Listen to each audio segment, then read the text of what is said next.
like the time in which the event takes place Yeah. over in. There was no lesson last week. I forgot. Class was canceled. Instead, we had the snitch line, but you have a lesson today. I do. I do have a lesson today. We will learn something together in the 1 o'clock hour. Are you excited? Everybody excited? We're actually going to learn something today? Wait, hang on. You said we're learning something together as if you're teaching something that you also don't know. No, I didn't know about it before, but I learned. I studied. Okay. You can become an expert on anything, you know. Yeah, that's true. You can become an expert on anything. Expert, though, is a tricky word. I think you'll like today's lesson. All right. So we'll get to that. Let's start with the Chiefs, though, because we all know yesterday during the show, the news broke about the lawsuit with serious allegations towards Rashee Rice. We'll discuss that, including the update, which is now the attorney of Rashee Rice has also issued a statement. I think it's important that we discuss that statement and what that might mean moving forward for the situation.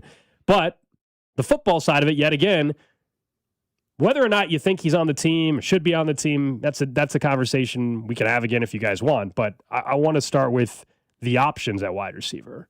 And you suggested something towards the end of the show yesterday, but let's get into it more. And that is, should they be trading for somebody?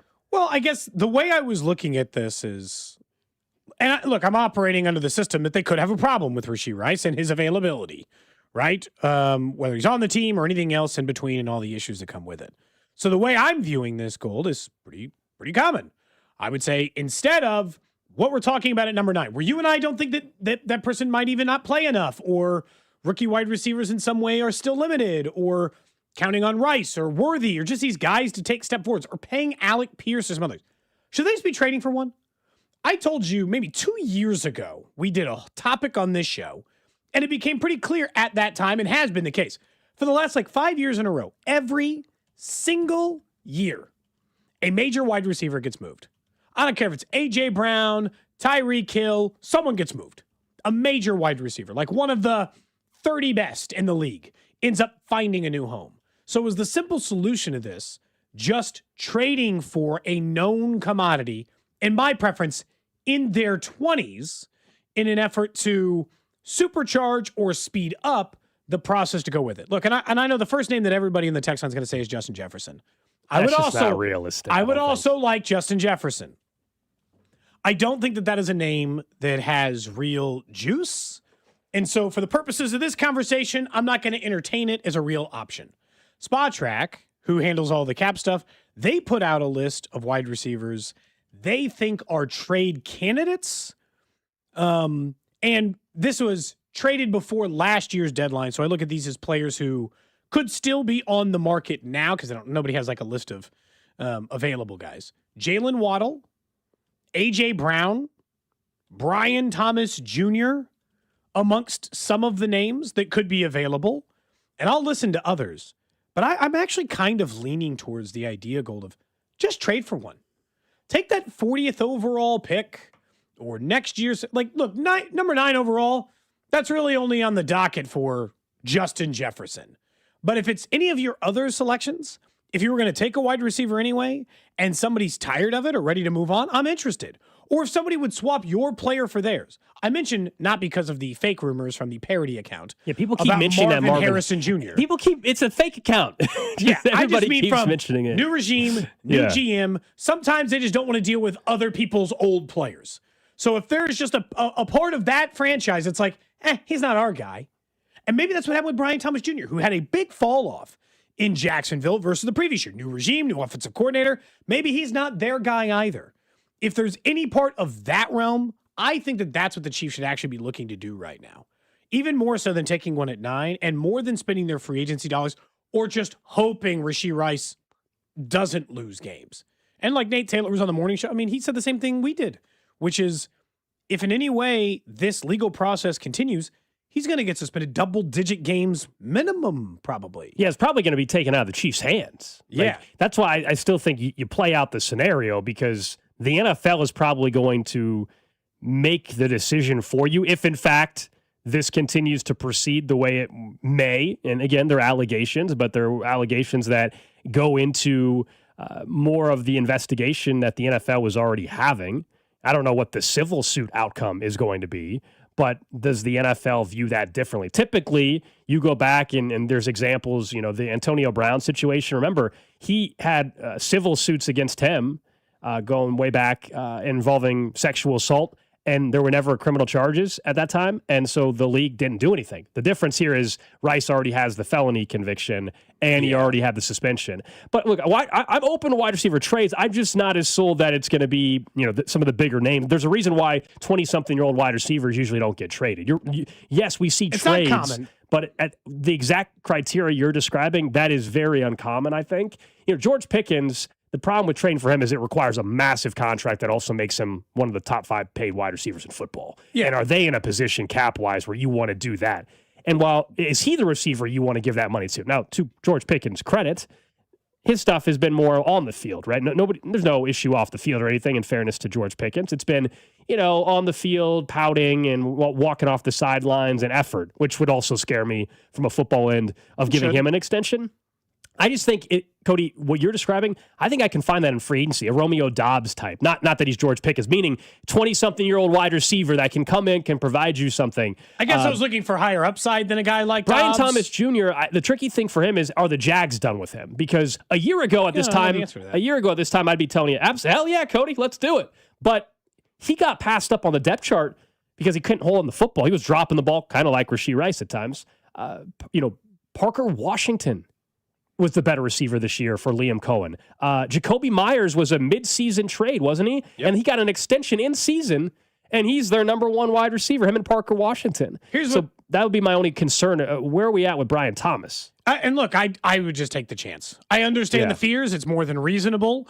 Over at ESPN, they did some mock trades of just general stuff that could possibly take place if you want to know what they think the compensation would be. Now, look, in this case, they traded DJ Moore, another name who we could mention, but that was included in a Max Crosby trade, so we don't get a really good handle on what it would take to do it, and they're still giving up a first-round pick.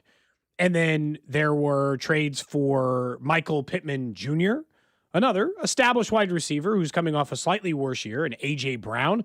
The A.J. Brown trade was to the Broncos, a 5th-round pick and A.J. Brown. Go for Riley Moss, who's a decent corner for the Broncos, but not like a star. A 2nd and a 5th round pick, if you were looking for roughly the range.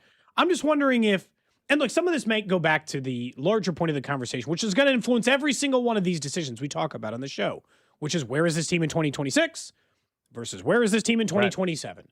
So, my plan is supercharges the, build a little bit, but I guess that's also why I'm limiting it to trading to players who I think are going to be in Kansas City for 5 to 6 years, right?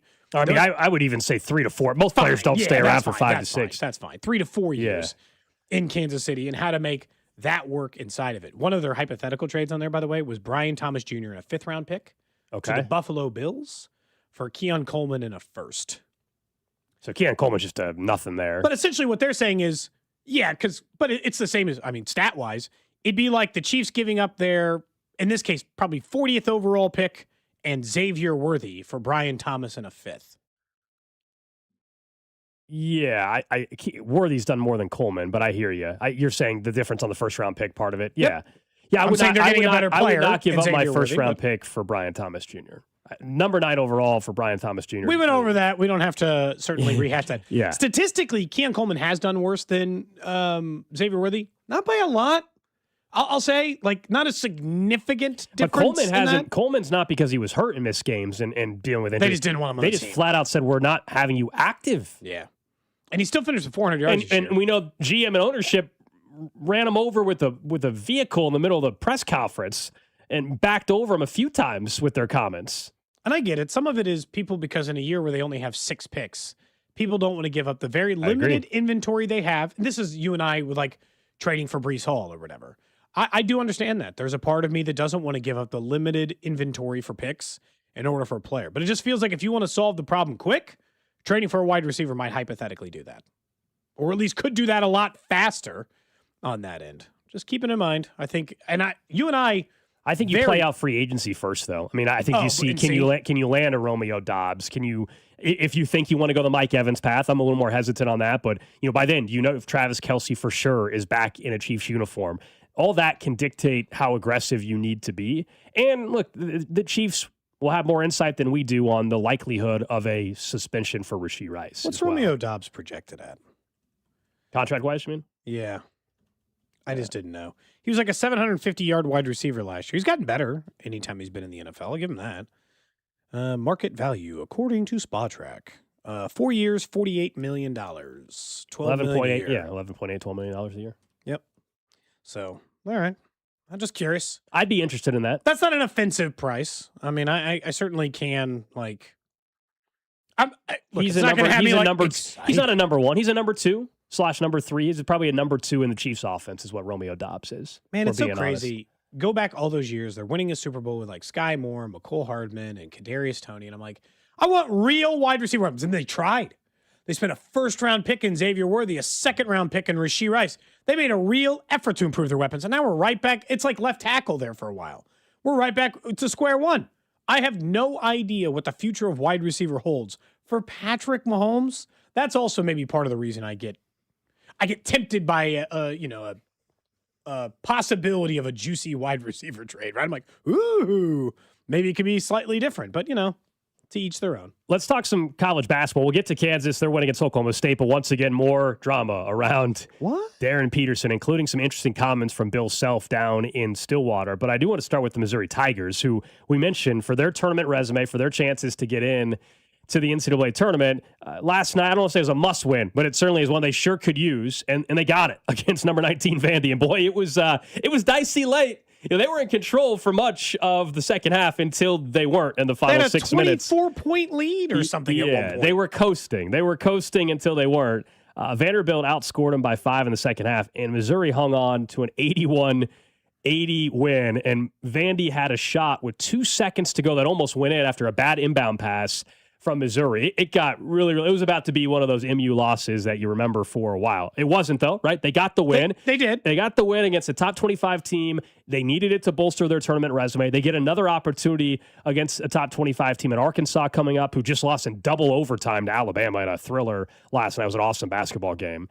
And then they get Arkansas again to end the season. So Missouri put themselves, I think yesterday said, nobody's saying you got to win all these top 25 games. Maybe not even 2 of them. You got to at least win one of the 3 top 25 down the stretch, and they already got one in their back pocket. That was big time for Missouri for their chances to avoid really having to sweat it out on Selection Sunday. Now, the requirement, much like the A&M situation from last week, well, you can lose to Arkansas on Saturday. Nobody's gonna bat an eye at that.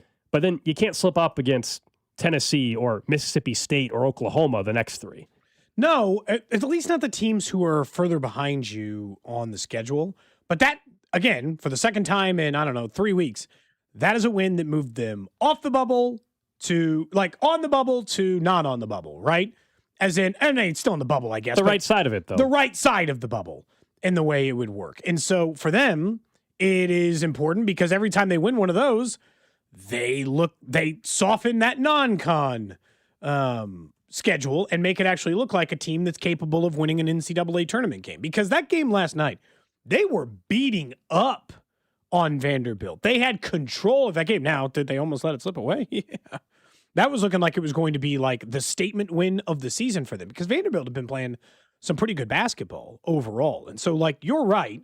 You can't be sloppy. You could probably be sloppy against one. You could lose one of the games, Tennessee, Mississippi State, or OU probably. But that also would mean that you better back that up with one more of the top 20 wins. The reason why I think that win important last night, not must win, as you said, is I think now if they win either Arkansas game, nothing really matters. They're a tournament team. I think they will have enough weight, other than losing all, but sure, I hear you. Yeah. Nothing really can happen. They went on Saturday. That is an NCAA tournament team. They went on March 7th against Arkansas.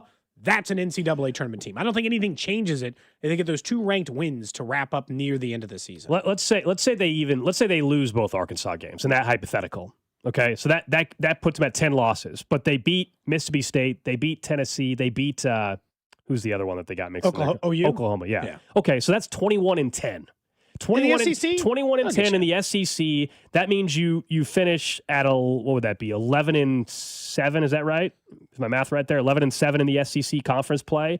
You're probably finishing 7th or so, 6th in the SEC. That should be good enough to get you in. What I actually think was also big last night, depending on how the final few games go, they're 5th in the SEC right now, in the actual standings for the SEC. Well, we know the SEC tournament, you talk about getting buys and the situation that you want to be in and not have to start on the opening day or whatever, second day of the You tournament. don't want to play on that Monday or Tuesday or whatever. The SEC's got so many teams. I don't remember how early they start. Now, it's jumbled. Like, Florida's in front of everybody. They're going to win the SEC. They're 11-2. But then Alabama, Arkansas, Tennessee are all 9-4. Then you have a pack, including Missouri. 8-5 Missouri. 8-5 Texas. That's why that Texas loss was big.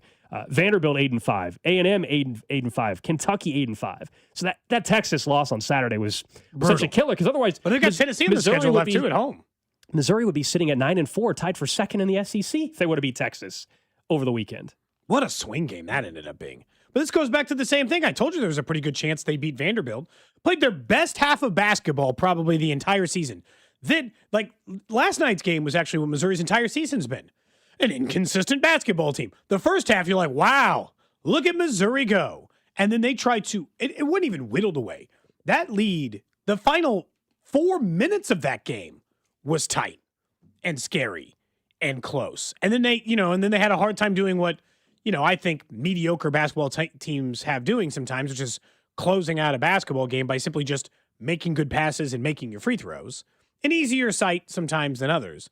But that's what allowed Vanderbilt an actual chance to do it. But again, they went on Saturday. I think they're a tournament team. And I don't think we have to talk about, I'll be convinced that's a tournament team. Won't matter if they lose to Tennessee at home.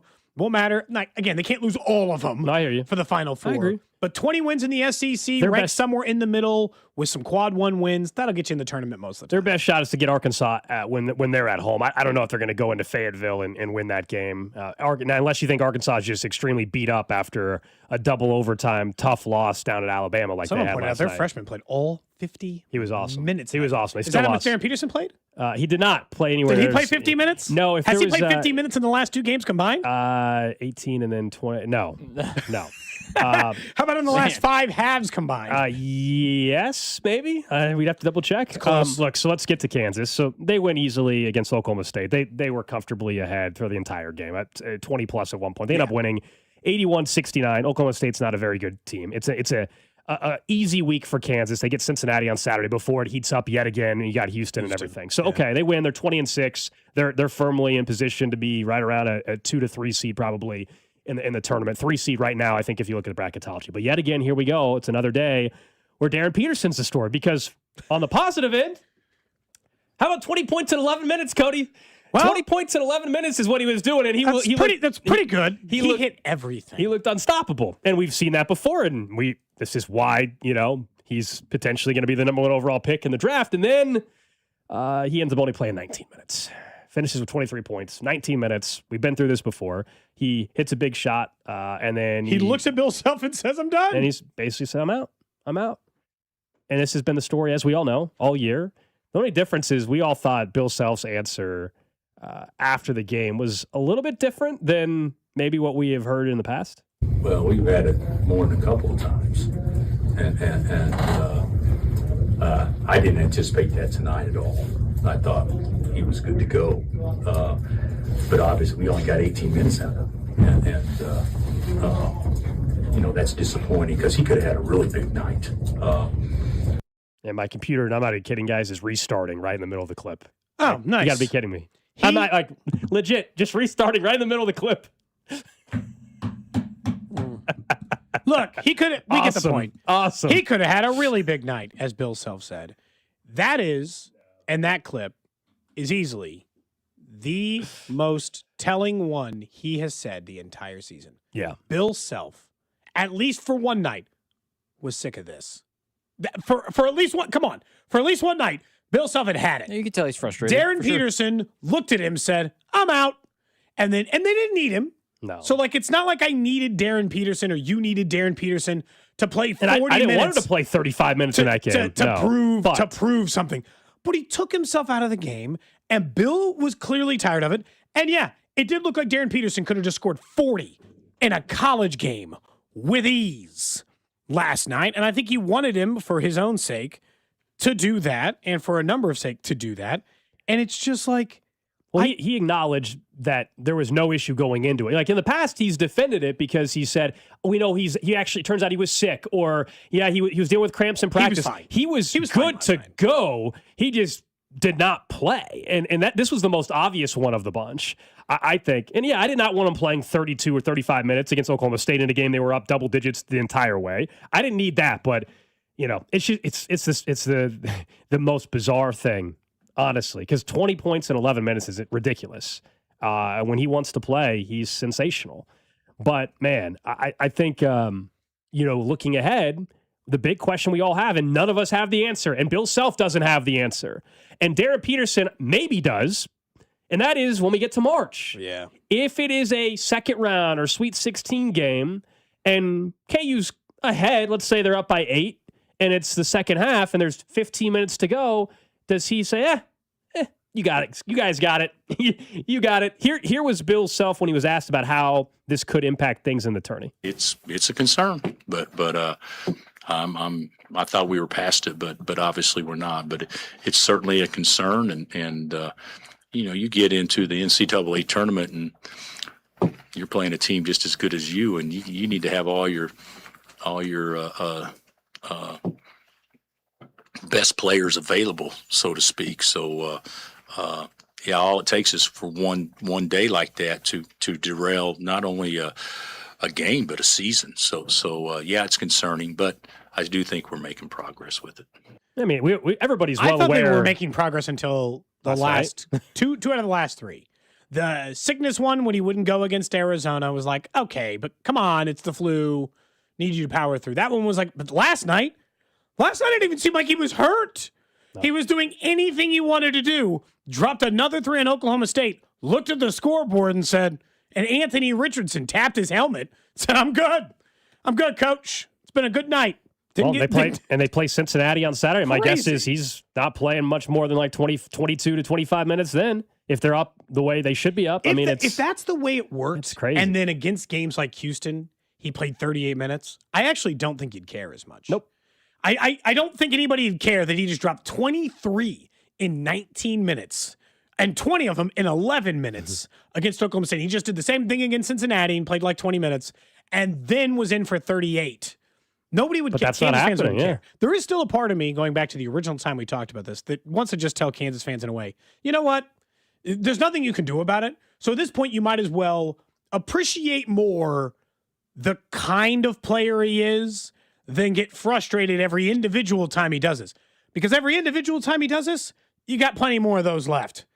You've only got, how many games does he have left in a Kansas uniform? The 5 regular season games? Yeah, hopefully 10 or more. Yeah, but like that's probably like on the high end, right? 10 to 12 to 14 if he went deep in the Big 12 tournament and deep in the NCAA tournament. So like just appreciate that you have one of the best scorers in Kansas history. Lighten it up when he feels like it. Yeah, plenty of people disagree with me on that are KU fans as well. Like I've been arguing back and forth with some friends in a group chat even this morning about the Darren Peterson stuff. I still think ultimately, if you tell me 2 scenarios play out, if they go to the Final Four and he hits a huge shot to get into the Final Four, I don't give a damn about anything that happened in the regular season. I personally don't. The reverse is also true. After all this crap, if they're an early exit and it's in a game also where he just doesn't show up or stops playing, and it's clearly not just, he doesn't play, I don't need him to play 40 minutes, but he's playing 21 minutes or 18 minutes and he's healthy. If he does that and it costs them a tournament run, he's going to be an all-time villain at Kansas. Absolutely. So it's crazy how quick it'll shift. I do think March will dictate everything. How you feel about it? I'm not going to care what happened on February 18th in Stillwater, Oklahoma, if he hits a massive shot to get into a Final Four. I will care if he does the same thing in the tournament. And I can't tell you that he's not going to. Nobody has the answer other than Darren Peterson. And do we know why he, and I guess he probably wouldn't show up for it anyways, but do we know why he doesn't have availability ever? I can't media availability? That's really common with college players, though. That's what I'm saying. He never talks. Trey White talked last night. I think Marco Jackson. He never talks, and I don't know. And this would be an opportunity for him to essentially clear the air, I guess. He would be asked about it, and maybe that's why they don't put him in that position. But exactly. But at some point, are we ever going to know what's really going on? And I think that's the most frustrating part is if Darren Peterson talked and he was like, "Hey, this is what I'm going through. These are some of the things that I go through that you need to understand that don't get talked about, then I think we would all have a better understanding and appreciation, I guess, if you will, for what he's doing. But if it's the less he talks, the more it comes across as he's getting his desire to play is getting covered up as an injury more that he doesn't talk. If he's injured, just let him talk. Like if he plays through an injury and he scores 25 points and he hits a great shot, like in the games he's played 30 plus minutes, let him talk to the media after the game. We can talk about it more later in the show, but I also think that this is like the idea that this is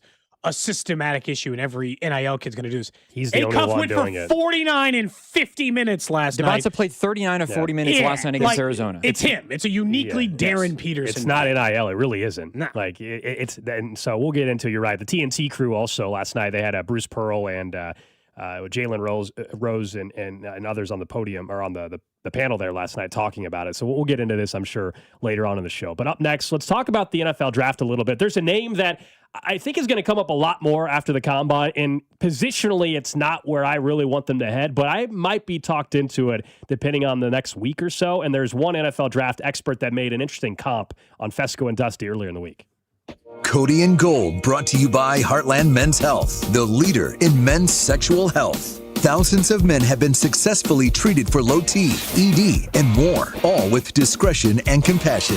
Make your appointment at heartlandmenshealth.com. Follow the station on Instagram for ticket giveaways and behind-the-scenes content from the show at The Fan 965.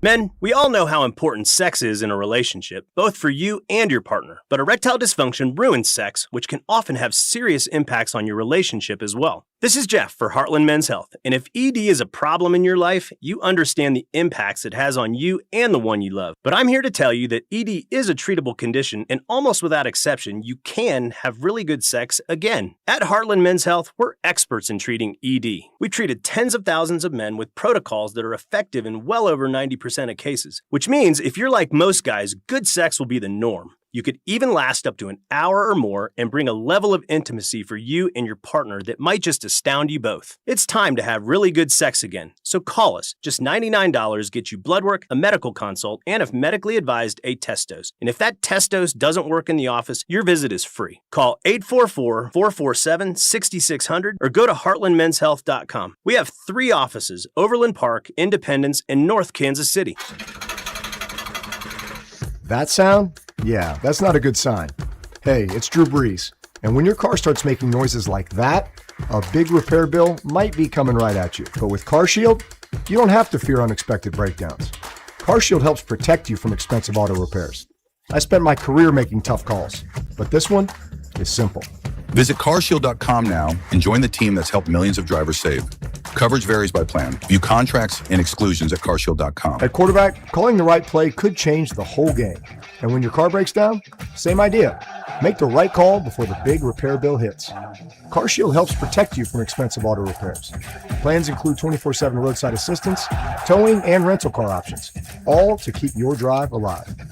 Look, breakdowns happen, but choosing CarShield, that's the easiest call you'll make all day. Visit carshield.com now and join the team that's helped millions of drivers save. Coverage varies by plan. View contracts and exclusions at carshield.com. Just hearing the word IRS can make people break out in a cold sweat. No one wants to deal with the IRS, and now you don't have to. The good news is Legal Tax Defense has been successfully negotiating with the IRS for more than 15 years. It doesn't matter how much you owe, whether it's $5,000 or $5 million. You deserve the best in the business on your side, and that is Legal Tax Defense. Even if you're working with someone else and just want a second opinion, there is no cost or obligation to call. They can prevent levies, liens, wage garnishments, even file back tax returns. And the best news about Legal Tax Defense is they won't take your case unless they know they will reduce or eliminate your tax debt. Call Legal Tax Defense right now for a free no-risk consultation. 800-323-8922. 800-323-8922. You have nothing to lose but everything to gain. 800-323-8922. This update is brought to you by Ollie's Bargain Outlet. Savings! discounts. The best bargains. At Ollie's, we've got brand name merchandise at up to 70% off the fancy store prices every day. I get to keep more money in my pocket. Ollie's! Good stuff, cheap! You're listening to 96.5 The Fan from the DM Injury Law Studios. Mike's got this. Car, truck, or motorcycle wreck? Remember, Mike's got this. 816-888-7500. Mike's got this. Just getting started on a Thursday. It's Cody and Gold. Jay Southland, So Service text line always open, 913-586-7965. Coming up in about 8 to 10 minutes, we will get back into the Rashee Rice lawsuit and discuss the statement that his attorneys put out yesterday. We talked so much about the lawsuit and the serious allegations from the victim's side, the alleged victim's side, and now we will discuss a little bit at least what Rashee Rice's camp is saying and discuss why that was perhaps put out the way it was and what does it say and where everybody's at, if that changed anything for people based off of the last 24 hours or so. But let's talk draft, and we understand that depending on what happens with Rashee Rice, it could change how you view the draft. But there's one position that, look, I think they need to be better at, but I'm not sold that I want the 9th overall pick being used for it, and that is safety. But I do acknowledge, I think there's the name Caleb Downs that throughout the combine, suddenly he's going to just be mentioned more and more to the point where I don't even know if he'll be on the board at 9, if we're being honest. And then I heard Field Yates from ESPN. He was on with Fesco and Dusty earlier in the week. I think it was on Tuesday maybe. And they asked him about Caleb Downs. Listen to the comp he gave. I think Chiefs fans will appreciate this one. Caleb Downs is kind of a zero-weakness player. There's not really anything he can't do as a safety. The Chiefs, with Brian Cook becoming a free agent, have question marks there. And I think what I appreciate most about Caleb Downs is I don't know how many safeties you could say this for in the NFL right now. The Chiefs had one a few years ago when they had Tyrann Mathieu when he first arrived to Kansas City. Like, he sets the tone for the defense, and that's a pretty rare trait to find in a safety. And that's part of what I like about Caleb Downs is that, yeah, he might be one of the 4 smallest guys on the field, but he also might be one of the most physically imposing players on your defense every single snap. So I like the way that his skill set fits any defense. I also like the way that he changes a defense because of not just the physical skills, but also the intangibles. So comparing him to Tyrann Mathieu attitude-wise a little bit and being able to do everything and be the tone setter and the leader, do you think they need that? Like, obviously everybody wants talent. Every team would like a Caleb Downs. I mean, truly though, do the Chiefs need that enough at number 9 overall? So in a way, yeah. I don't know, like, they were without that type of player, still a top 5 points per game defense last year. And in a weird way, even though I'm giving that stat because I know that it's going to contradict in a lot what I'm going to tell you. I think Spagnuolo's defenses are best and most elite when they have a highly versatile safety that does everything for their defense. More than linebacker, more than edge play. I think they operate at their highest level when they have a super versatile safety. Drew, who's watches way more college football than the rest of us, says that that's in reading about him, that's exactly the type of player that he is. A highly versatile type who can fly all over the field, who can be used in blitz and nickel, and occasionally as a corner cover and all this other stuff. So maybe. And look, here's the thing. It depends on this pick. Maybe we haven't talked about him enough. It relies the same way to me, though. The problem is like Jeremiah Love. Caleb Downs will have to immediately be one of the 5 best safeties in football for this to work for me. If he is that, I'm in. I'm in. Like, Ruben Bain doesn't have to be one of the 5 best defensive ends in football the second he steps on the field. Alan Bailey doesn't have to, or Alan Bailey, David Bailey. Alan Bailey was here a different time. He was. David Bailey doesn't have to be one of the top 5 defensive ends in football the second he steps on the field. At safety or running back, you better be. Or at least one of the 5 best in the AFC. I need you to be great immediately. Because that means I'm not signing Brian Cook back. It means I'm not giving free agent dollars to safety. It means I'm counting on you.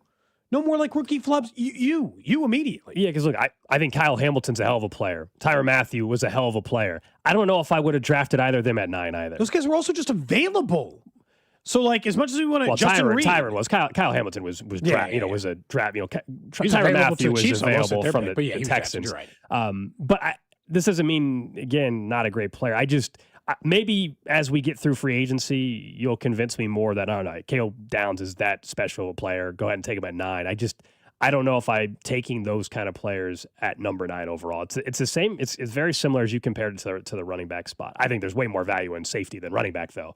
But and you could talk me into Caleb Downs at 9 far more than you could talk me into Jeremiah Love at 9. Like I can eventually get there on Caleb Downs. I don't know if you're ever going to really convince me that Love at 9 makes sense. Sure, and I guess here's the other question. Like you and I have kind of our, at this point, hardened stances on when and why we would take running back or safety or some of the, and I've, same reason I'd never take a guard in the top 10 either, right? Or linebacker, unless they're a stand-up outside linebacker who rushes in a 3-4 system. There's a reason why I avoid certain players inside that, because safeties almost never go inside the top 10. I think it's been a decade since the last time a safety went in the, Jamal Adams was the last time. That did not go well. No, it did not. That's the last time a safety went in the top 10. It's rare. And it's rare for a reason. Eric Berry obviously was number 5 overall for the Chiefs. At this point, that's 15 years ago. Yeah. No, I know. I'm just naming them. Ago. It's only happened, to answer your question, though, 1, 2, 3, 5 times in NFL, the highest drafted safety. So Roy Williams, going way back for the Cowboys, 2002 went 8. Jamal Adams, as you said, went 6. Eric Berry went 5th overall. In 2010, the late Sean Taylor went 5th overall back in 2004. And then Eric Turner all the way back in 1991 went number 2 overall. And I don't know if Eric Turner was any good. I don't remember his name, so he probably wasn't awesome. I don't know. But so it all applies to this idea of there's a reason why they don't go top 10. If the Chiefs traded down and they were picking at 18, or hell, if they were picking at 18, well, then I'm probably having a slightly different conversation about this. And I would feel differently about it. Eric Turner only played 9 years, by the way. Wanted to look it up. Not a Hall of Famer or anything. Just a regular-ass NFL player. Okay. He was an All-Pro once. First-team All-Pro once. It's just, do you know how hard it is to get it perfectly right? I don't even think Caleb Downs is going to go in the top 10. I think Caleb Downs is going to go like 17th. I think he'd have to run an extremely fast 40. I think people are overvaluing it. And I guess the combine, though, he might just, he could also just be the name out of the combine. But when the other thing to like ask ourselves, like you and I know what we would take. A real question I have right now is the Chiefs don't think like we do. The Chiefs don't think about it as high value positions versus low value positions, or they would sign free agents and draft different. They take linebackers and centers and guards high. They pay them high. They took a running back in the first round high. They don't care about positional value. I guess as a general tenet in the history of Brett Veach, he has not seemingly been real hung up on the idea of positional value versus best player available, which is another reason why Caleb Downs probably does have to be mentioned. Because no matter what at number 9, no matter who's available at number 9, Drew, and I'm curious if you agree with this, I think the general consensus amongst football evaluators will be Caleb Downs is the best player available. Because I think some people think he's the best player available. Yeah. If we're talking player rankings, he's probably a top 5 player. He might be top 3 or 2 for some teams. Yeah, I think so. I mean, I think there's very few guys. He could be number 1 on the Chiefs board. If Caleb Downs is available and Bailey and Bain are gone, I would take him and wouldn't even think twice. I would not even be concerned. I would take it, and Spags might be pounding the table for him to take Caleb Downs if he's available. I'm sure he would be. I can use him in multiple spots. Yes, please. The guy doesn't miss tackles. He's a leader. Yes. Oh, I would not be surprised if the Chiefs take him. Again, he's someone you could convince me as we get closer to the draft, especially if they address running back in free agency, if we get clarity on the Rice situation, if they sign a veteran wide receiver. If some of those things happen, or they trade for a pass rusher, or they sign a Boye Mafe, you can talk me more into like, okay, this works. Those things have to be clear for me before I'm like right now today, there's no way I can pound on the table and say Caleb Downs should be the pick. Williams would be even weirder. Yeah, it would be very weird. But I do think Downs is the name like a capable backup, though, so if he's available for free. Yeah, sure. No problem. Yeah, if Bain or Bailey were gone, I would take Caleb Downs, and I wouldn't think twice. Again, I'm only pointing out the idea that I think that there is a little bit of difference in how they operate as a team, in the sense that we can keep talking about how we don't care about those positional values. I'm just saying that they handle those things slightly different. Yeah. Internally, historically, Let's get back into Rashee Rice. We know yesterday during the show, the news broke that his ex-girlfriend, mother of 2 of his children, filed a lawsuit alleging very serious domestic violence instances over a 2+ year period. Since we got off the air yesterday, Chiefs wide receiver Rashee Rice's attorney put out a statement. I'll just read that statement and we can go from there. This is from his attorney, Sean Lindsay.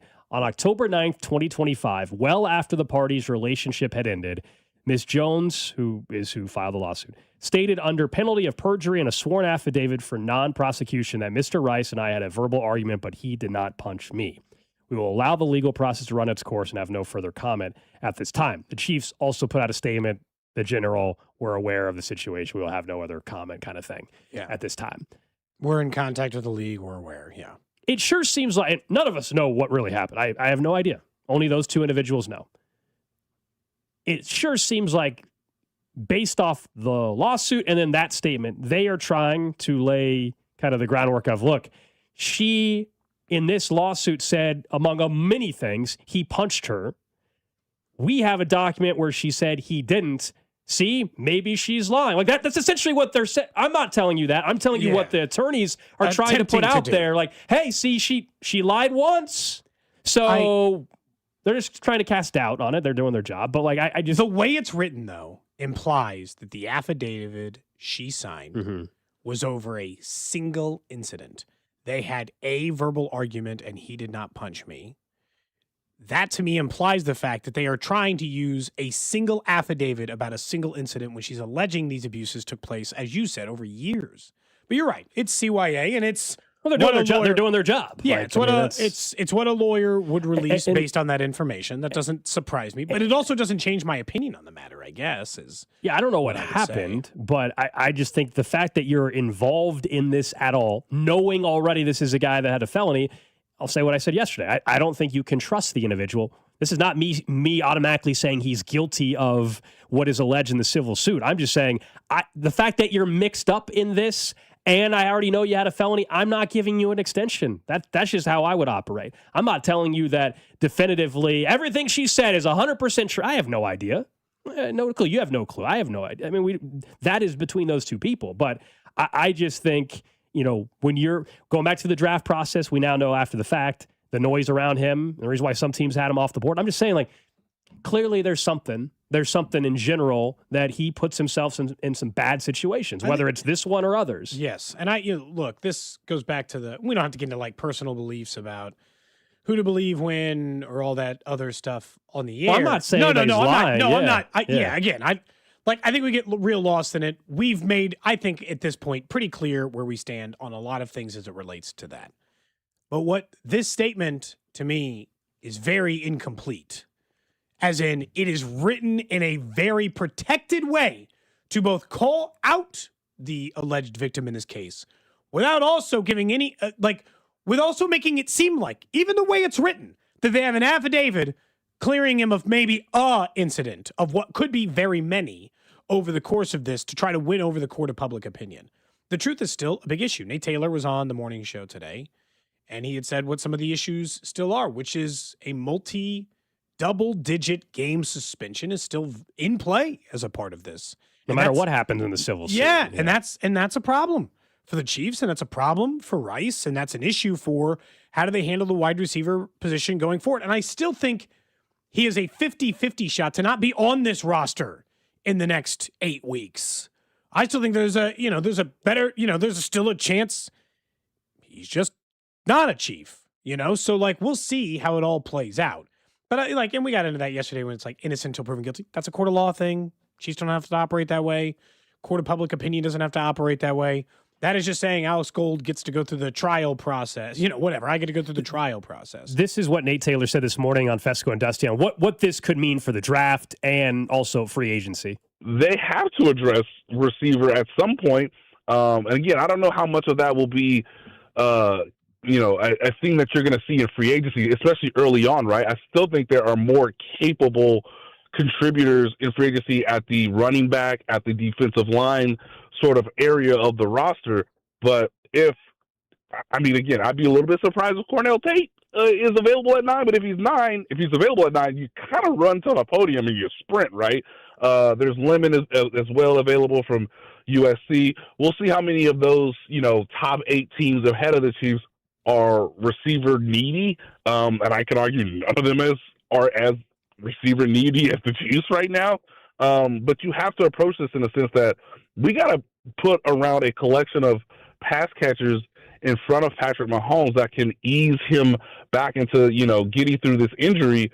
And again, Travis Kelce is going to be 37. Like, again, I anticipate as of right now he's going to return to the team. But if you want to take a receiver in the second round or the first round, or if you want to make some trade to get even more picks, a la the Tyreek Hill situation of 2022, I have no arguments now because Rashee Rice is not a guarantee really at any point in 2026.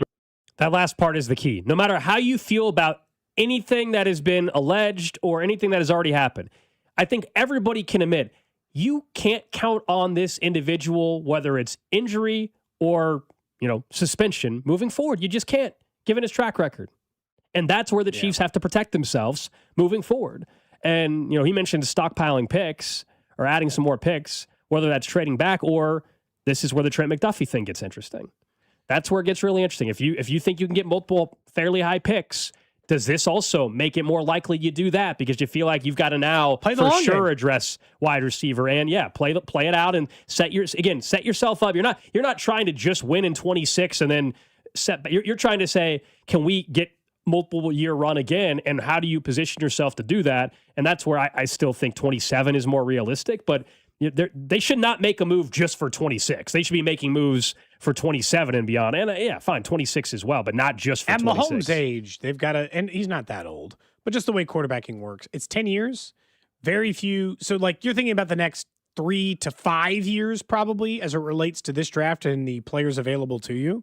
Yeah, I think you absolutely have to consider that. Again, the problem is, and this goes like we were talking about Darren Peterson, they're not related in the sense, but like availability is an asset. That is a skill in which you possess your availability. To this point, I would say that has single-handedly been the worst part of Rashee Rice's game. He's never available for whatever reason. It doesn't really matter what it does matter for this case, but like in the sense that what would, like if there was a Madden rating for availability, like can you physically be able to play for the football team on Sunday? So far in 3 years, he played 16 games. Nice. Great. 4, 8. What's it going to be this year? 4? 8? Like we're going to do 4 years and he will have played maybe 2 full seasons where the football game's not available. His stats are pretty good when he plays. And, and I told you yesterday, same thing applies. I'm just done with it. And so they're ready to move on. I'd be ready to move on. I don't have to think that hard about it. But yeah, it's probably not going away for at least a little while. Imagine we'll have to keep an eye. I imagine we won't talk about it on the show for now sometime until something new breaks. But I think the Chiefs' actions this free agency, and of course, if it gets to the draft, we don't have clarity. Their actions there will tell us a lot how they think this is going to play out. Yeah. That's they're not going to ever publicly really talk about it, but their actions can kind of tell us perhaps how they feel. Brett Veach will not speak again until next week, I think. Yeah, the combine. He's going to get asked about it. My guess is he'll be asked, like, does this change your draft approach? And we'll probably get this long, convoluted answer about that. They're not going to tip. They're not going to tip their hand, and I get that. But it has to change your thinking. And if you're Brett Veach, of course it does. I'm not telling you they're going to go out and just trade all these picks to go get a stud receiver, but they're going to have to change perhaps how they view the offseason. Yes. And be more targeted, I guess, at that position. We'll talk more about some NFL players they say are in need of a change of scenery. Mm-hmm. Maybe some that could fit with Kansas City coming up in about 10 minutes or so. But I saw Mark Cuban talking about the current biggest topic, one of the biggest topics in sports, which is the NBA, once again, has a massive tanking problem. They have now fined a team for something that I think inherently is not technically against the rules they wrote to try to prevent tanking, but find him anyway as a slap on the wrist effort to try to get these teams to stop it. Now, I'll just tell you right now, $500,000 is not going to stop the Utah Jazz from trying to get Darren Peterson or AJ DeBonsta or whoever else. They're worth tens of millions. Yeah, they don't care about, billions maybe in some cases. They don't care about $500,000. It is not the number that's going to make the difference. Mark Cuban, in an interview, suggested the opposite. As a former owner of a franchise, he actually says that tanking is good for fans. Let me hear this. And that he should actively encourage it because he said, as describing it, he said, few can remember the score from the last game they saw or went to. They can't remember the dunks or the shots. What they remember is who they were there with, their family, friends, a date. That's what makes the experience special. And he said, what you want is people to just have an enjoyable experience while they're there, which usually includes winning. And he said the only way to get to winning faster is to tank, saying that they did not tank often, but did admit the tanking helped them get Luka during that time. And he thinks that fans would appreciate more a team that tanked so that they could get back to winning sooner. So Should we be pro-tanking? So I Have disagree. we been looking at it all wrong? I disagree. No. One, yeah, the experience, the experience at, whether it's an arena for an NBA game or you're at a baseball game, yeah, you want to have a good experience and you want the atmosphere to be, Yeah. But also, how about the fan that knows that they want to go see the best player on the team and they're playing against another team and you're hoping to see that player who comes to your town once a year maybe or whatever, and you spent hundreds of dollars on tickets. Maybe you did plan a whole weekend around it. You drove in because you live 4 hours away, and or maybe you flew in, and you obviously got a hotel reservation. Maybe you're staying a weekend, and you're taking either your kids, maybe you're taking your girlfriend, whatever it may be, and then you're all disappointed because suddenly SGA's not playing. Or Jan or whoever, pick any star player. It's just out, and you find out 3 hours before the game, and you're screwed. That's not good for fans. It is the only sport. Because, and you and I know this. Or you're watching the game, and you're excited for a half,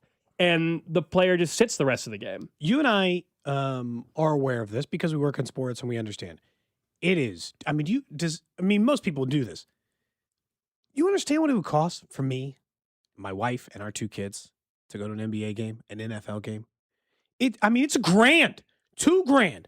Who the hell knows? For a football game, for sure. For yes. basketball, NBA it's a lot less. NBA is cheaper. It's way more than what it used to be. Before concessions or anything else, it's $200 plus an additional parking and food.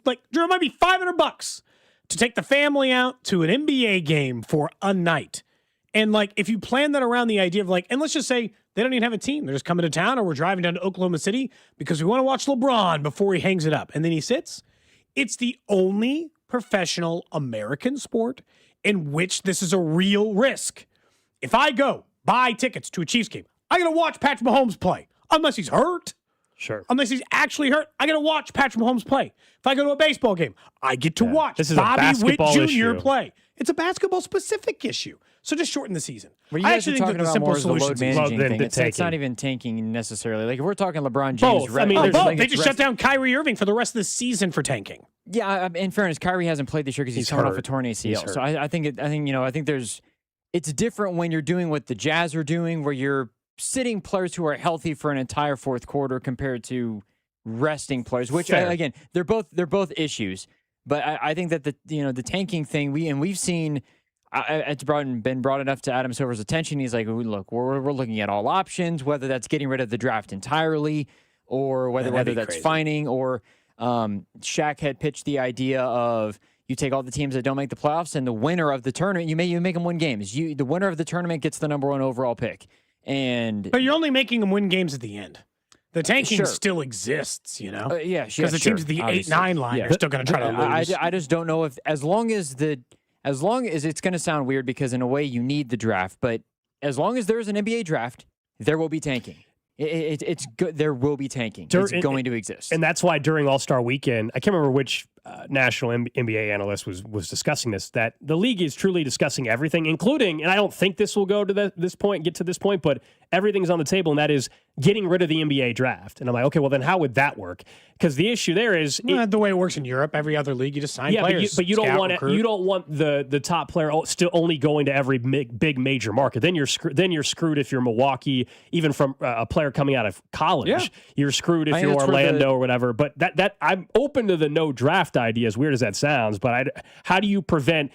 Like Darren Peterson, he wants to go play in New York or L.A. Why not? Or Chicago or Dallas. He doesn't want to go play in Milwaukee. No offense. He probably doesn't want to go play in Utah. It creates the same competitive balance issue that exists in European soccer. Because the way they do it there is you just scout, draft, develop. But they all want to go play at Manchester United. The same problem exists. So it doesn't solve the problem of really what everybody wants, which is a league in which anybody can win all the time. The NFL gets the closest to it, but they're not quite there either. What if you just did the reverse draft? Is that an idea? Where no. Why? Not reverse. Then you keep teams down forever. No, not the team. Like, as in, if you are in the bottom 10, the team who's 10th gets to pick first. And in that case, you are actively trying to climb up the board to the bitter end. You know? Like, if I'm 10th right now, I want to keep winning to stay 10th. If I'm saying... 1, I want to keep winning to stay. I want to get up to 2nd, 3rd, 4th, 5th. I don't want to have the worst record in the NBA. I want to have the 10th worst. So you want, with a month to go, there's teams within, let's say, 7 games of each other for, the 10 worst teams. You want the last month for them to suddenly just start trying again? No, I mean, that's what would happen too. Well, they would be trying the entire time in the sense that if they had the worst record in the NBA, they got to make moves in order to not be the worst record in the NBA. But if all these teams are jumble, no, they don't. Like, if they're fairly close, the bottom 5 teams are fairly close, there is no or whatever, solution, then there's not. But if they're all fairly close, then all of a sudden, they're now just suddenly going to flip a switch the final 3 weeks of the season. Better than flipping the switch off of the final 3 weeks, so they don't even try. It's a mess. The NBA has a major problem with this. Yeah, and I don't know. I don't know how you solve it necessarily. I think the cap helps where, look, if you want to win a title, you're not going to, the way you balance your roster would be flexed around trying to get a younger player. Like, I don't know how you do that while also trying to win. Like, it makes you think a little bit about your payroll, if you will. Somebody mentioned real quick the thought process that would work, but it's never going to happen. You get relegation and promotion. Never going to happen. No. That would solve tanking, though. For sure. That would. It would be. You would quickly get rid of tanking. All right, up next, we'll talk more NFL, including a couple change of scenery players in the league that a publication suggested. What could that mean for the Chiefs? And we'll talk some Royals baseball with Matt Quattrero heading into another year as the Royals manager and what the expectation and job security looks like for him. This is Cody Gold on your new home for K-State Athletics. 96.5, The Fan. Brought to you by Heartland Men's Health, the leader in men's sexual health. Thousands of men have been successfully treated for low T, ED, and more, all with discretion and compassion. Make your appointment at heartlandmenshealth.com. This is Kevin Harlan, and I'm here with Rob Seid of Rob Seid Ford. Fresh off a record-breaking year and a successful run at Ford's 2025 Top Volume Award. Rob, how did you do it? Kevin, it's simple. We pulled out all the stops on price, on trade values, on inventory, and made sure our customers got an experience they couldn't find anywhere else. Well, the race isn't over. 2026 is here, and you're back in the chase again. That's right, and we're going even harder this year. More inventory, more aggressive trade-in values, and a buying experience other dealers just can't match. Well, you're not just talking, you've got the receipts. Kansas City's only top-rated Ford dealer on Google, 4.8 stars with nearly 3,000 reviews. Voted best car dealership in Kansas City by KC Magazine. The recognition matters, but what actually matters is how you feel when you call or visit Rob Seid Ford. Inventory, value, transparency, and no pressure. That's why people keep coming back. Come see us at 135th and State Line or visit us online at robsight.com. Rob Seid Ford. Buy right. Drive happy. If you love seafood, pull up anchor and set sail for Hy-Vee's annual fish and seafood sale. Get a whale of a deal on all your favorites for Lent. Salmon, tuna, trout, and catfish. Seafood lovers shrimp, crab legs, and lobster mac and cheese. Eating seafood twice a week has major health benefits. Count on Hy-Vee to sell only the freshest seafood backed by the Responsible Choice Guarantee. All hands on deck for the annual seafood sale going on now at Hy-Vee.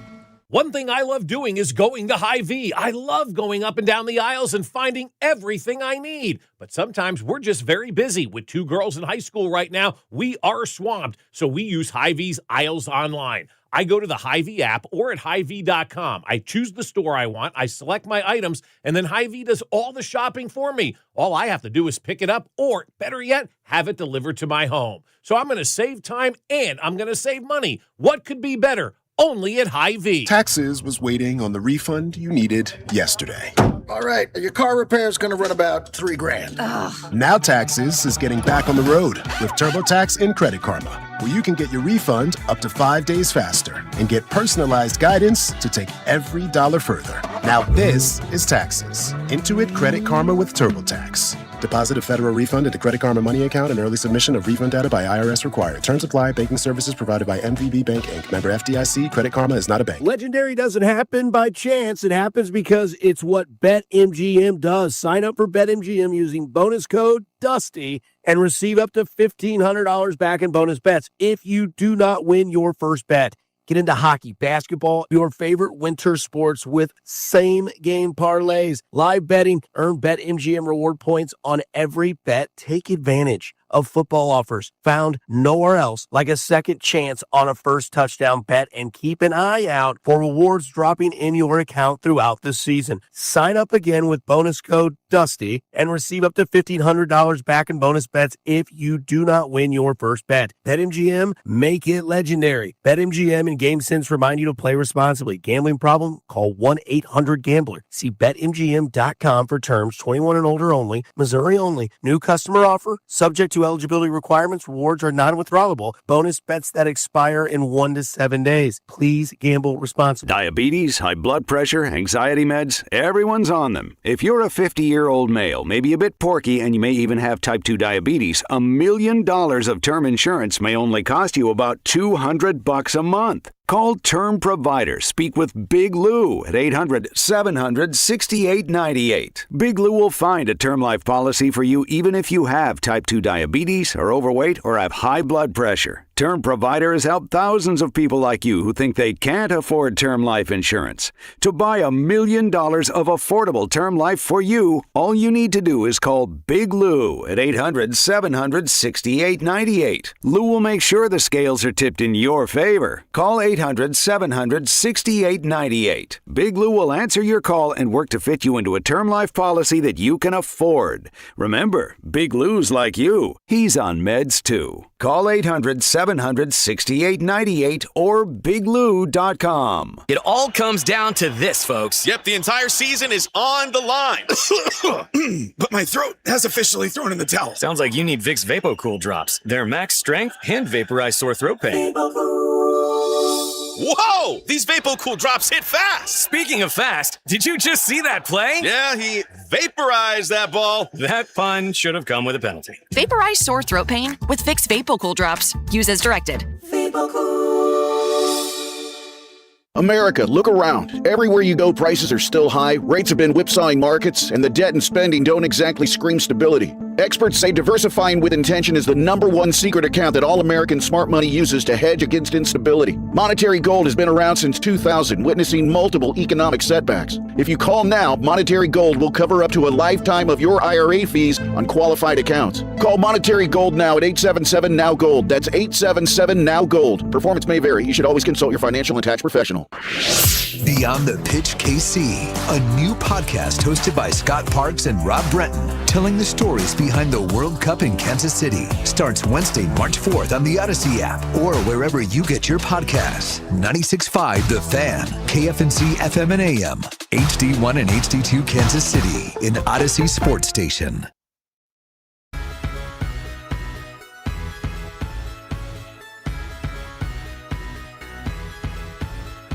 11 o'clock hour here on Cody and Gold. Alex Gold, Cody Tapp, Drew Nixon with you. We'll get to the trash of the day in about 20 minutes. We'll also get to the Chiefs Red Half Hour a half hour from now. Video stream up and running on YouTube, Twitch, Facebook, and X. You can check out the show on any of those platforms you want to watch, and you can also subscribe over on YouTube. Plus, the text line always open, 913-586-7965. Before we talk some baseball, let's take a look at the offseason for the NFL. And everybody's got their list of free agent targets, but this was a little bit different. The folks over at ESPN went through their change of scenery Our options. guy Aaron Schatz wrote it out. And every team, they listed one player. Now, for Kansas City, they listed someone that you and I talked about a week or so ago, and I said, I don't even know if he has a roster spot, and that's Felix Anudike-Uzomah.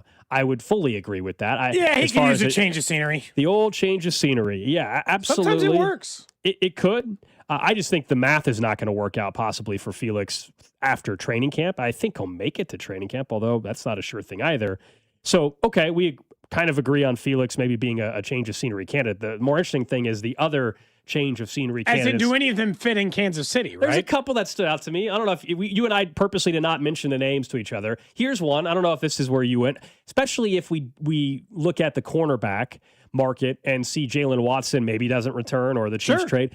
How about a name? And I know if you watch the NFC title game, you're like, this guy made a big blunder for the Seahawks. It did not cost him the game, luckily. He had a taunting penalty. But Tariq Woolen, he, last year, if you go in some of the metrics, was the 12th best in coverage in DVOA last year, allowing just 5.6 yards per target. And he's going to want starting cornerback money. This is the thing. If it's the same amount of money as Jalen Watson, well, then I'll just keep Jalen Watson. But if he's going to be less, here's another option that I'd be intrigued by. Or if you told me they traded Trent McDuffie, they wanted to retain Jalen Watson and needed another corner without having to draft one, Tariq Woolen could be another option. Yeah, I think that there's a couple of corners on the list that are interesting. Some won't surprise you. The wide receivers that we mentioned Brandon Ayuk. in the initial conversation. And Brian Thomas Jr. is listed in this article too. Mm-hmm. So Brandon Ayuk and Brian Thomas Jr. and Breece Hall, those are names we'll continue to probably talk about on this show and do make sense as guys who need to be other places. So in the meantime, I was setting them aside knowing that we had to do it or that we would have those conversations outside of it. I think Woolen is high on my list. He was one of the guys I had marked down as being a possibility. And Christian Barmore, the interior pass rusher for the Patriots, was the other one that was huge on my list. If he's really saying that's a guy, they so badly need a compliment to Chris Jones. And admittedly, maybe it's Omar Norman Got to trade Lott. for him. I understand. Maybe it's Omar Norman Lott. And maybe there's some real juice there. And I understand why Chiefs fans are excited about him.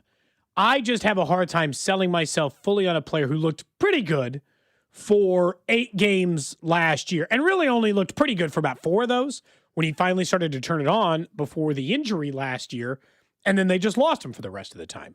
So he was high on my list out of the possibilities of guys who could be available, and Jonah Ellis, but I just know he wasn't going to be on there because he's coming off of the Broncos.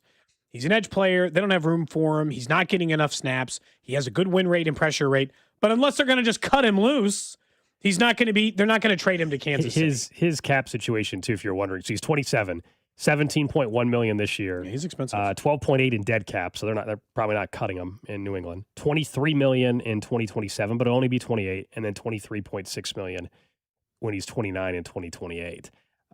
I don't know. Is the conversation New England that they're going to trade this guy? I mean, they signed him to a 4-year, $83 million contract 2 years ago. I mean, but it hasn't worked, but it could work here. And as you know this, and they didn't put this in the article, his numbers there that you're giving are not what the acquiring team would take on. Typically, the way it works in those trade-like deals is a half. Half gold is probably roughly a fair number. So everything you're saying, he'd probably be more like an $8 million cap hit for the Chiefs this year and about 60 to 70% of that number for the following. That's the kind of player I'd probably take a chance on. Look, in fairness, a lot of these are guards, not interested in guard. There are some quarterbacks in here, including like Spencer Rattler and Anthony Richardson, some obvious. J.J. McCarthy was already listed on here, which I would say is deeply concerning if I were the Minnesota Vikings. But from like the players that are available, there's a couple of corners that make sense. And then the other ones are the big name guys that we have largely considered. The only other one I want to bring up, because it's not the guy we'll bring up when we have the trade conversation later. Any interest in Keon Coleman, or is it just because the Bills don't want to play him, you're not interested? Look, Keon He Coleman costs nothing. If we're being fair, they'd give him go back away. to the draft 2 years ago. I was very interested in the Chiefs drafting Keon Coleman as well. I think there's still more there than what we've seen in Buffalo. I think clearly the organization, they told us publicly, they really weren't a big fan of his, or they at least blamed somebody else for it. He had about 130 so less yards, my question and the identical is, number of starts this year is worthy. I would want to know way more what when he was getting benched and was inactive, is he not showing up? He's not showing up to practice on time. Is he not looking at film? Is he not putting in the work? That kind of stuff, I'm not gonna mess with that. If it's just that the Bills just ultimately just really didn't think he was a fit after they messed up, then and I can trade for a 6th-round pick or something. Sure, as you said, the Bills probably aren't disciplinary. The Bills probably aren't trading him to Kansas City. I don't think. I know they may trade on draft night, but I don't know if they would trade Keon Coleman to Kansas City. It depends on what the value is. I'd be interested. With any of these are all either cut candidates or trades. Someone was saying you guys haven't mentioned Mike Evans. Well, that's because he's just a free agent. So the way the change of scenery is a little different. The way the article phrased it is, change of scenery guys under contract with their current team still. So that's why Mike Evans is not mentioned. That's why someone like Felix is. He's under contract still, or Keon Coleman is under contract still. Former Chief L'Jarius Sneed was also on the list. I noticed that. I did see that. Yeah. Did you see? I mean, boy, they absolutely fleeced. That was Brett Veach's best trade, right? Has he made a better trade than that? He robbed the Titans. I mean, he put on the ski mask, walked in. They knew robbed them blind. They had left. Nobody knew the health right of the player better than the team that drafted him, and that was the Chiefs, and that's why they won the trade, because they knew there was something up with the knee. So did the Titans, but the Chiefs knew more than the Titans did, and also that general manager at the time is no longer the GM of the Tennessee Titans. Nope. Well, and we mentioned that with Keon Coleman, the head coach who had a problem with him and suspended him, no longer the head coach. So sometimes, and look, I'm not saying he obviously has been very successful. Sometimes people butt heads and need a clean start. And sometimes clean starts don't work. I'm not here, God, I remember covering the first press availability for Kelvin Benjamin. It's not like people or Allen Robinson when he finally got a change of scenery. It's not like it went gangbusters the second that he found a new location. Every change of scenery player doesn't just turn into some superstar the second they get outside of town. But there's a reason why sometimes it's just not a fit and where they could change this. Now, Brandon Ayuk, the change of scenery, they got to just cut him loose. What benefit? Who's trading for Ayuk? Who would give you a pick for a player we know you don't want and he doesn't want to be there? I'll just wait. And the contract.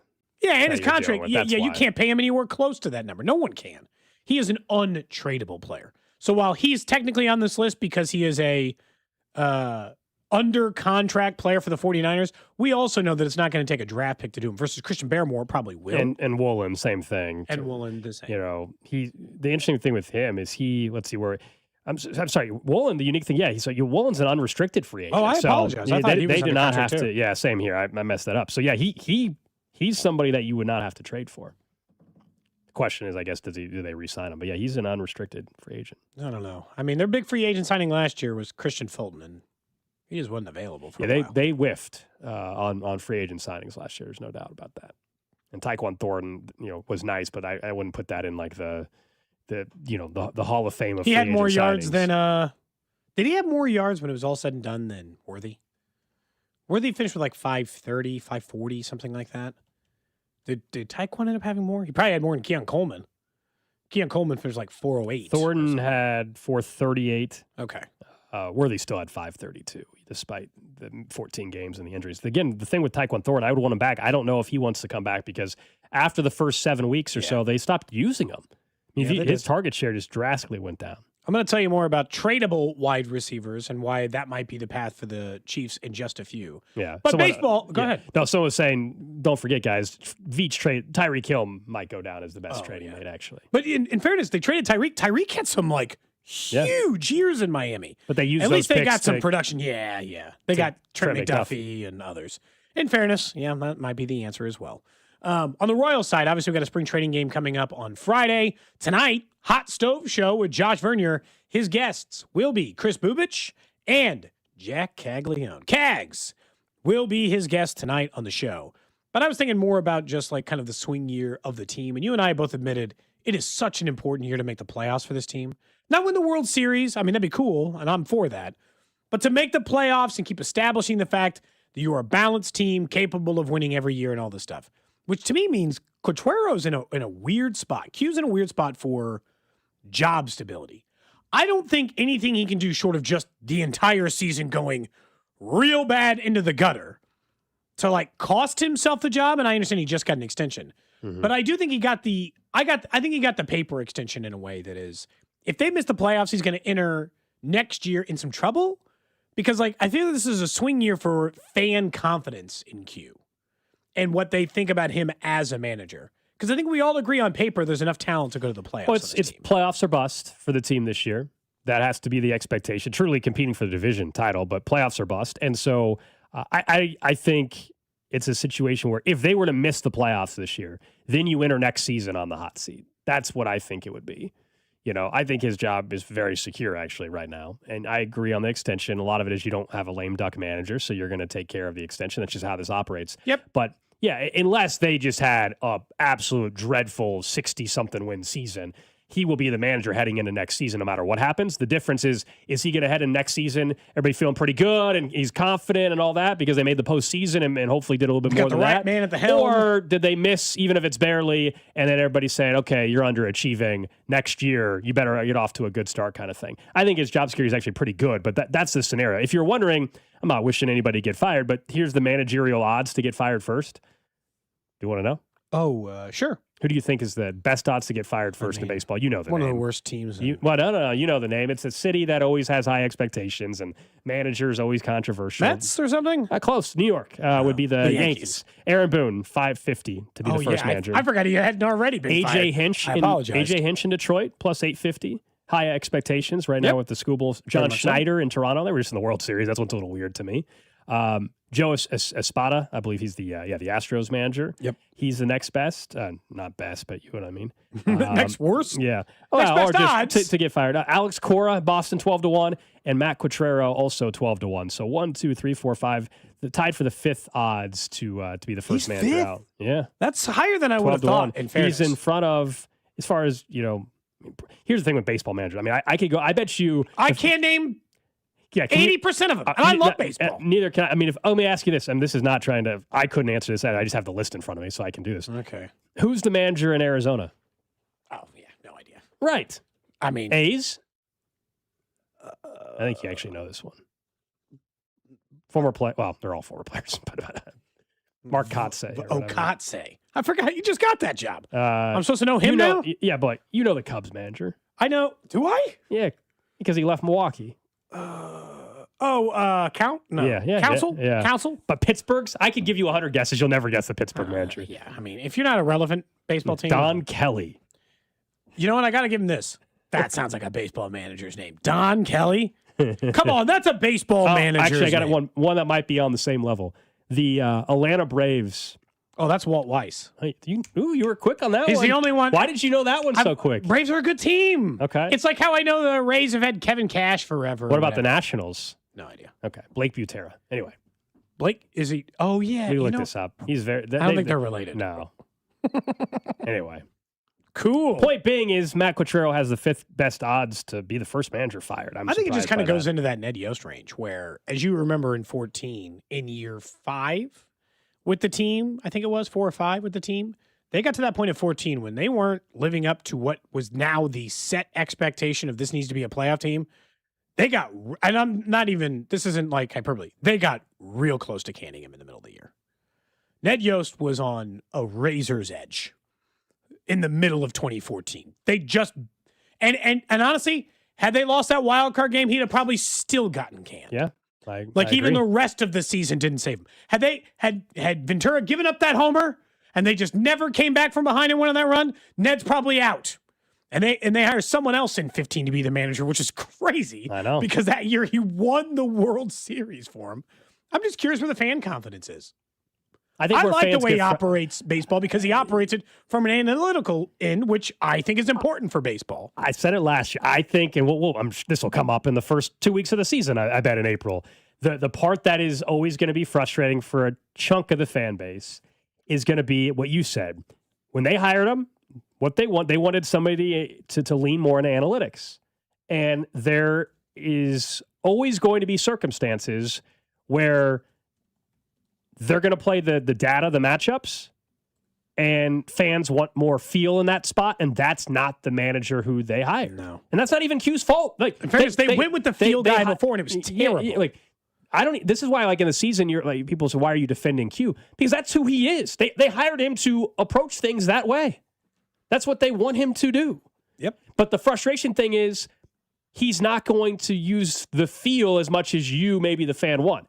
I'm not saying it's 100% correct. I'm just telling you the reason why, getting bent out of shape about it, it's going to happen this year. I guarantee, even if the team is playing great baseball, there will be plenty of instances where you're like, why did he go to this player? Because of the numbers say it actually was the right decision, but it doesn't pan out. And you're going to see some Sunday lineup, and you're going to be like, why is Tyler Tolbert in at left field sure. today? Be like, it's just the way it works. Yep. They run the numbers. They do this. They play it by the book. And they do it the way we talk about with fourth down decision-making in the NFL, which is you have to have a strategy, and to consistently stick with that strategy. Now, I will say that is until October 1st. The time in which I would lose it on a manager like that is what happened in the World Series a few years back when their ace starter had gone 5 no-hit innings, and they're like, well, numbers say shouldn't face him a third time. No. It's not the time for that. It's not the time. Then the feel part of the game needs to at least enter your space, enter your realm. You're in a playoff game, the numbers are different. You're in a playoff hunt. You got to win this game to go to the pennant. I don't care if the numbers say we throw this guy in the 8th, we throw this guy in the 9th, we throw this guy against. No. Your best players get your biggest outs. Across 162, they're going to play the numbers. Yes, and that's fine. We're going to get frustrated. I guarantee you, we will get frustrated and aggravated multiple nights during the baseball season because I'm just telling you, like, that's going to happen. Baseball. That's also just who they hired. Yeah. They want him to approach things in that way. Anyway, all right, let's get to the trash. Trash of the day. All right, we go to Montana for this one. 25-year-old Montana man. So he was trying to pay off, like, I guess, like a ticket or something. So like an open container fine, a nothing burger. Okay, no big deal. Yeah, sure. All right. The problem is this guy drove to the sheriff's office to pay the fine. I guess you couldn't go online. I don't know. Maybe it's that small for of a an town. Open container? I have no idea why. Don't have a portal? Some places. I told you when I was in Boise, we drove to Las Vegas from Boise. We're in the middle of nowhere, and there's a very small town, and I got a speeding ticket, and I could not go online to pay. I forgot, so I had to overnight something. Long story short, I couldn't just go online to pay. It was crazy to me. Whatever. So I guess in some places it happens. This guy went in person. He goes to the sheriff's office to pay the open container. The sheriff, though, as he gets there, notices the man appeared to be intoxicated while waiting for help. He's just sitting there waiting for help. And this guy it must have been that obvious. When asked if he's driven there, the man said yes. He claimed he had 2 drinks and smoked 2 bowls of marijuana. Oh, dude. A breath test. In the police station? That's wild. Why are you admitting to this? A breath test came back at 3 times the legal limit, and deputies found yet another open container in the vehicle. So this guy's got an issue. The sheriff's office posted a blunt public service announcement. If you drive to the sheriff's office intoxicated, you will be arrested for DUI. Stupidity is not an excuse. So this guy went there drunk to pay off his ticket, drove there drunk, and paid off his open container and ended up with a DUI. Obviously, if you're that level of drunk or have that level of a problem, you're probably not thinking in your clearest state, but that is bold. Going to the police station, actively drinking on the way there is crazy work. Like, I mean, insane behavior from this guy. I mean, what's that? Are Kansas laws different? I know in Missouri I can be a passenger and have a drink. In Kansas, you cannot. Oh, can't, huh? In Missouri, once you get to Missouri, you can, if you really must. You're driving down to the lake sometimes, you know?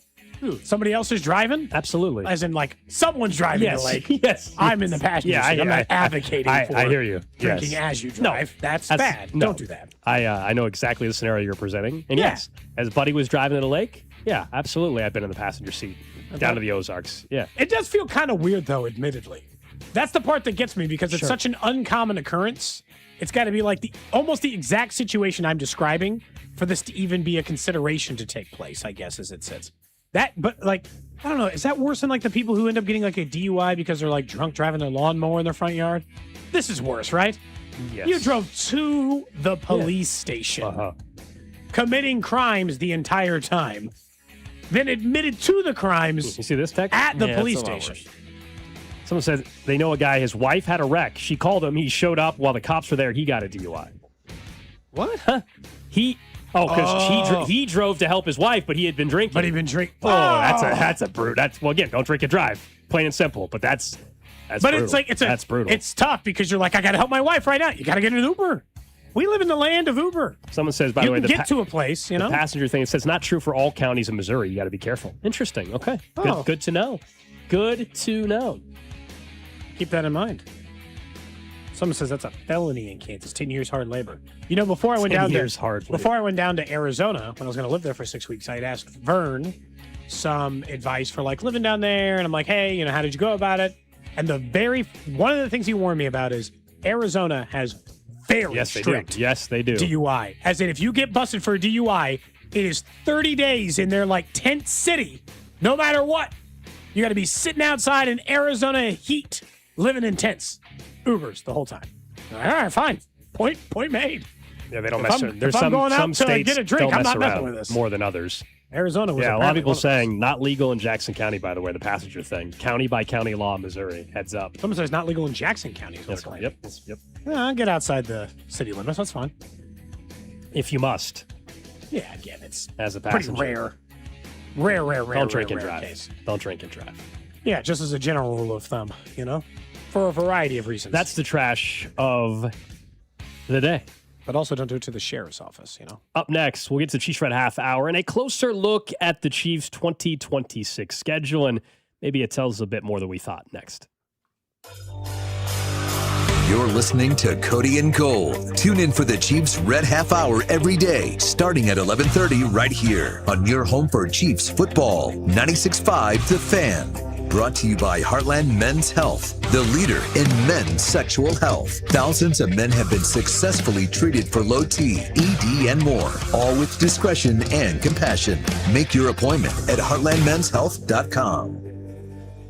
Our friends over at Centric can do so much for you because of their career services. Not only can they train you for that new career in as little as 4 months, they can give you preparation and guidance on how to land real entry-level IT jobs with local employers. We met some at the summit where they showed us employers who actively work with Centric grads. Yeah, and training alone isn't enough. That's the key with Centric. So yes, they're going to give you the best training around, but they're going to coach you also through the resume building.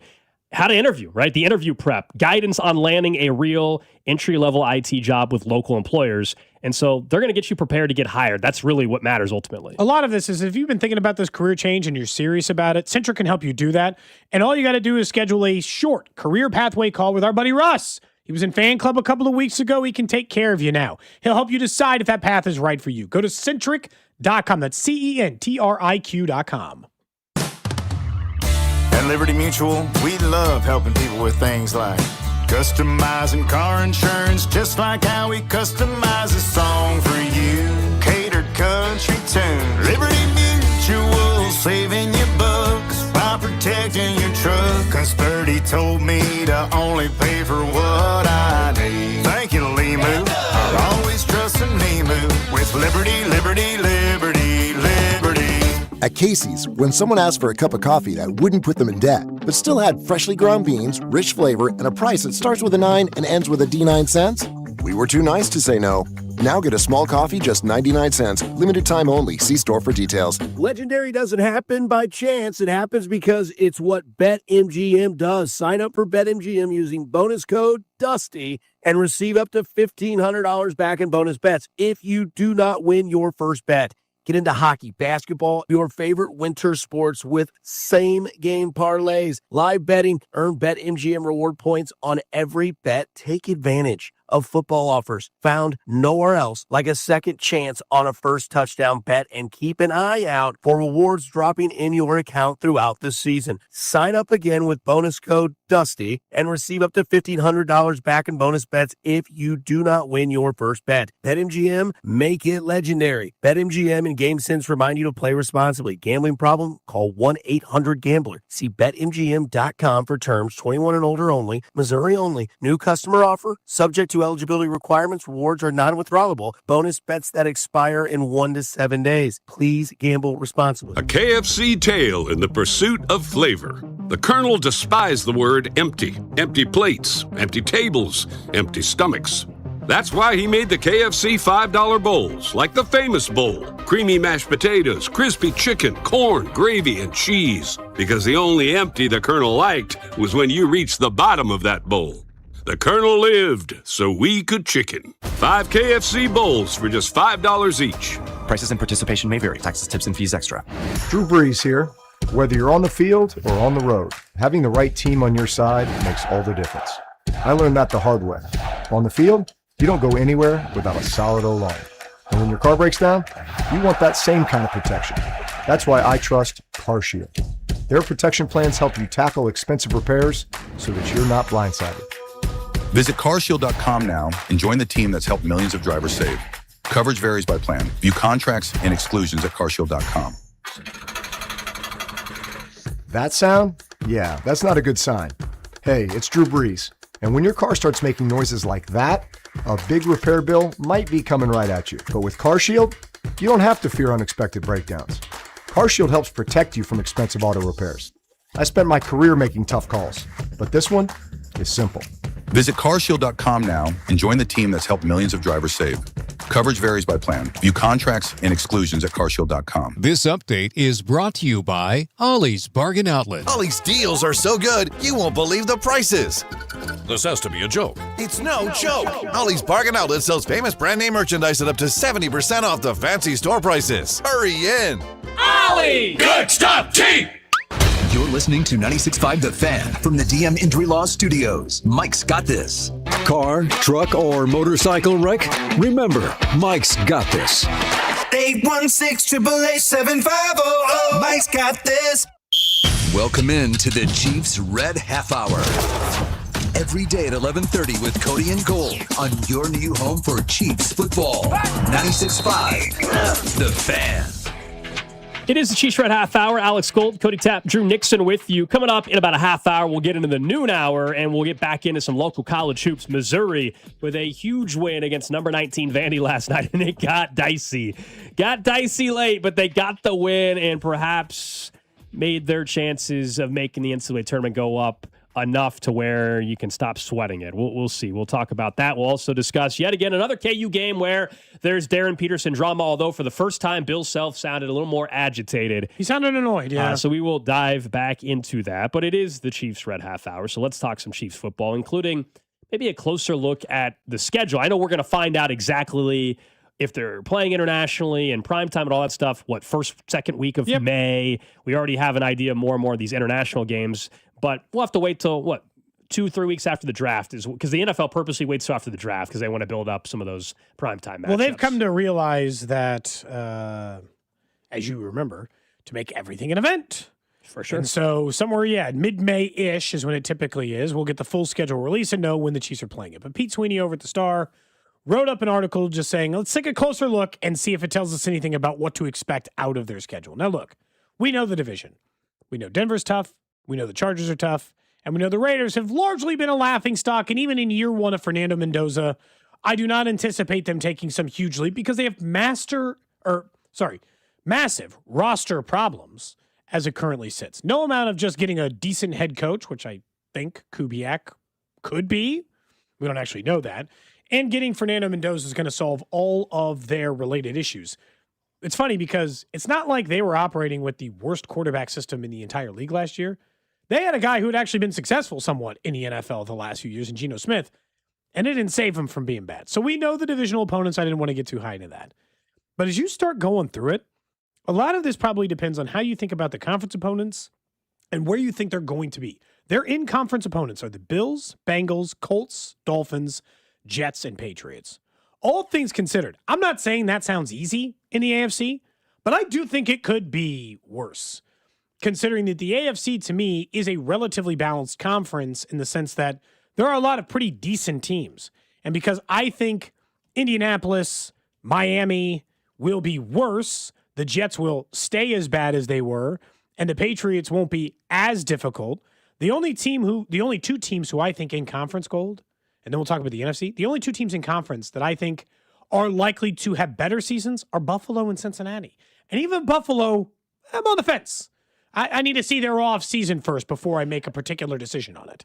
It is a big deal. Brand new head coach, Joe Brady. I'll give you that. I think also, and I know this could be said with every team's schedule, but we know there's going to be surprises. I mean, nobody thought the Patriots or the Seahawks were going to be as difficult. Or the Colts, probably. Or the Colts were going to start. It depends when you played them too, right? But nobody thought they were going to have that kind of start to the season. So, we look, I don't think the Jets are going to be much better. So that one I think we can lock in as just being crappy next year. But for example, like Buffalo could be a 9-win team. They could also be a 14-win team, and just everything works right, and suddenly they're right back to Miami could be a 3-win team or an 8-win team. I don't know who their quarterback is. Correct. The Rams, I think we all expect, no matter what, they're a 10 to 13 win Stafford's coming team. back, right? You know what I mean?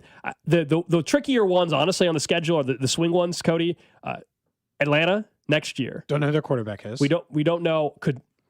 Where are they going to be? Cincinnati, wild card. I mean, are they going to be fully healthy, good to go by the time the Chiefs are playing, when the Chiefs play them? And if that's the case, is Cincinnati back to being a legit contender? They haven't been one in 3 years. So that game has got a big, wide range where all of a sudden that one looks like a way more challenging game than what it might look like right now in February.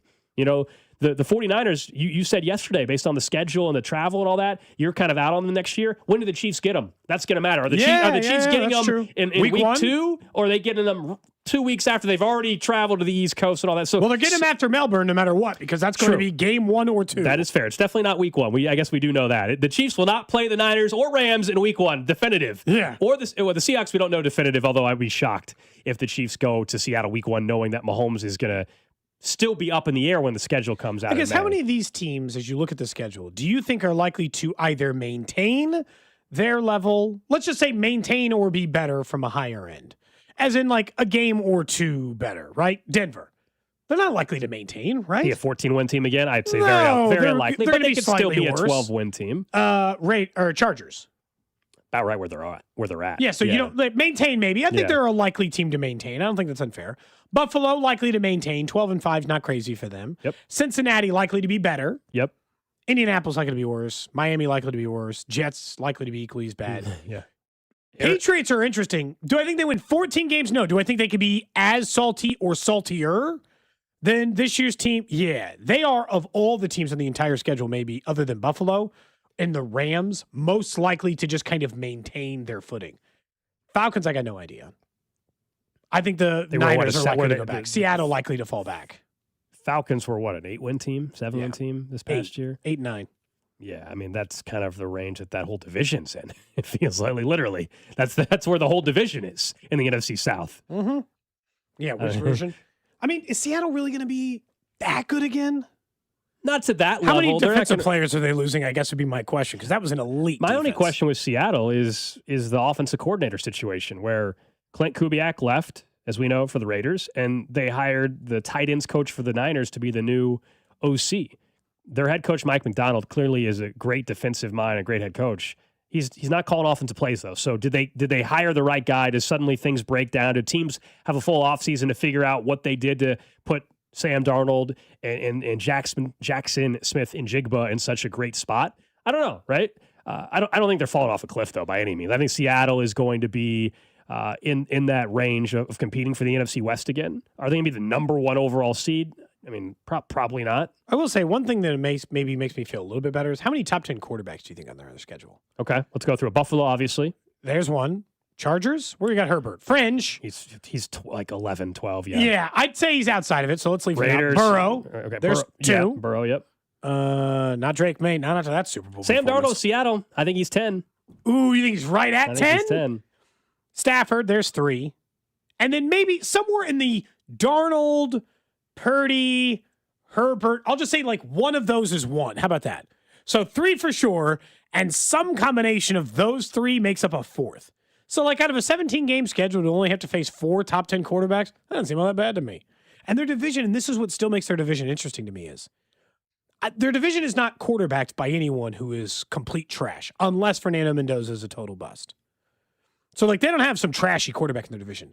But also, I don't deeply fear anyone in their division at quarterback either. It's a really interesting, like, versus like if you're in the like the division you just talked about, where you got to face Rams and it's like Purdy and Darnold. Like I fear those more than I fear Knicks and that has been Mendoza. And that's been the whole thing with the Broncos. You know, where we said after the rookie year for Bo Nix, like, okay, he looks like a legitimate long-term starter for the Broncos. The good news is he's never going to be a top 10 quarterback in football. That's the beautiful thing about Bo Nix. And I understand the Broncos won the division last year, and you know they have actually worse odds than the Chiefs to win it at some books this upcoming year already, which is kind of weird. But they were largely carried by their defense. Bo Nix had a couple really strong performances, but you're not worried about, you don't have a Joe Burrow, a Lamar Jackson, a Josh Allen in your division. No. You have that guy, Patrick Mahomes. He's on your team.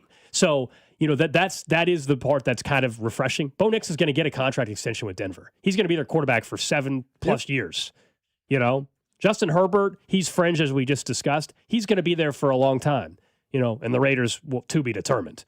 they've been having a revolving door at quarterback. And Mendoza, as we've discussed, I think he's going to be a starter for a bit in the league. I don't think he's ever going to be viewed as a top-tier quarterback. It's weird. It's not the worst quarterback division in football. That's crazy, right? I'm sure that's the NFC South. Without even looking, I would assume that it's the NFC Baker, South. Shuck, Penix. Dude, Bryce Young. It doesn't even matter who you say after those three. Yes, that is clearly the worst quarterback. AFC South gives you a run for the money, though. Does it? Lawrence, Stroud. I mean, they both have done more than a lot of those quarterbacks, though. We're talking how Jones bad and Titans, whoever Cam Ward. That's pretty bad. But it's not as bad as the ones he just listed. But I'd pick it is pretty bad. Other than Baker, I'd pick every other quarterback in the AFC South just about before I'd pick one in the NFC South. Yeah, is that fair? Yeah, but it's also like middle of the Chiefs division is like middle of the pack. If you like took out the top quarterback, right? It's not the worst, but like with Patrick Mahomes, it ends up being one of the better quarterback divisions because people like Herbert and Knicks. Honestly, funny enough, Drew's division might be number one. Lamar Jackson and Joe Burrow makes it the best 1-2 punch, I think, out of any division in football. And then other than, I don't know, maybe Hurts and Prescott, but then you don't have like top end guys. So Jay Daniels, I think the NFC East is better. Or not as good as that, but they're top to bottom are much better. Yeah. And what you think of Aaron Rodgers? From the 816, someone said, if you're a GM, who would you pick as your quarterback, though? Darnold or Herbert? Herbert all the way. Herbert. Justin Herbert. But this is where I still would pick, I know people are like, what are you talking about? Sam Darnold just won a Super Bowl. I still would pick Justin Herbert if I was a GM. Heading into next season, I would still choose Justin Herbert. If you told me I had the perfect O-line and all that and everything, because, by the way, Sam Darnold had a pretty darn good situation this year, and he took advantage of it. You mean the league's best defense and one of the best defenses in a decade? If Justin Herbert had that, I'm not saying Herbert would have won a ring, but they wouldn't have lost their first playoff game. That's all. Yeah. That's why, like we talking about, like when we rank out quarterbacks, I do factor in, and this is, I don't know, I think we've gone too far in the quarterback wins don't matter direction. They obviously matter. Having an ability to win matters. I'm sorry. And because the quarterback is the single most important position in maybe all of sports, I happen to think that wins for more than any position in basketball, football, other than golf or tennis, individual sports, in team sports, wins matter more for that position than any other. I'm sorry. Fine, there's no safety win stat. Quarterback wins, that's a real stat, and that matters. An ability to win matters to me.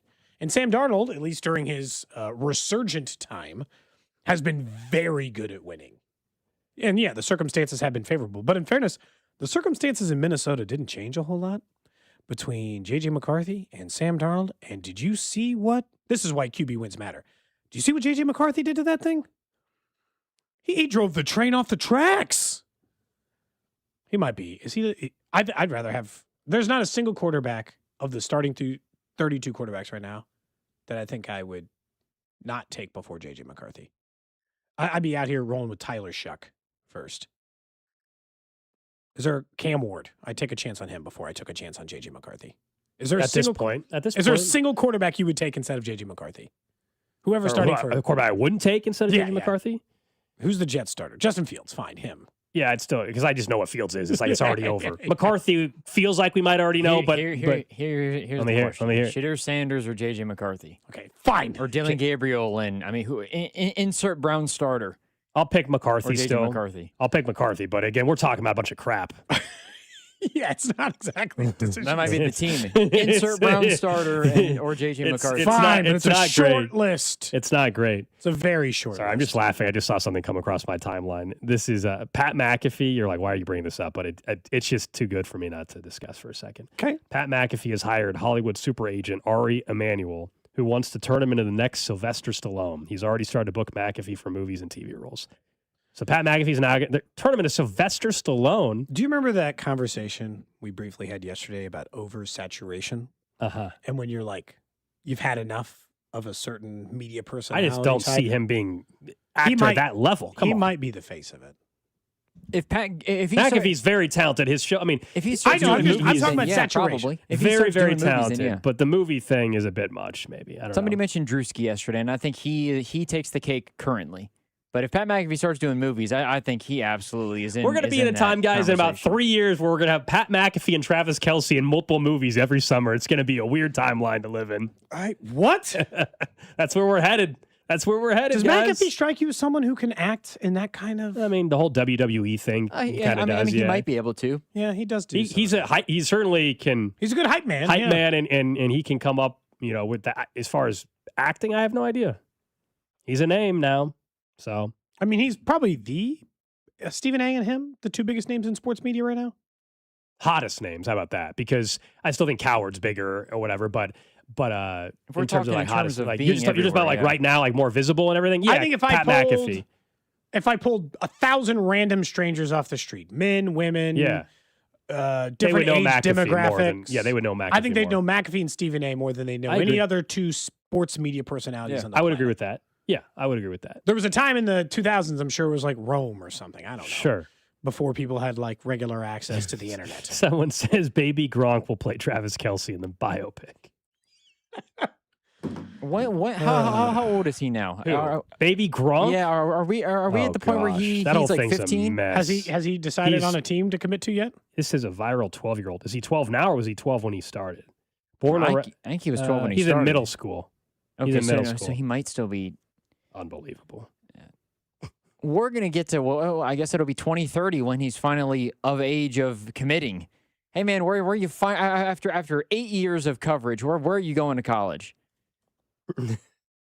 LSU, right? Is that where he's going? I have no idea. He's going to join. He's going to be with Lane Kiffin at LSU. That kid is. It's his dad's fault. I feel bad. I actually yeah. feel bad for the kid. His dad put him in that spot. It's embarrassing. It really is. It's pathetic. Yes, that's what it is. Bad parenting more than anything else. I wouldn't do that to my kids. Not me. My kid, I told you, it was like we had to go and shoot baskets at a court the other day. Every once in a while, just to it was too nice. It's beautiful weather yesterday. Yesterday was like, I know we had a meeting after the show for some work stuff.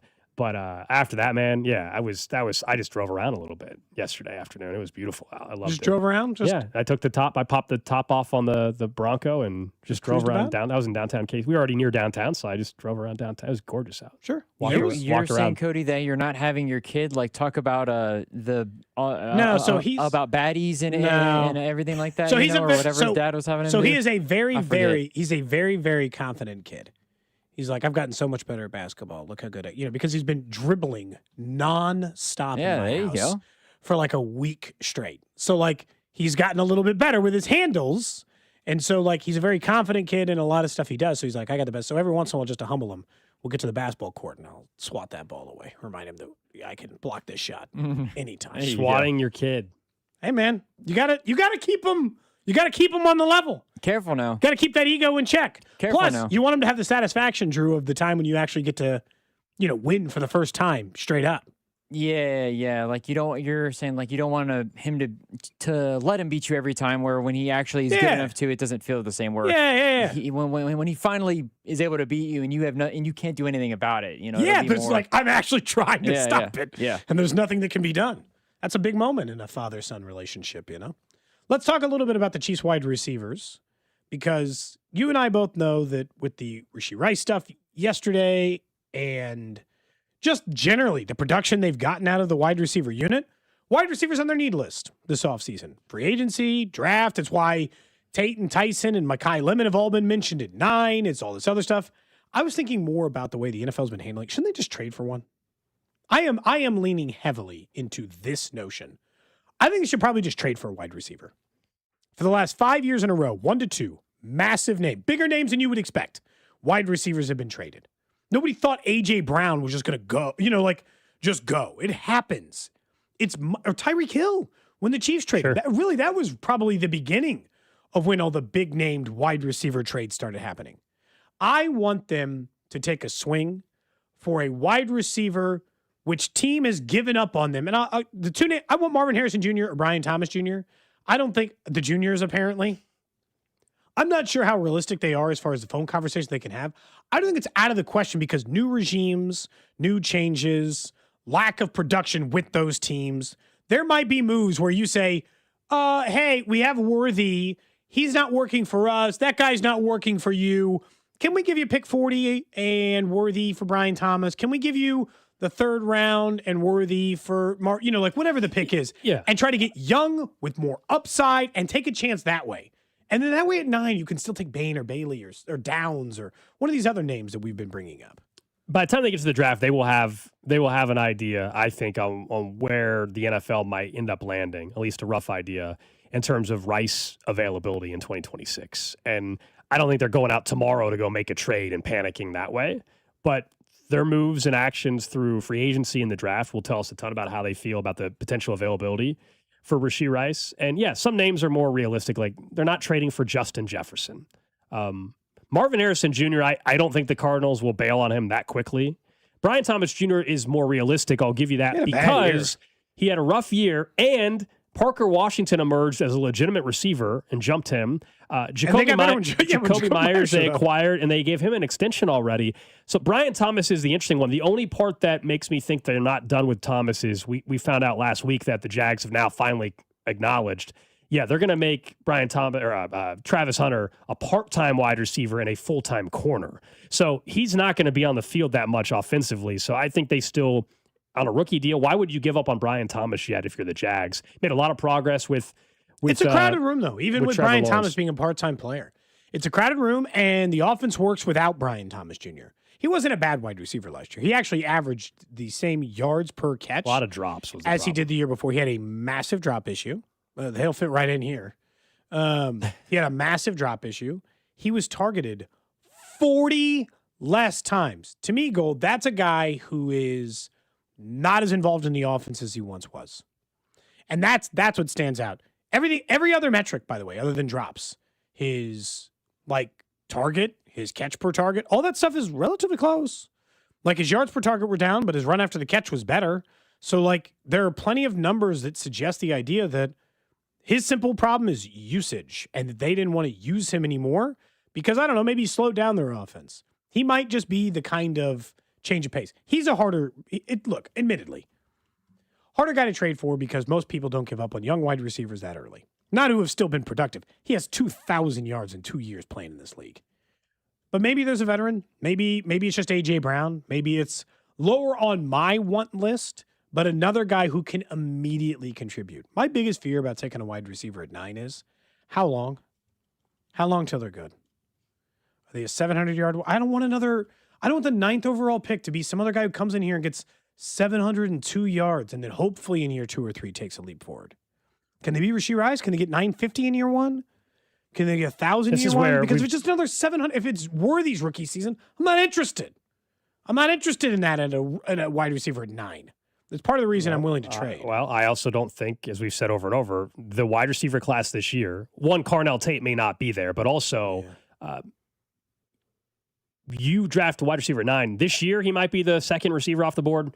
Next year, he would have been like the 4th or 5th. And so that scares me a little bit about wide receiver, and it boxes you in a corner. This is why you go free agency. Could they be interested in Romeo Doubs? We looked it up. What was it, Cody? $12 million a year, roughly, on a contract for Romeo Doubs. He could come in and be your number 2 wide receiver and solidify some things. So you would have potentially Rice if he's available. But if not, it's Doubs, Worthy, plus either another veteran or plus a draft pick and Kelsey. Okay, that can work in 2026 at least. And then in 2027, you got to go back into the wide receiver waters still. No matter what they do this offseason, I think they're going to be in the wide receiver picture again, whether it's a free agent guy next year or in the draft. Hopefully they're picking the 20s or 30s next year, but they're probably going to be in a spot where we might be saying they got to pick a wide receiver in the first round next year. And I think the reason why I bring up, and not the fake trade that was out there for Marvin Harrison Jr., the reason why I bring up those two names in particular is both of them have had some issues staying healthy and some lower production than was expected, and new GMs, new head coaches. So, nobody's married to them. Gold, if there's a time as a GM to just make a call, the time to just make a phone call and see what the availability is when they got no love for this man. For all I know, and this might not be the case, Austin Fort or whoever's, isn't that the name of the guy who got the Cardinals job?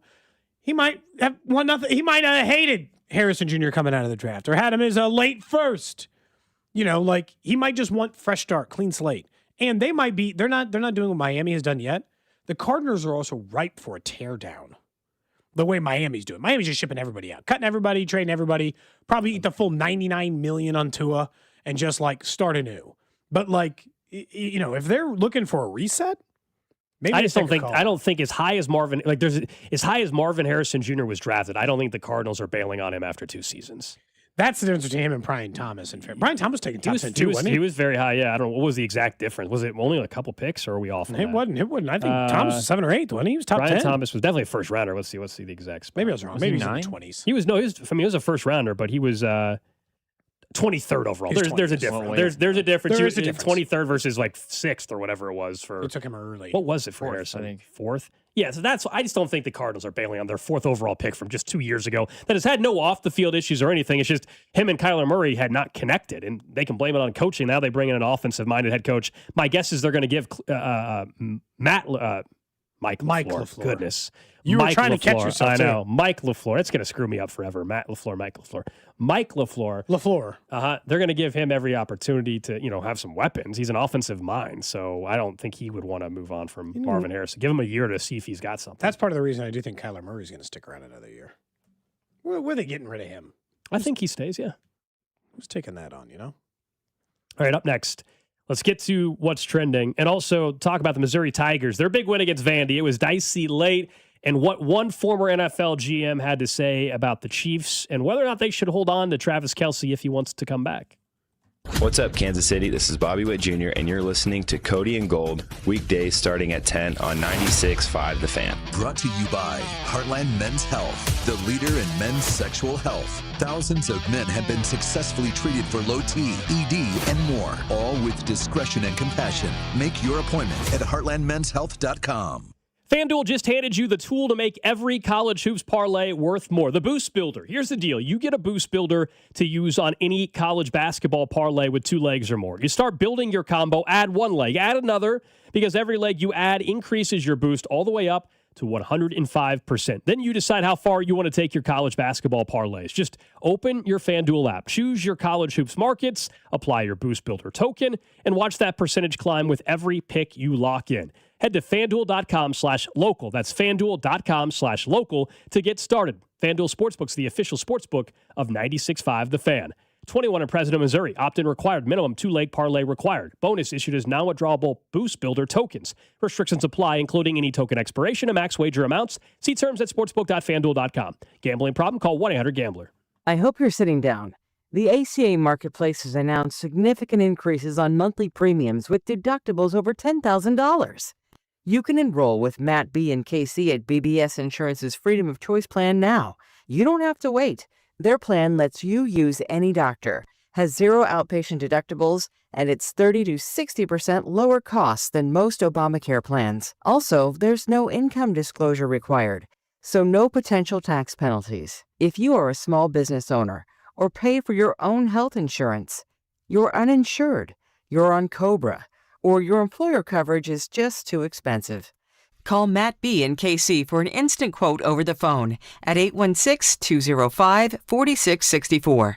That's 816-205-4664. Or go to bbsinsurance.net. That's bbsinsurance.net. They will customize a plan chosen and managed by you, not the government. If you love seafood, pull up anchor and set sail for Hy-Vee's annual fish and seafood sale. Get a whale of a deal on all your favorites for Lent. Salmon, tuna, trout, and catfish. Seafood lovers shrimp, crab legs, and lobster mac and cheese. Eating seafood twice a week has major health benefits. Count on Hy-Vee to sell only the freshest seafood backed by the Responsible Choice Guarantee. All hands on deck for the annual seafood sale going on now at Hy-Vee. One thing I love doing is going to Hy-Vee. I love going up and down the aisles and finding everything I need. But sometimes we're just very busy. With 2 girls in high school right now, we are swamped. So we use Hy-Vee's aisles online. I go to the Hy-Vee app or at Hy-Vee.com. I choose the store I want, I select my items, and then Hy-Vee does all the shopping for me. All I have to do is pick it up or, better yet, have it delivered to my home. So I'm going to save time and I'm going to save money. What could be better? Only at Hy-Vee. Want to make the most of your tax refund? File with TurboTax on Intuit Credit Karma. They help you get your biggest refund, and then we help you do more with it. With a personalized plan designed to help you hit your money goals. Start filing today in the Credit Karma app. This is the story of the one. As an HVAC technician, he and his digital multimeter are in high demand. So when a noisy office HVAC turns out to be a failing blower motor, he doesn't break a sweat. With Grainger's easy-to-use website and product information, he selects the product he needs to keep everything humming right along. Call 1-800-GRAINGER, click Grainger.com, or just stop by. Grainger, for the ones who get it done. My name is Whitney Allen, and I'm a widow. My husband, Ryan, died. We never thought we'd ever have to use life insurance, but the unexpected happened. With Ethos, signing up was fast and 100% online. You can get a quote in seconds, apply in minutes, and get same-day coverage. No medical exams, and you can get up to $3 million worth of coverage. I'm grateful we were prepared. Get your free quote at ethos.com/radio. That's ethos.com/radio. Paid spokesperson. Time spent on application may vary. Online health questions required. This is the story of the one. As the purchasing manager at a manufacturing plant, she knows the only thing more important than having the right safety gear is having it there when you need it. That's why she partners with Grainger for auto reordering, so her team members can count on her to have cut-resistant gloves on hand, and each shift can run safely and efficiently. Call 1-800-GRAINGER, click Grainger.com, or just stop by. Grainger, for the ones who get it done. I'm Boomer Esiason. My mom died from cancer. She was only 37 years old. She didn't have life insurance, and that was devastating for my family. That's why having life insurance is so important to me. Ethos makes it fast and easy. Get a quote in seconds, apply in minutes, and get same-day coverage. You can get up to $3 million in coverage with no medical exam. Get your free quote at ethos.com/play. That's ethos.com/play. Paid spokesperson. Time spent on application may vary. Online health questions required.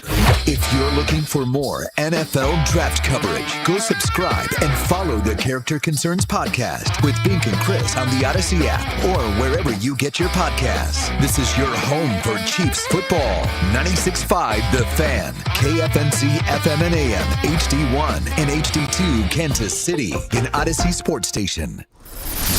What's trending? Cheddar, mozzarella, Havarti. Number one on what's trending local college basketball last night. Missouri Tigers got a big win against number 19 Vanderbilt, 81-80. It got very dicey late. We're going to talk more about it. But how big of a win that was for the Missouri Tigers, we'll do that coming up after what's trending. Also, Kansas in action last night. They took care of Oklahoma State, 81-69. The big story, though, once again, Darren Peterson. What happened during the game in which he only played 19 minutes? Now, he had 20 points in 11 minutes, which is ridiculous. Only played in 19 minutes in the entire game. Bill Self sounded more frustrated than he had in other circumstances. We'll play some of that coming up at 12:30. Next up on What's Trending, the Major League Baseball Players Association Executive Board voted unanimously to appoint Bruce Myers their interim executive director. You might realize Bruce Myers, the number 2 guy behind what was Tony Clark before he resigned after more than a decade as the union lead. The executive board is 72 major and minor league players who are elected by their teammates to 2-year terms. I don't know who it is for the Royals right now. I think at some point maybe it was Vinny, but at least representatives of pretty much every team voted it. They unanimously said Bruce Meyer will be the guy, at least in the interim. He probably will likely keep the job just as long as he's not. They're not going to want to change all leadership a year away from a massive negotiation.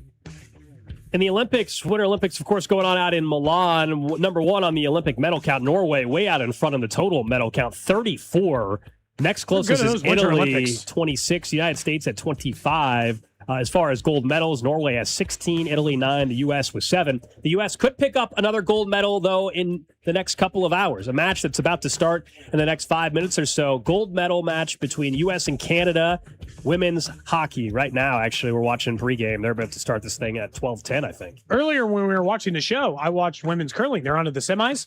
I watched them hit a walk-off shot in an extra frame. Hey. Did you see it, Drew? Snuck it right inside there. I thought they overshot it. Just inside to move on to the semifinals. It was a good shot. It was fun. Next up on What's Trending, the Chicago Bears have maybe taken a meaningful step in what could be their future. We'll see.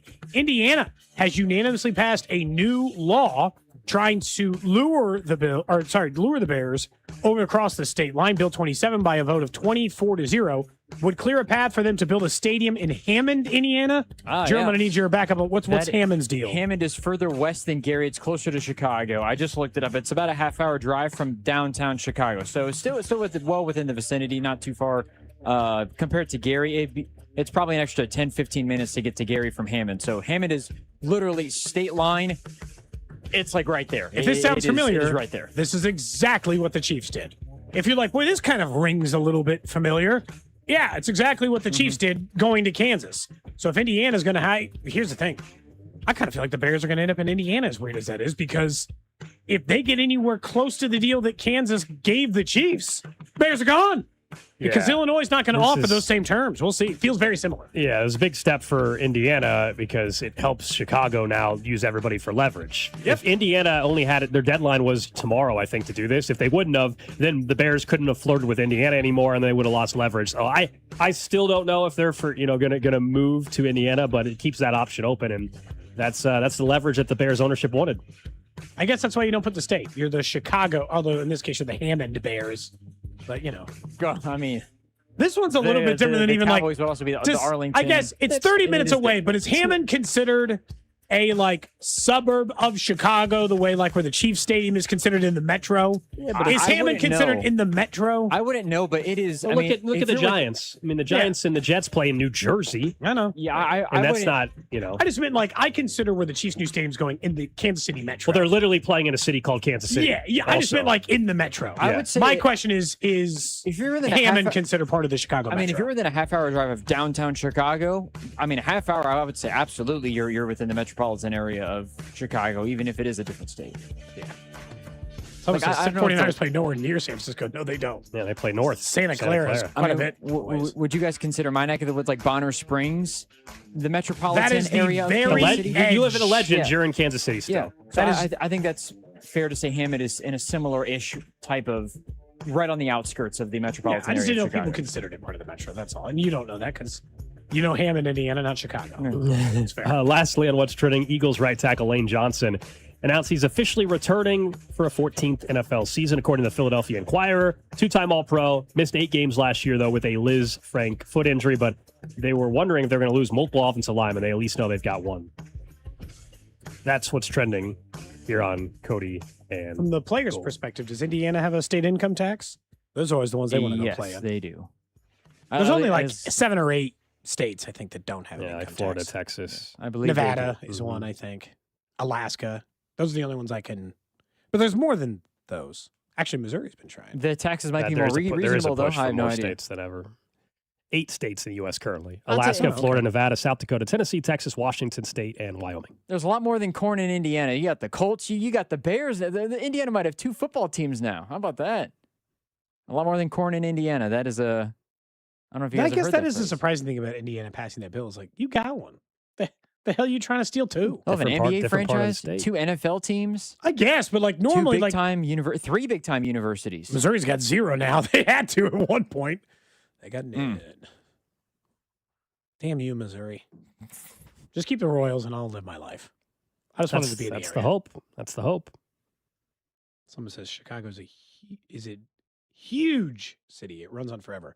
I do know one of the things people say about Chicago is everyone claims the people who claim they live in Chicago stretches a ludicrous distance. Like an hour, 45 minutes? Yeah, hour and a half north. They're like, oh, I'm from Chicago. You're like, hour and a half north of Chicago might be Milwaukee, actually. We're getting pretty close. If you were an hour and a half north of Kansas City, where are you claiming you're from Kansas City? You'd be insane. Hour and a half, that's 45 minutes. You have to go another 45 minutes past that. There's no way you're claiming, obviously. You mean Chillicothe, claiming you're a Kansas Cityan.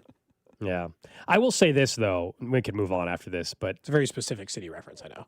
No, you're good. I will say, I get what you're saying. I'd say deep down, if somebody an hour and a half from here wants to say they're from Kansas City, do you really care? Why does it freaking matter?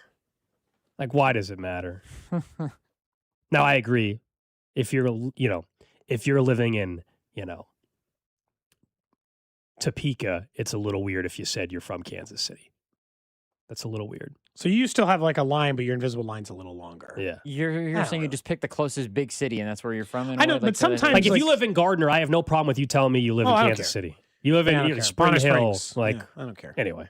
The other part about this is a lot of times when you're describing this, you're describing it to somebody who doesn't live in this area. And saying Spring Hill, Kansas doesn't mean anything to anybody.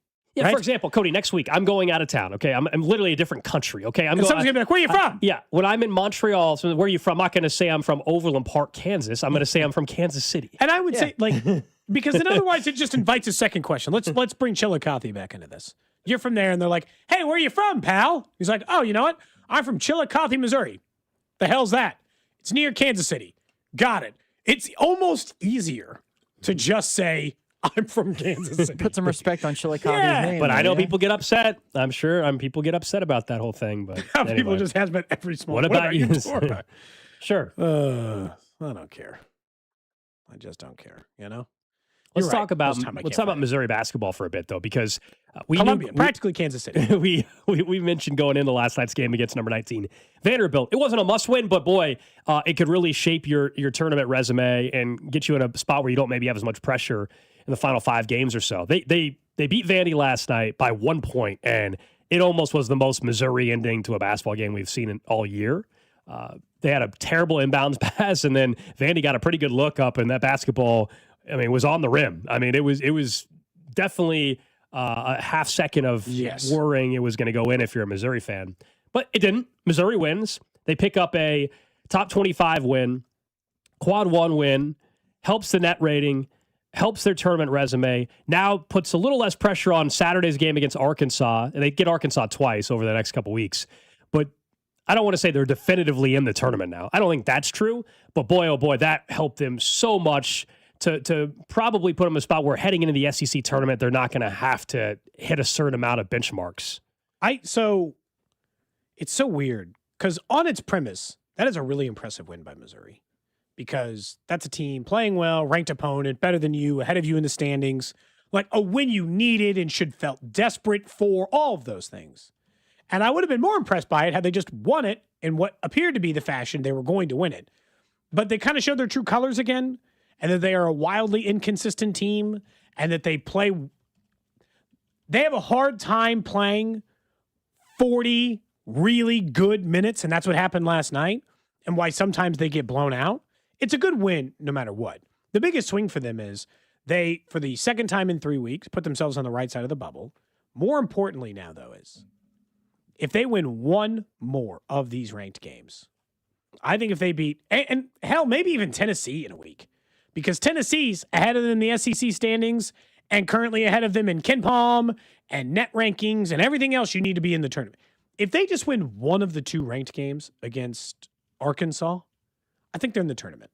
I don't think they can do anything to cost themselves a spot, barring losing every other game on their schedule and losing their first game in the SEC tournament, which I would just think they'd probably be a little too good for. So I feel like they're safe. They're a tournament team if they just win one more game, and that's what that game did. There were a lot of other things could happen and go the wrong way and all that other stuff. But why the hell are you letting Vanderbilt back in it? They had a 20-plus point lead, Gold. You and I were I had it on the split screen. I had or 2 screens, right? I was watching one on one and one on the other. But when you look at it, what was Missouri doing? The effort in the second half of this, and this goes back to Dennis Gates as a coach. I don't think he's as good as a halftime adjuster. I think he makes a lot of mistakes. I thought their rotations didn't look as good.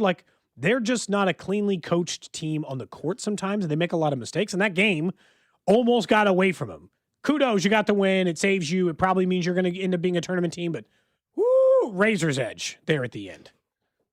Yeah, I guess when you look at it on paper and their team sheet and everything, if you're the committee, how close it got late and stuff is not going to matter. That's not a game I don't think the committee is going to look at and say, man, you almost blew it. No, it's a win against a top 25 team. And weirdly enough, the fact that the game was closer will help Vanderbilt's standing better than versus Vandy having a 20-point loss on their resume or something like that. So in a weird way, it actually kind of helps Missouri if we're just going off of the team sheet kind of stuff. Now, I don't know if this is updated. Lenardi doesn't have bracketology updated for the last couple of days. I was trying to see if it got updated from last night. It doesn't. He had him last ranking. He had him at 69th. Yeah. So they moved up. As a reminder, 68 is the number of teams in the field. Yeah, they were going to be one of the first teams out. They're on the right side of the bubble again after last night. That's the key for Mizzou. Where do you think, let's see. I'll look up where they are in net. Because net updates right away. 59 in net. Which is, again, inside the tournament field. But also, before that, they were in the 60s. Like, and I guess part of their problem is because of what the SEC is a conference. A lot of the teams they have been facing or are facing upcoming are ahead of them in this. You had mentioned that loss to Texas and the way that Texas absolutely took it to them. Vanderbilt, by the way, you want to know where that ranks in net? Vanderbilt net is 15th. They love Vanderbilt. That is a massive win in that regard. So it simply is just, in my opinion, it simply is a tournament. It's a put you in the tournament win, barring a complete catastrophic failure. It just they can lose. They can lose to Arkansas. One game against Arkansas, and you're good. Well, it's weird. They're 5th in the SEC. I know. So they can lose both their games to Arkansas. So they're 5th in the SEC. Then they got games against Tennessee, Oklahoma, Mississippi State, and so they could finish what? They could be 11-7 in conference play. Yep. And be in the middle, be 7th or something in the SEC. And you go into the SEC tournament and win a game or two. You win a game, you probably lock yourself in. 2 means you get out of playing in Dayton maybe or something like that. If you find a way, though, to beat Arkansas in one of them, then you're not even worried at all about. There's nothing to worry about. Maybe that's a good way of putting it. The pathway instead of because they can beat Arkansas, and I think they're 100% in the tournament. I would agree. But there's a pathway to the tournament that doesn't include having to beat Arkansas now. Like that might be as big as just being able to get in by simply beating the Razorbacks, is that there's a pathway for you without having to beat them. It could be just simply, like we said, beating Tennessee at home, a team that is not ranked, but ahead of you in net, ahead of you in Ken Palm, ahead of you in the SEC standings, all of those things. That would count as a probably quad 2, I would think. Maybe it's not a quad 1 win, but it's not a nothing win either, and can certainly boost it. There's just a lot of ways for them to get to the tournament now, and it's going to take them screwing it up to miss. Versus before, it could have just been like you played some average basketball down the stretch and you're not a tournament team. I would avoid maybe letting Vanderbilt make a 20-point run on your ass and cutting it down to the final possession and making sloppy passes and not being able to hit your free throws and all the stuff that made it so Vanderbilt had a chance to win that game late. But you won it, Gold, and I guess in the end, that's all that matters.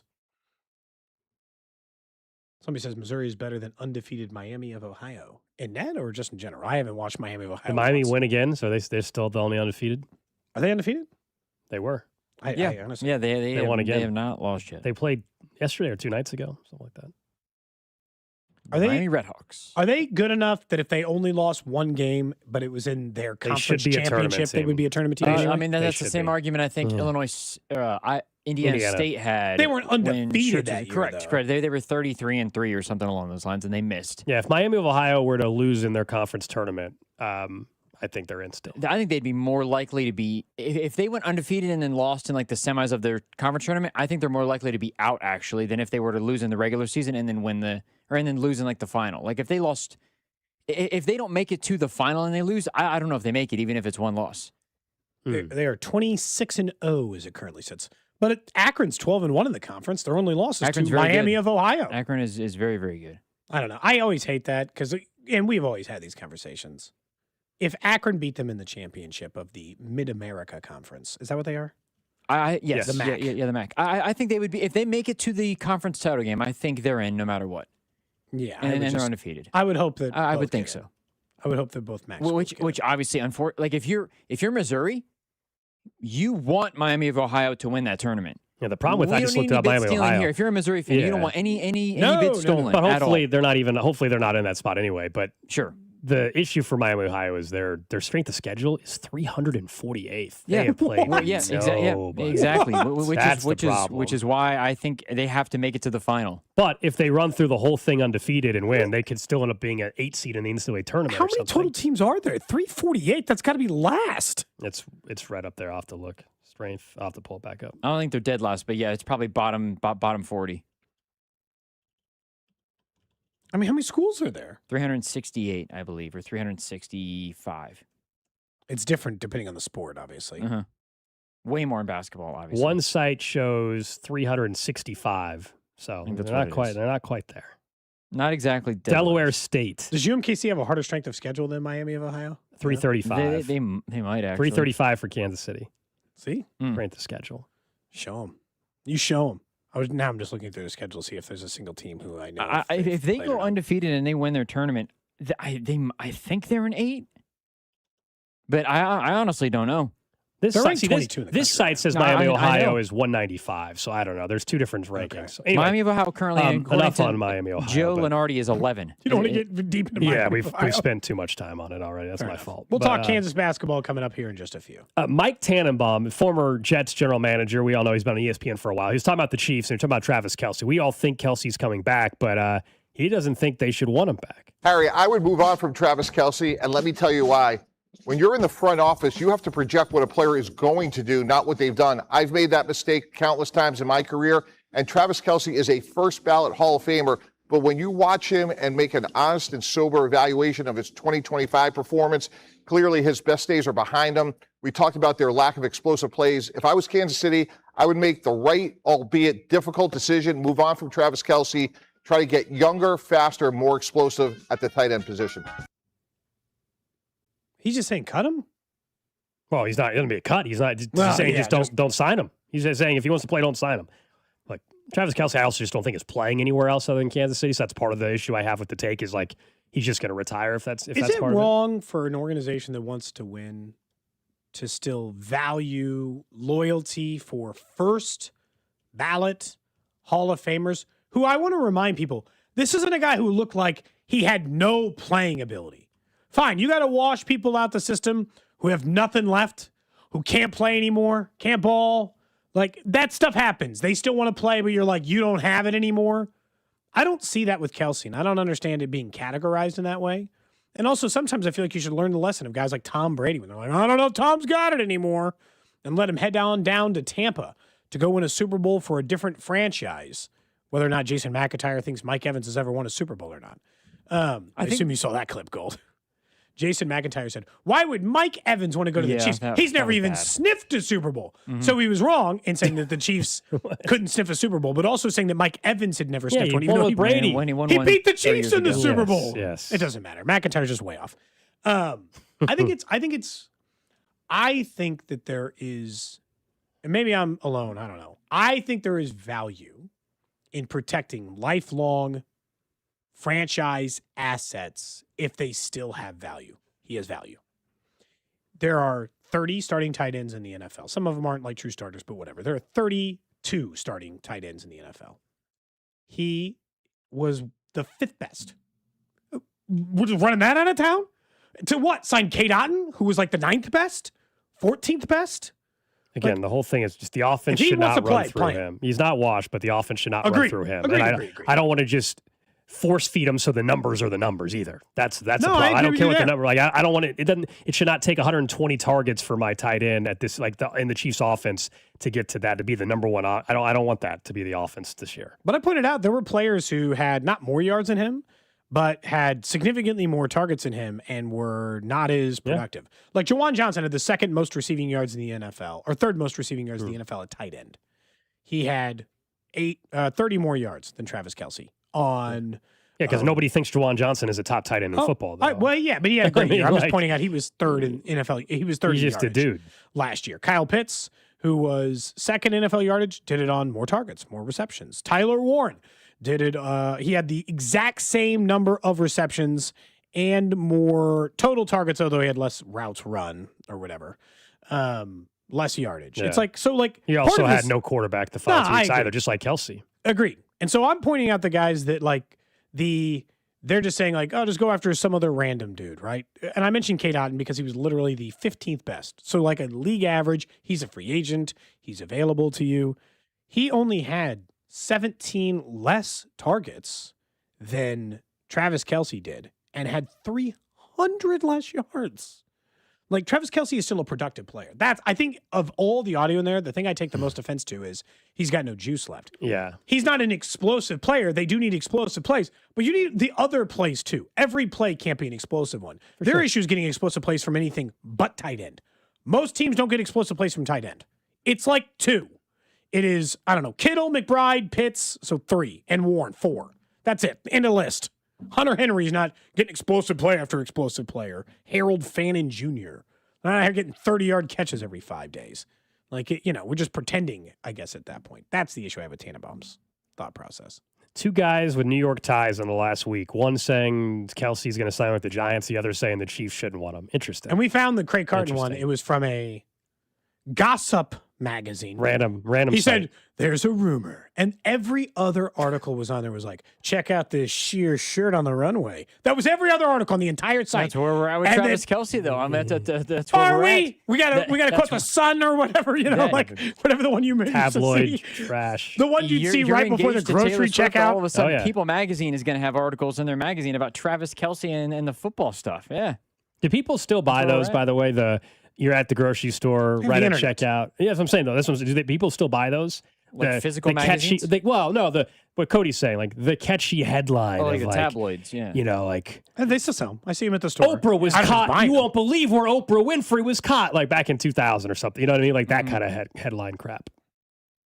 They are there. Evidently, somebody buys them, I guess. If they're I'm convinced somebody just, while they're waiting in line, they just read it real quick and find out the headline and they put it back and they don't buy it. They must get some money out of it. Like, to Drew's point, why are they still selling them there? Somebody's buying them, I guess. Who are these people buying these physical magazines? It's definitely got to be, though, like, I don't know, somebody who's I genuinely think I've had older who just doesn't either have technology as much or they don't go to their phone where it's like they see something like a tabloid and it's like, okay, let me pick it up and read it. I think I have personally owned a single magazine subscription in my entire life.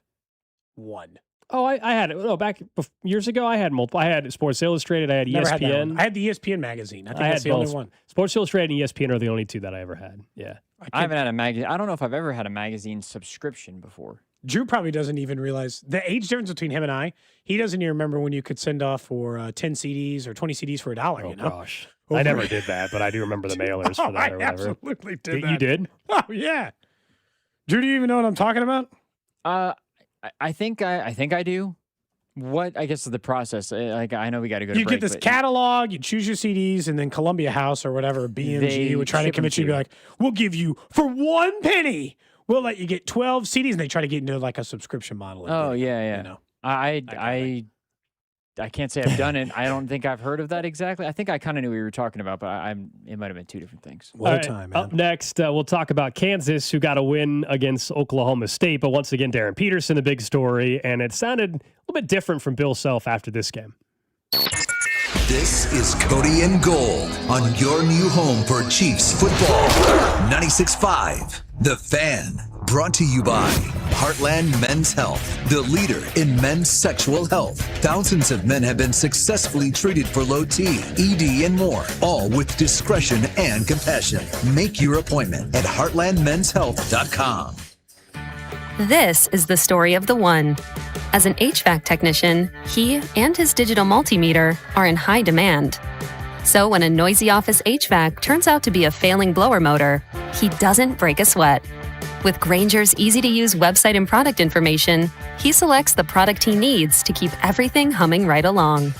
Call 1-800-GRAINGER, click Grainger.com, or just stop by. Grainger, for the ones who get it done. I'm somewhere on a beach. Get lost with Dierks Bentley off the map tour. Dierks Bentley live. I'm drunk on a plane. Drinks for everybody. Playing Morton Amphitheater Saturday, June 13th with Ricky Skaggs and Kentucky Thunder and Owen Regley.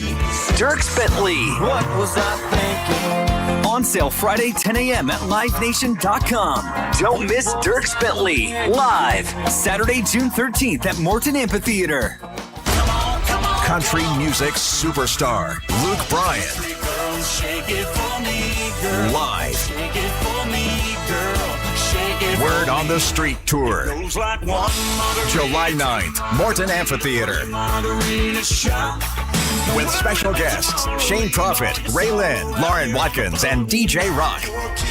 Tickets are on sale now at LiveNation.com. Don't miss Luke Bryan in concert. Legendary doesn't happen by chance. It happens because it's what BetMGM does. Sign up for BetMGM using bonus code DUSTY and receive up to $1,500 back in bonus bets if you do not win your first bet. Get into hockey, basketball, your favorite winter sports with same-game parlays. Live betting, earn BetMGM reward points on every bet. Take advantage of football offers found nowhere else, like a second chance on a first touchdown bet, and keep an eye out for rewards dropping in your account throughout the season. Sign up again with bonus code DUSTY and receive up to $1,500 back in bonus bets if you do not win your first bet. BetMGM, make it legendary. BetMGM and GameSense remind you to play responsibly. Gambling problem? Call 1-800-GAMBLER. See BetMGM.com for terms. 21 and older only. Missouri only. New customer offer. Subject to eligibility requirements. Rewards are non-withdrawable. Bonus bets that expire in 1 to 7 days. Please gamble responsibly. In a world in need of a hero, one man rises to the challenge in style. He is... just driving the kids to soccer practice. Make every day feel epic in the all-new Hyundai Palisade Hybrid with up to an EPA-estimated 619 miles of range on select trims, advanced tech, and class-leading interior space. Visit HyundaiUSA.com or call 562-314-4603 for more details. And hey, come on, no cleats on the seats. You're still grooving, still connecting, still loving, still turning up, still thriving. You still got it, but your immune system, it weakens as you age. That's where vaccines come in. They help train and strengthen your immune response to fight off respiratory illnesses like flu, pneumococcal pneumonia, RSV, or COVID-19. Ask your doctor or pharmacist which vaccines you need. Book in minutes at vaxassist.com. Sponsored by Pfizer. Too many tools, too much stress, and way too many bills. Odoo replaces it all. One connected platform for every part of your business, so you can work faster, smarter, and for less. Odoo, the only software you'll ever need. Try it free today at odoo.com. That's ODOO.com.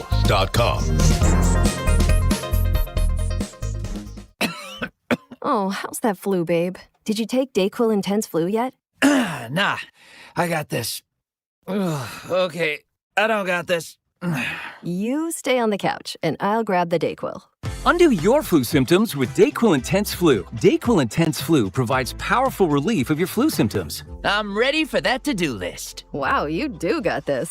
Dayquil Intense Flu. The daytime coughing, aching, fever, under your flu, medicine. Use as directed, keep out of reach of children. This update is brought to you by Ollie's Bargain Outlet. The smartest people on earth know how to spot a good deal. That's why they shop at Ollie's first. You'll save up to 70% off the fancy store's prices. So you go, you smart and savvy shopper. You know where the real deals are, where they sell good stuff cheap. Ollie's! Good stuff cheap! You're listening to 96.5 The Fan from the DM Injury Law Studios. Mike's got this. Car, truck, or motorcycle wreck? Remember, Mike's got this. 816-888-7500. Mike's got this. I was talking cards in the break. Well, because tomorrow it's a Fan Club Friday. Yeah. And we're going to rip open a pack, more than just a pack. A lot of packs. How about 6 jumbo boxes? So a full case of Top Series 1 baseball, which has some of the CAG's rookie cards in it and stuff. So we're going to have somebody that runs a local break group come in studio, and we'll open up some cards tomorrow and talk some sports. And it's perfect because got tomorrow, our teams? spring training, baseball's on the air tomorrow too. And yeah, our teams are randomized. We each get 2 teams. I was hoping I'd get the Royals, I'll be honestly. honest, not happy with my teams. Not happy? No. They're terrible. Are you guys gonna flip the camera around and have, We'll have it on your hands as you guys are opening the pack and everything? We'll have these cameras, and then our Show guest 'em. tomorrow will There you go. have his Facebook Live going as well, and we'll just open up some cards and have a good time. But are you revealing the teams now, or I'm just just the 2 that we have. Yeah. I don't know, everybody is in the we break. each have 2 teams in the break. We're going to open all the packs, And? but not good. Rockies and Guardians, terrible. Maybe the 2 worst teams I could have got. Maybe the 2 worst. Honestly. And Cody's Pretty random rough. ones, not bad. You got Reds. But Okay. Chase Burns is in that, so Hey. that's at least a good. maybe get Like, Ellie or Ellie both and signed, Ellie, so yeah. at least there's some possibilities there. And the other one's the A's. And they had 2 of the best young and players. again, in this is baseball, top so, series one. So these are big leaguers only. This is you not go. the same as Bowman, Bowman where first you're and one, stuff. like sometimes the Rockies are a good team in a Bowman product because you want the prospects. This is a pro and legend type of Who's product. the best player the Rockies have right now? Is it straight too Is low? it still is it still Charlie Blackmon? That's not good. It's not good, guys. That It's man's a been there terrible. forever. Like it's a terrible team to get. It's a terrible team to get. So we'll see. Tomorrow we'll be opening some cards, and we're looking for the big one. We're looking for that everybody's looking for is the redemption for a 72 Mickey Mantle. So that's the one where if we pull that for somebody else on this, I'm going to be sick. Chaos ensues. The Yankees. Yeah, it won't be our card. That's for sure. No, that's why I said I'd be sick. But it would be awesome to pull. What are you talking about? It'd be amazing to pull it. It'd be amazing. It would just feel good. Oh, it'd be great. It'd be good for the show. It would be good for the show, but it would hurt. It would hurt my feelings to know that it was that close. Yeah, that's why it's a random team selection. If you got to pick your team, your spot would have cost a hell of a lot more. Somebody did point out there was one more magazine I did own, the GameStop magazine, the Game Informer one that used to come with like. Okay, that was a part. I had Nintendo Power. I had Nintendo Power. Yeah, Nintendo Okay. Power magazine. Yeah. Only magazines that I got were Sports Illustrated for kids. I remember those. Okay. Yeah. Those were Someone says, Gold, you guys basically pulled the bull again. For those that have been with the show for a while. That's an old That's a reference. poll. I love it. If you've been with our show since day one, shout out to you, number one. We appreciate the support. Back in COVID times, there was NBA Top Shot, the digital NFT cards, and we made some good money off of those, but there was a funny moment because Cody, at like 5 seconds before, had asked, what would be like the worst card for us to get? And I said, like a bull. Fast forward 30 seconds later. Bull. It was like, and we still made money off of it, but it was just like legitimately. Yeah, someone says Charlie The worst one in the Condon wouldn't be bad. Yeah, but I don't think he signs in this. This is not a. He's a prospect. This is not a prospect product. So yes, Charlie Condon's good if we were doing Bowman draft from a year ago, or we were doing just Bowman 2025. This is big. These are guys that are in the big leagues or retired guys. So that's why the Rockies a terrible pull. Who are your retired Rockies? Just like Larry Walker. He signs in it. Like Bichette? No, I don't even think that. Like the Rockies were what? I mean, it's not good, man. It's not good. The guys that signed for the Rockies, Larry Walker, Ryan Ritter, and Yanquel Fernandez. Yeah. Can't say I know either. Not good. Those Hunter guys. Goodman's got a relic. Ryan Ritter, I need to look up. I've heard of him. Ryan Ritter. He had 241 with a homer last year. A homer? A homer. 25-year-old shortstop for the Rockies. I gotta say, in that ballpark, a homer. Did you get the worst? I might have got the worst team. If it's a 1 of 1 for someone, is it still worth money, even if they're just like an awful player? It's still worth money, but yeah, it's not. But it's worth like he played $50. 60 games last year for the Rockies big league club. He played 55 for the AAA club. Anyway, we'll be opening tomorrow. Full case of Top Series 1 just came out a week or two ago. Chance for CAG's rookie cards. We'll still be looking for those. And Bobby Witt signs in the product as well. That'll be fun. Michael Garcia autos in that as well. And Vinny, I think. Did you look it up? Yep. So whoever got the Royals thing, we hope to Good get for you you. some good Royals stuff. All right. You know? All right, so let's talk some KU basketball for a second because they get the win. Okay, it's Oklahoma State, not a good team. Kind of an easy week for KU. They get Okie State. They get Cincinnati. It was a really impressive performance by KU. And Darren Peterson, right out of the gate, awesome, looked amazing. 20 points, 11 minutes. You're feeling good. Big night coming, maybe 30, 40 points. Shooting like Steph Curry. Then he could not miss. He ends up with 23 points in 19 minutes. So yet again, it's the same story. And this one felt even different because Bill Self sounded different after the game. This wasn't a scenario where after the game, Bill Self even tried to say, oh, well, actually, he was a little sick or he cramped in practice the day before. There was no, this was more of a, we thought he was good to go. Well, we've had it more than a couple of times. And I didn't anticipate that tonight at all. I thought he was good to go. But obviously, we only got 18 minutes out of him. That's disappointing because he could have had a really big night. But one thing about it is it's happened often enough that our guys have learned to play without him, even though that's not the way we want to play. But that's certainly something that we're not unaccustomed to, right now. That sounded different than, heck, earlier last week. Bill Self, or was it this week? Sorry, my weeks are running together.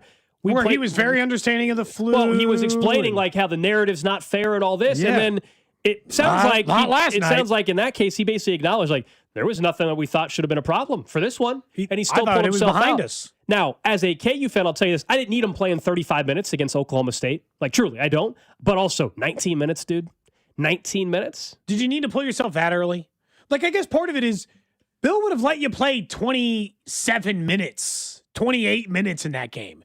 You were going to have to play the back half of the second half of that game. He'd let you go for the final 10 to 12.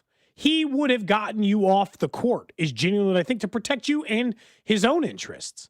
But instead, you can see the video clip when he pulls himself out. He hits that three, which was one of many incredible shots that he just couldn't stop hitting last night. He looked at Bill and was just, I don't know what he said, Gold, but it might as well have been, I'm done. I'm done. Or I'm feeling this again or whatever, whatever. But I think...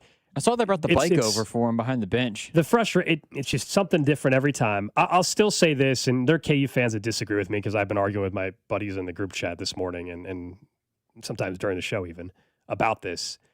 I still am convinced, as much as it all sucks right now and it's annoying, one of two things is going to happen in March.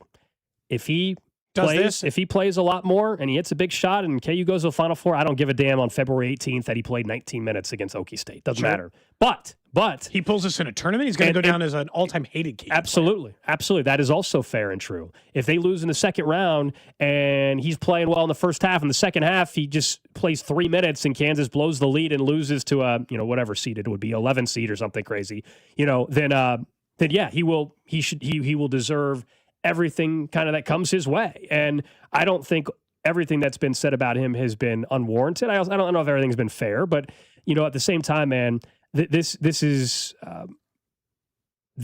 something that we have never seen before, and it's not NIL.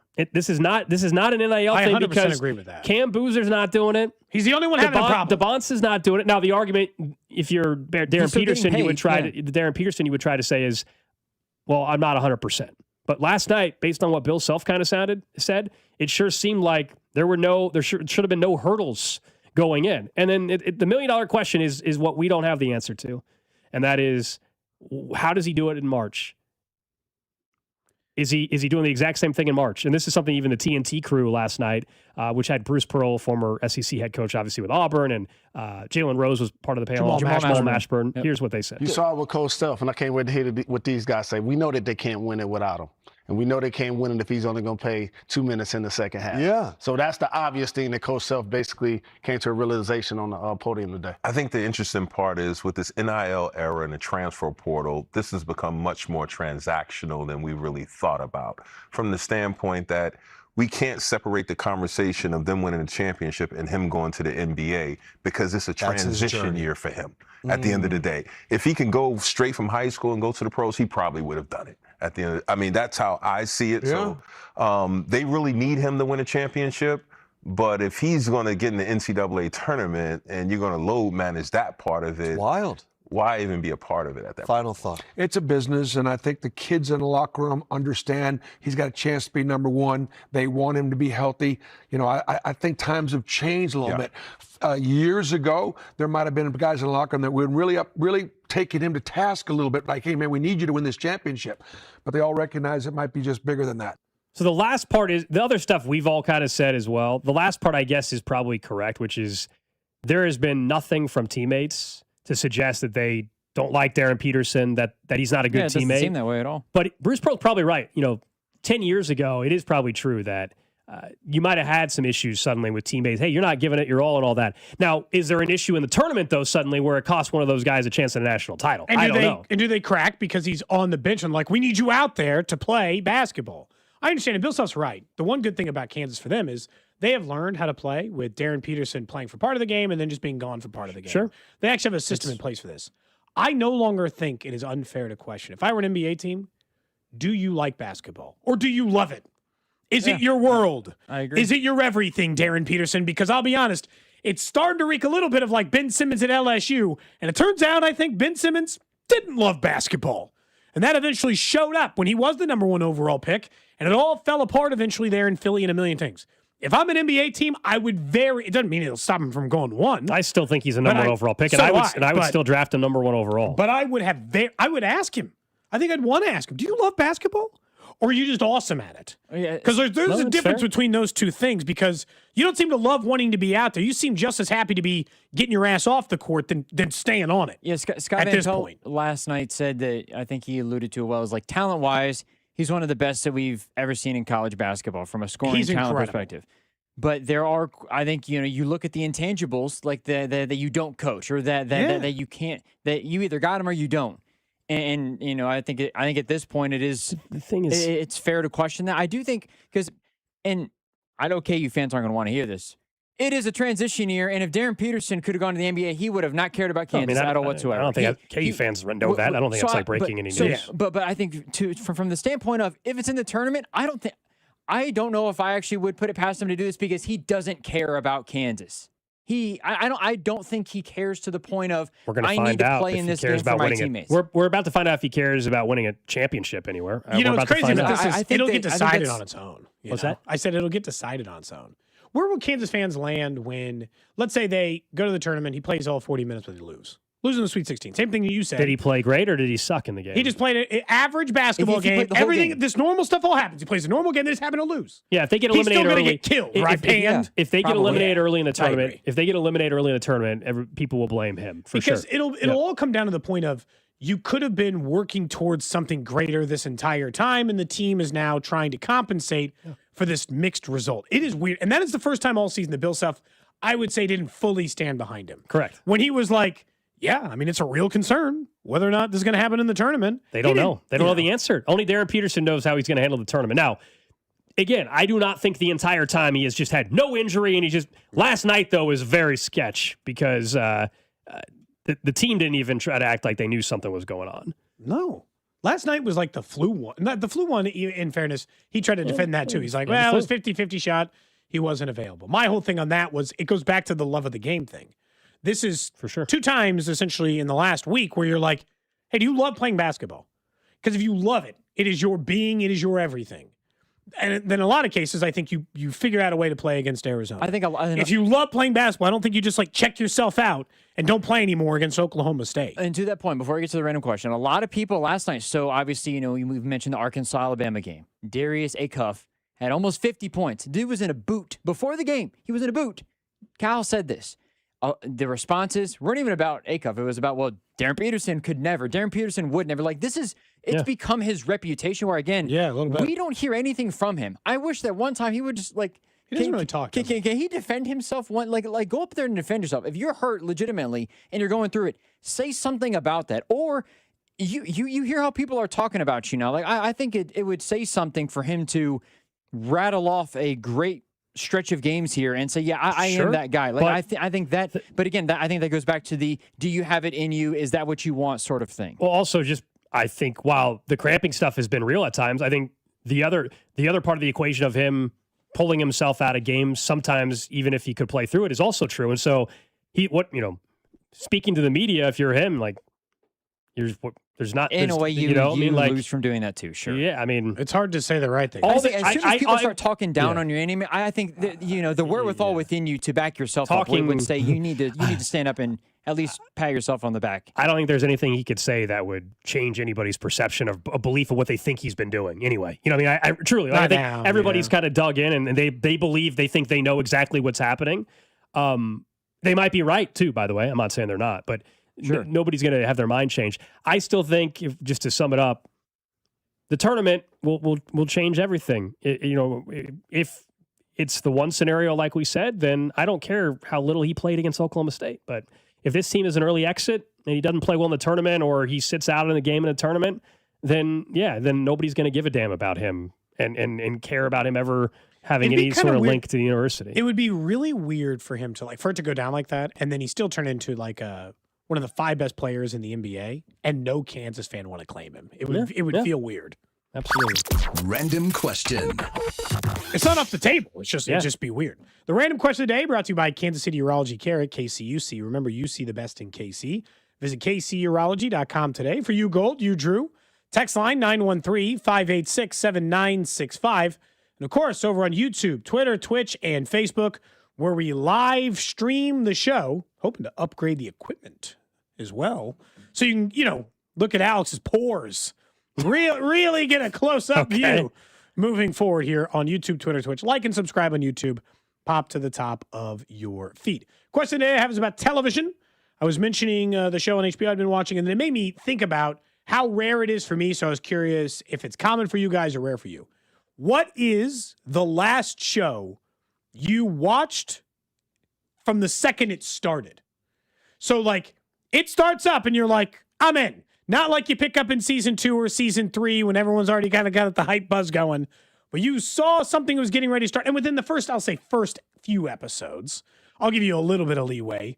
You tuned in and you stayed with it through. Can you remember the last show? Oh, TV show or just like Netflix counting?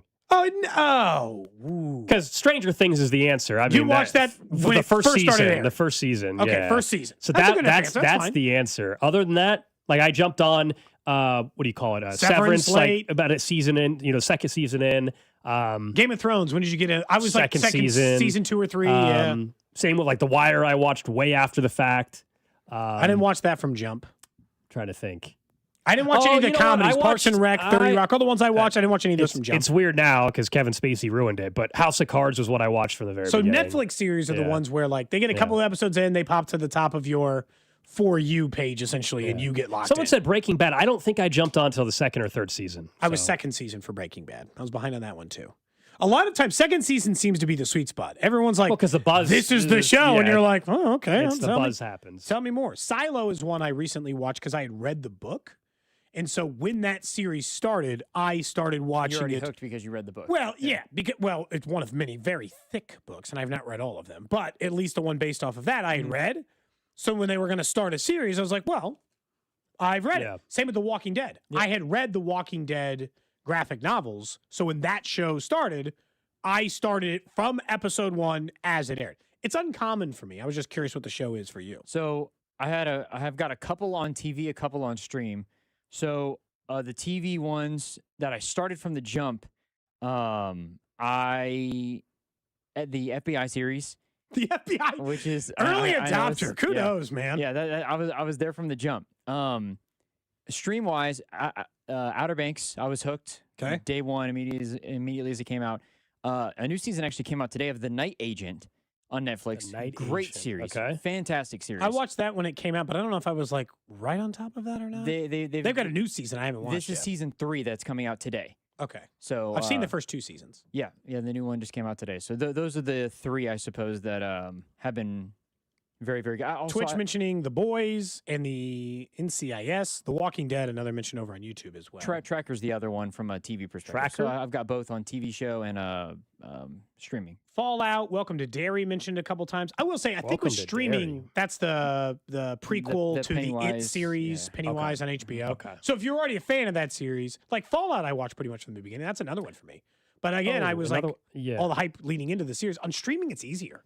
Yes. Because it's just right there, and you're like, I use something new. Ozark. I think I watched that pretty early on. think I was like- mentioning that. And then Black Mirror. That one I just watched. Like I have watched like 8 episodes ever, just like mix and match. There's so many series of that or seasons of that, and I have never watched just like one full season of Black Mirror.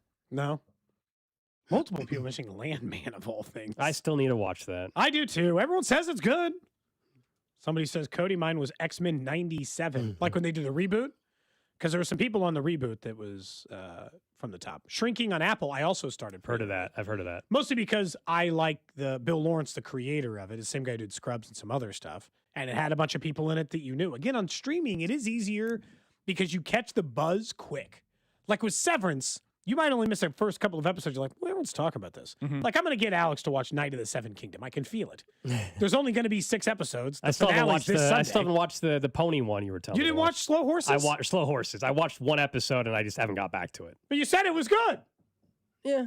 Get back in. Yeah, I gotta get. You know what? Maybe I'll watch on the flight next week. I got some time. Maybe that's what I do. Maybe that's what I'll do. That's a good choice. You got to be careful with what you watch on the flight. Do you do that, Cody, where you look at like Hold on, the go back to it. director? You got to be careful with what you watch on the flight. Well, you know, like you don't What's want to in watch that like movie Game of is- Thrones or whatever. That show's fine. Oh.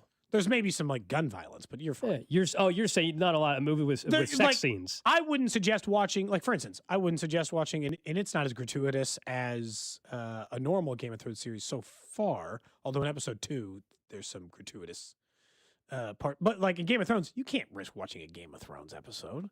Imagine the random Game of Thrones episode you just happen to pop on. Daenerys walking out of the tub. There's no good, man. You can't just pop on anything on a plane. You can't just watch anything on a plane, right? I one time started. I mean, if there's brief nudity in the movie, I think you're good. If there's full blown, more than that, then that's a little bit. That's different. I would say stay away from Game of Thrones. Yes. I had to stop watching. I didn't know. Like I knew it was rated R, but I didn't think about it. I had to stop. I started watching Straight Outta Compton on a plane once. I was like, nope. Then I got to a scene. I was like, nope, this ain't gonna work. I'm going to finish this later. Really liked the movie, but I had to finish it at a later time. It wasn't going to work at that moment. You know? You got to be careful. Someone said I watched Lost on a plane once. For those who don't remember that series. Oh, yeah, that's bad. That's just bad mojo for everybody involved. You don't think you can watch that like Tom Hanks Sully movie or whatever, sitting on a plane? Yeah, I mean, there's some movies like that, plane crash movies or hijack plane movie, probably shouldn't watch on the plane. It'd be weird to watch Air Force One on the plane even too, about a hijacking. And that's a great movie. But while you're on the flight, You can't watch it United 93 or whatever. That would expect. I mean, that's even worse. That's like worst case That's based scenario. on a real story too. Yeah, I know. Like that's a million times worse to watch on the flight than Air Force One. Yeah, Air Force One. That movie's old enough now. We're probably fine. Like Con Air. Okay, I'll give you that. You can. By the way, the Russian bad guy in that that is the lead character in Slow Horses. Oh, okay. You know, did not know that. Just to get you back in. How often do you get hooked on like actors where it's like anything that they not so much for you me. watch or like the director thing like you were talking about, Cody, where you know the director is this person, they make a show you like, I'm gonna watch what they did. Not everybody, but there are people Right. that like kind of bring me in on that. I've been watching a bunch of on Netflix. They bought the rights for the 007, so I've been watching a bunch of old, probably each night, like bits and Some pieces random every night. Like last old night I watched Bond movies. Thunderball or whatever. You Just get all caught up. Old 007 movies. That's the I've random seen question them, of the day. But 007 movies you can watch whenever. So that is, as you said, the random question of the day. Up next, let's talk about change of scenery for certain players. There was one publication that listed out candidates for that. Would any of them actually fit in Kansas City? Some you'd have to trade for. Some you could just sign off the street. We'll do that next. Plus, Cody has a new lesson as Professor Tapp tells us what's up. You're listening to Cody and Gold, brought to you by Heartland Men's Health, the leader in men's sexual health. Thousands of men have been successfully treated for low T, ED, and more, all with discretion and compassion. Make your appointment at heartlandmenshealth.com. Tune in for the Fan Club every Friday at 1, right here on 96.5 The Fan. So I've been able to experience both ends of the extreme weather-wise since I've been driving the Ford Bronco, thanks to Shawnee Mission Ford. When I first picked it up, about, I guess, a month ago or 3 weeks ago, we had all that snow, and it was amazing to drive in the snow. It was one of the best vehicles I've ever driven. And then now fast forward to yesterday, and even a little bit today, but yesterday, the amazing weather and the versatility of the vehicle. I'm able to pop open the hard top on the Bronco and easily just store some of the panels in the trunk of the vehicle. It takes 5 minutes maybe to be able to drive around. It was awesome to experience that yesterday after a meeting that Cody and I had after the show. And if you want to take advantage of a Ford Bronco or some of the other Ford vehicles at Shawnee Mission Ford, right now is a great time because Ford just announced an additional $2,000 in bonus cash that they're going to pass on to you, the customer. $9,000 off MSRP on 25 Explorers, $7,000 off MSRP on a 25 Bronco, $6,000 off a 25 Bronco Sport, or $5,000 off MSRP on 25 Expeditions and F-150s. Head into Shawnee Mission Ford. They're on a mission to do more. Don't let tax refund worries hold you back. File now with TurboTax on Intuit Credit Karma. They'll find every credit and deduction to help you get every refund dollar you deserve, or your money back. Start filing today in the Credit Karma app. Hi there, I'm Charlie. And I'm Carter. Our dad is Rex with Rex Buys KC. If you're thinking about selling a home in Kansas City and don't know where to start, our dad can help. Sometimes life throws curveballs, like moving for a new job, dealing with a divorce, or inheriting a house you weren't expecting. Dad doesn't just make offers, he talks with people to help them understand all of their options. No pressure, and it doesn't cost anything to talk with his team. He's a local home buyer who really knows Kansas City. If selling to him is the right choice, he'll give you a fair cash offer, and you can close on your timeline even in as little as 7 days. He buys homes in any condition. No need for repairs, no fees, no surprises. Just an honest, easy process so you feel good about your decision. Want to talk to him? Call 816-330-6000 or go to rexbuyskc.com. Rex Buys KC, helping people make smart choices one home at a time. Attention, have you racked up $10,000 or more in credit card debt? Are you barely getting by making minimum payments? With credit card debt reaching all-time highs, National Debt Relief is notifying consumers about significant debt relief options currently being made available to help those with overwhelming credit card debt. These options may reduce a large portion of credit card debt for those who qualify.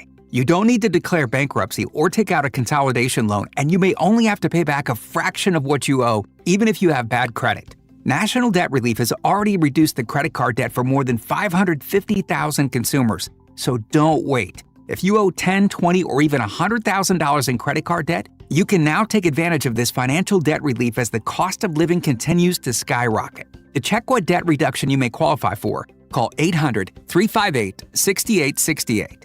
That's 800-358-6868. Again, 800-358-6868. Did you know about 1 in 3 people with plaque psoriasis may also develop psoriatic arthritis, which causes joint pain, stiffness, and swelling? Does this sound like you? Listen to what it sounds like to be a million miles away. Tremfya guselkumab, taken by injection, is a prescription medicine for adults with moderate to severe plaque psoriasis who may benefit from taking injections or pills or phototherapy, and for adults with active psoriatic arthritis. Serious allergic reactions and increased risk of infections and liver problems may occur. Before treatment, your doctor should check you for infections and tuberculosis. Tell your doctor if you have an infection, flu-like symptoms, or if you need a vaccine. Imagine being a million miles away. Explore what's possible. Ask your doctor about Tremfya. Visit Tremfya.com or call 1-800-526-7736. Hey, Royals fans, it's Vern, and the Hot Stove Show is back Thursday night starting at 6 o'clock right here on your home for Royals baseball. 96.5 The Fan. KFNC FM and AM, HD1 and HD2 Kansas City, an Odyssey sports station.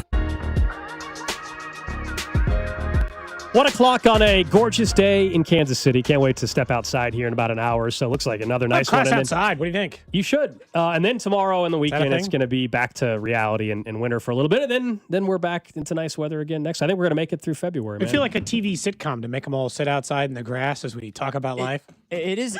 So your class is about podcasting. You're going to do it outside. I think it's not exactly not work that outside. You can't do it, but I would be intrigued to see.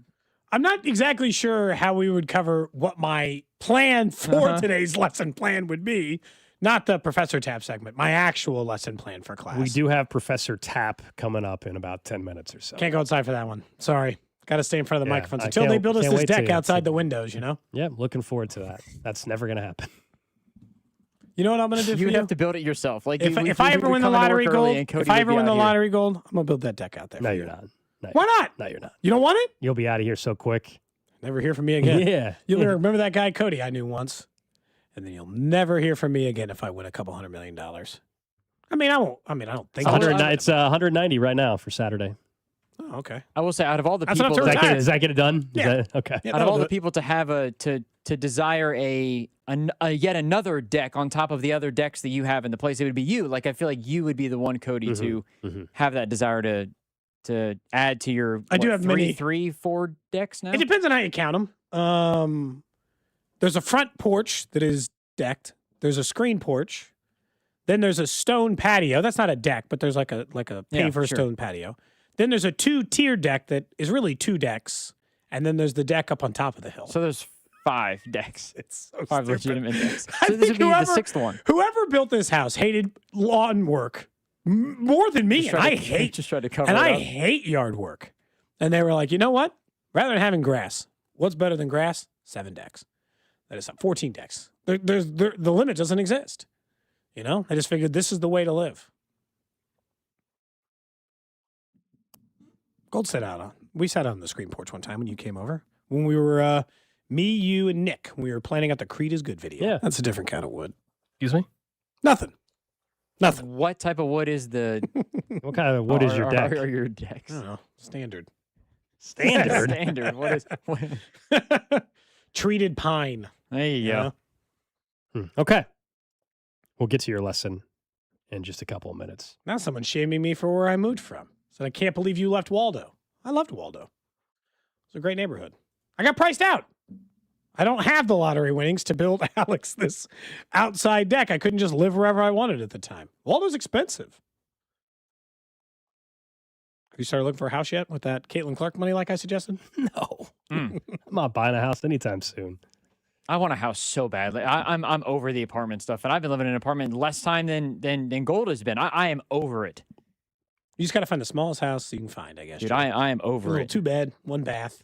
It'll be like an apartment in size, but it'll be yours. Which is fine by me. That's what my first house was. No noise, no 2 bed, 1 upstairs bath. neighbors. Nothing. It's just mine. I mean, you might still have noisy neighbors. In my Waldo house, my neighbors used to they were very big in hanging out as a family outside, smoking pot.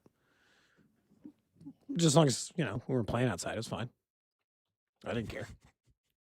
I'm just saying, you can have trouble with neighbors. Yeah. Oh, yeah. Even if they're sure, not of above course. or below you. That's all. They were actually really nice. Steve and his family. Shout out to Steve. All right, let's talk some Chiefs football. So ESPN put together a list for every team of change of scenery candidates. And the one they put for the Chiefs, I think it's pretty obvious. I mean, I told you a week or so ago we were discussing Felix Anudike-Uzomah. I'm not so sure there's a roster spot for him outside of training camp, given what I believe they're going to do on the defensive line this offseason. So they list Felix Anudike-Uzomah as a change of scenery candidate. 1 year remaining on his deal. Perhaps they mentioned a trade would allow him to find the potential team, although I think he might just get cut. I mean, if somebody wants to trade for him and give you a 7th round or 6th round pick, I think you would sign up and do that because I think that's a training camp type of situation. But what was more interesting about the ESPN article was other teams' change of scenery candidates. Some of these guys change here. Some of these guys are unrestricted free agents. Some of them you would have to trade for. Some of them are cut candidates. There was one name that stood out to me. He's an unrestricted free agent, and it depends on how the Chiefs approach corner with Jalen Watson or if they were to trade Trent McDuffie. But they list for the NFC West Super Bowl champion Seattle Seahawks, Tariq Woolen, who, if you look at some of the underlying metrics, he was the 12th best corner in coverage, allowing just 5.6 yards per target. Now, you got to give him a new deal.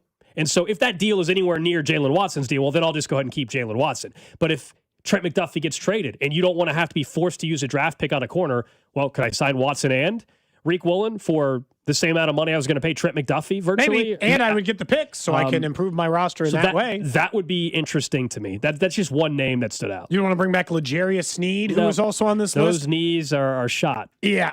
The tread of the tire there is not good. Other than the Felix part, which obviously we can get to in a minute, a guy who's listed, and obviously listed for a reason, at least on that end. There were a couple names that intrigued me. I wanted to kick around Keon Coleman just because former first-round pick who has been worse than Xavier Worthy in his time in the NFL, not as much as you would like to pretend in your head, I'll say. Not as much, not you, just in general. I got you. Yeah. Not as much as on name cachet alone, you'd be like, my God, Worthy has been so much better than Coleman. Statistically, not significantly worse. The bigger problem is that Keon Coleman couldn't stay on the field. I want Christian Barrymore. He's listed on this as in they think that maybe that's not going to be a good fit for them. He's owed some money. The acquiring team would usually owe about half in year 1 and about 70% in year 2. But the problem is he's facing assault problems, and we just talked about this as it relates to other players. So maybe it's Trey Hendrickson, who's also on this list, who could get franchise tagged, I guess, although I still don't know what kind of trade asset you're getting in exchange for him. Well, it starts now, and they have until they have another 2 weeks, I think. Okay. To get the tag done. And if not, then I have not fully seen unrestricted. And I have not and I have not seen any reporting outside of that. No. But I think that getting another defensive lineman who could use a change of pace, maybe you could maybe there's another team with a Felix Anudike-Uzomah who's just not working out for them, and just do the Jonathan Baldwin, AJ Jenkins. And I know as I say that out loud, you're thinking, well, that trade didn't work for anybody. Correct, it didn't. And I understand that. But sometimes it does. Sometimes it's the Pablo Lopez. Who was it? Pablo Lopez, is that his name? For the Royals, who came over here and had a little bit of success, right? Sometimes you can, no, that's the Twins guy. That's the Twins pitcher that got hurt. Was that the same guy? Is that the same name, but just a different player? What was his name? Paulo Orlando?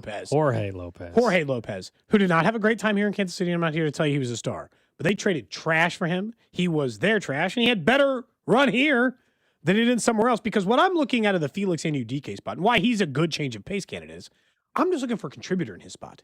I don't need to get my value back out of it. I just want somebody who is on the defensive line who can handle their business in a contributing role. A few sacks here or there, a few pressures here or there, gap responsibility, don't screw things up. Like, I know it doesn't sound like much. That's all I want out of Felix, too. I just don't know whether or not he's capable of that. So you wouldn't want Trey Hendrickson? Because I think for the money, I feel like that implies I'd play Chris Jones more outside or something. He's just not the right fit for the roster. But if you were like for me, at least in terms of what I think a good offseason would look like, part of it includes I think they should sign an edge and they should also draft one at 9. Like if you can get Bailey or Bain and you can also bring in an edge, then you should do that because you can never have too many edge rushers. And just in terms of a turnstile of a rotation of guys that can rush the passer, is it going to be? It would be too much probably for Trey Hendrickson. I don't know what his contract would be, but I mean it would be. What was it? A year for 30 essentially is what the Bengals gave him, I guess, with that tag. I'm just with not the reward deal. I don't know if the Chiefs can do that. The injury stuff also really gets me with him now because with the back, he is not the type, like we were just talking about Darren Peterson. I actually don't think Trey Hendrickson is the kind of person who, I think he loves football, and I think if he were healthy enough to play, he'd play. I think he couldn't play. I think he was hurt. He tried multiple times and had to come out. Can I say this about, and I just want to point out the stats without, like, I think Worthy's a better player for whatever it's worth. But when I read the text that just say, Keon Coleman stinks. Without judgment here, I just want to point out the stats between the two players while acknowledging I think Worthy is better. I just don't think he's as better as Chiefs fans think. Keon Coleman has played in 26 games. He has started 18 of them. He has 960 yards and 8 touchdowns as a receiver. There's some rushing numbers that obviously favor Worthy pretty significantly. So we can get to that in a minute too. Yeah. Keon Coleman pretty much doesn't have any rushing yards, so we don't have to bring it up. He has played 31 games, started 26 of them. So he's played in more games. Worthy, 1,170 yards, less yards per game, or right around the same. 37.7 yards per game for Worthy. So you're like, okay. And then right around that same number, 35 yards per game or whatever it is, 36.9 yards for Keon Coleman, about the same. 7 touchdowns for Worthy. Like, yeah, I just think more context is needed with that statement, and that is that Xavier Worthy played just about every game hurt last year. Keon Coleman, he seemingly didn't play because they didn't like disciplinary reasons. And when he missed time, it was because for whatever reason, they called it disciplinary. Sure, they didn't specify. But so and this is a lot of this is me banking on like what we just saw this past year. It's a lack of development. A lot of that's on him. A lot of that's on the wide receiver coach and the offensive coordinator. Kind of see what happens when O'Shea gets. But his also, hands on him, literally from 3 plays into the season, he was playing with a harness on his shoulder that required shoulder surgery at the end of the year. You know what I mean? Yeah, no, I understand. And I'm not saying that. Obviously, the injury had something to do with the season, but their rookie seasons were really similar. That difference in yardage I was talking about in receiving, that is mostly the difference between Xavier Worthy's year this year and Keon Coleman's year this year. Their rookie years looked a lot alike. Now, based on that goal, it was pretty clear that if he had stayed healthy, Worthy was going to take a step forward, and Keon Coleman took a step back, even from what was a mediocre rookie year. But that also is what makes him a good change of scenery candidate. Sometimes those guys can find at least, and in truth, and this is the problem with trading, like I would never trade them together, and why Worthy is obviously better and all the other stuff with it. It's like I'm not trying to go 1 for 1 the way I just mentioned with Felix and some other defensive linemen. But why, for Coleman, if I'm the team acquiring him, I'm just looking for a contributor.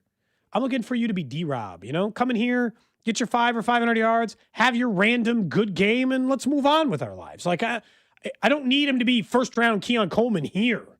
I need him to just be a contributing member of the offense, the same way Juju Smith-Schuster contributes to the offense. He's not a star, not anymore. He might have been in the early part of his career, but I just need you to be a contributing member of the team. They've had a hard time both with the star end of that and the contributing end of that, at least at some of the wide receiver positions. It is interesting to continue to look at those things, though.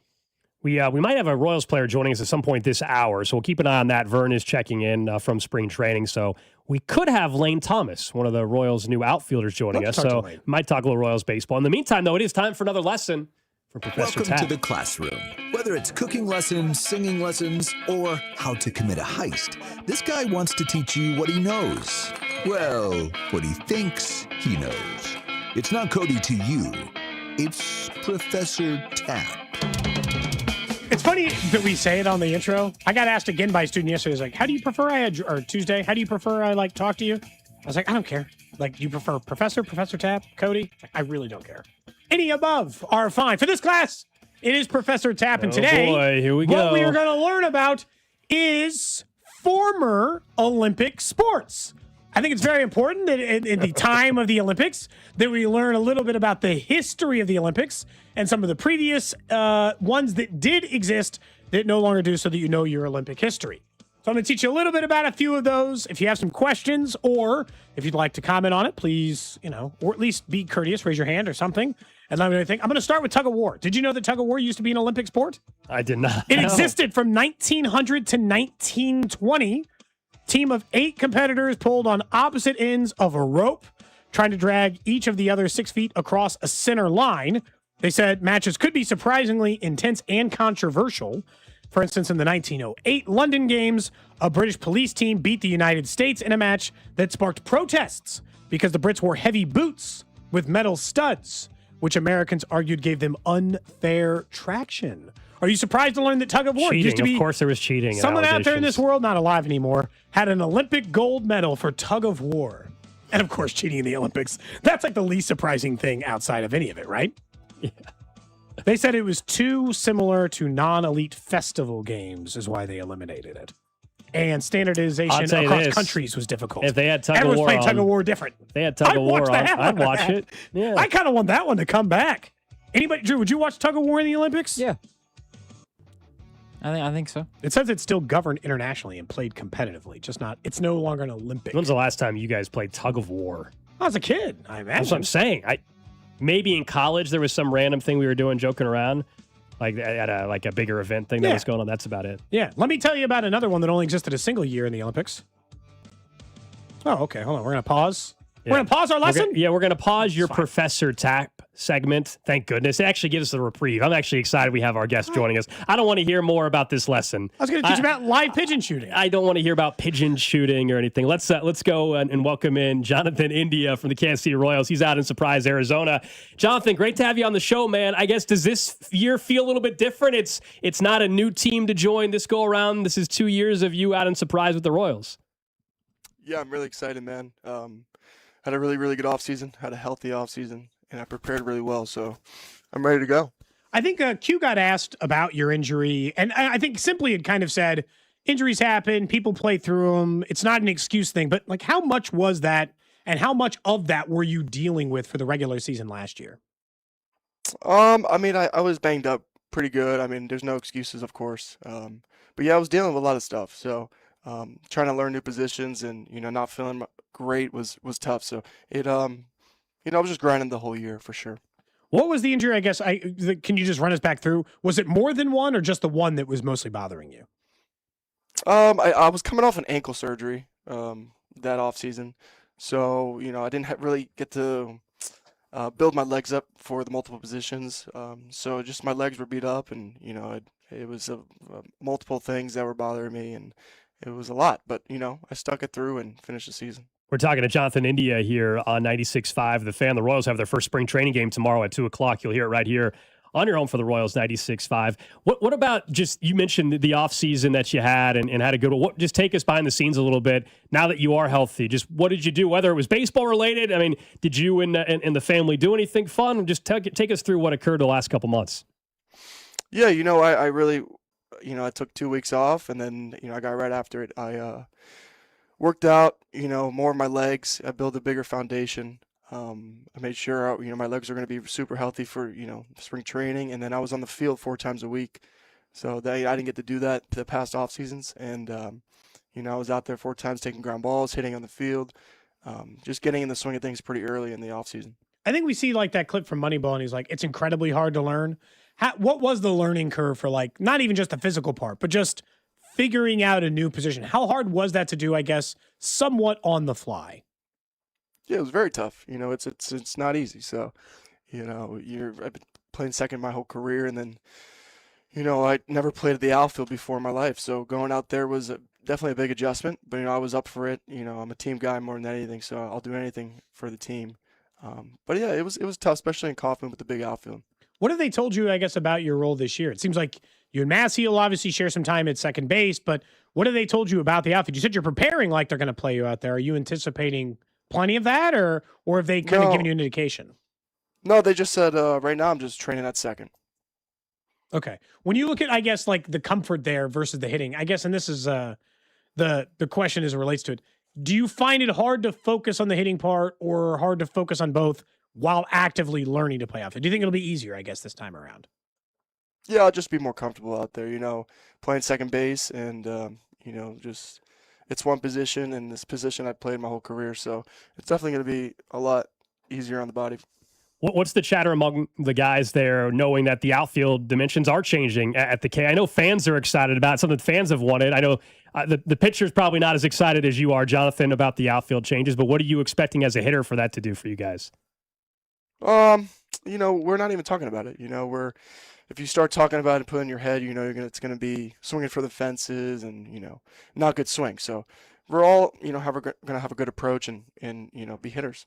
Did you consider being a World Baseball Classic? Did you think about getting into the mix there, or what was it? Yeah. Team Italy was one option, and Team Colombia.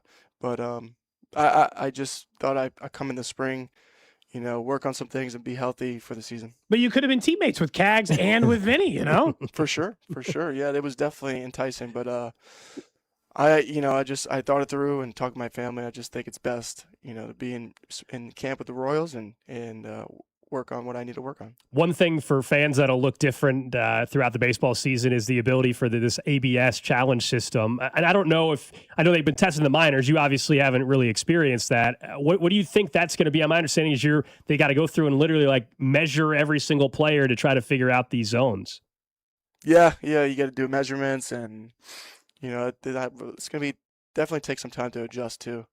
So we'll see how it works out, and we're going to test it out in spring and get used to it.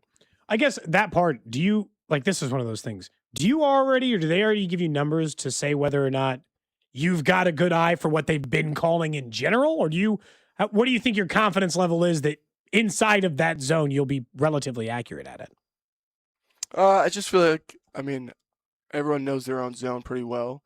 I know my zone really well, and we'll see. It's going to take a little bit of adjusting too, and we'll see how it goes early in spring with it. I think right when you were getting traded to the Royals, you had not long you just got married and had a kid and done all that stuff. What's the offseason been like, I guess, as you continue kind of getting used to a city, but then also going through the normal life stuff? Yeah, it's going to be fun this year. We're going to be definitely settled in at our house, and, my daughter just turned 2 years old a month ago. So it's a fun age right now, and yeah, we're excited for another year in KC at the house. Does she love baseball yet? Is she locked in? Yeah, for sure. She's been to all of the games mostly, and she knows the game pretty well by now, so it's pretty cool. Jonathan India from the Kansas City Royals, first spring training game coming up tomorrow right here on 96.5 The Fan. Thanks for stopping by, man. No problem, guys. Thank you. There you go. That's Jonathan India in year 2 with the Kansas City Royals. Big year for India. For sure. Yeah, absolutely it is. Big year for him. And, he was talking about the beginning, though. Coming into the Royals last year, dealing with an injury, had some other stuff going on as well.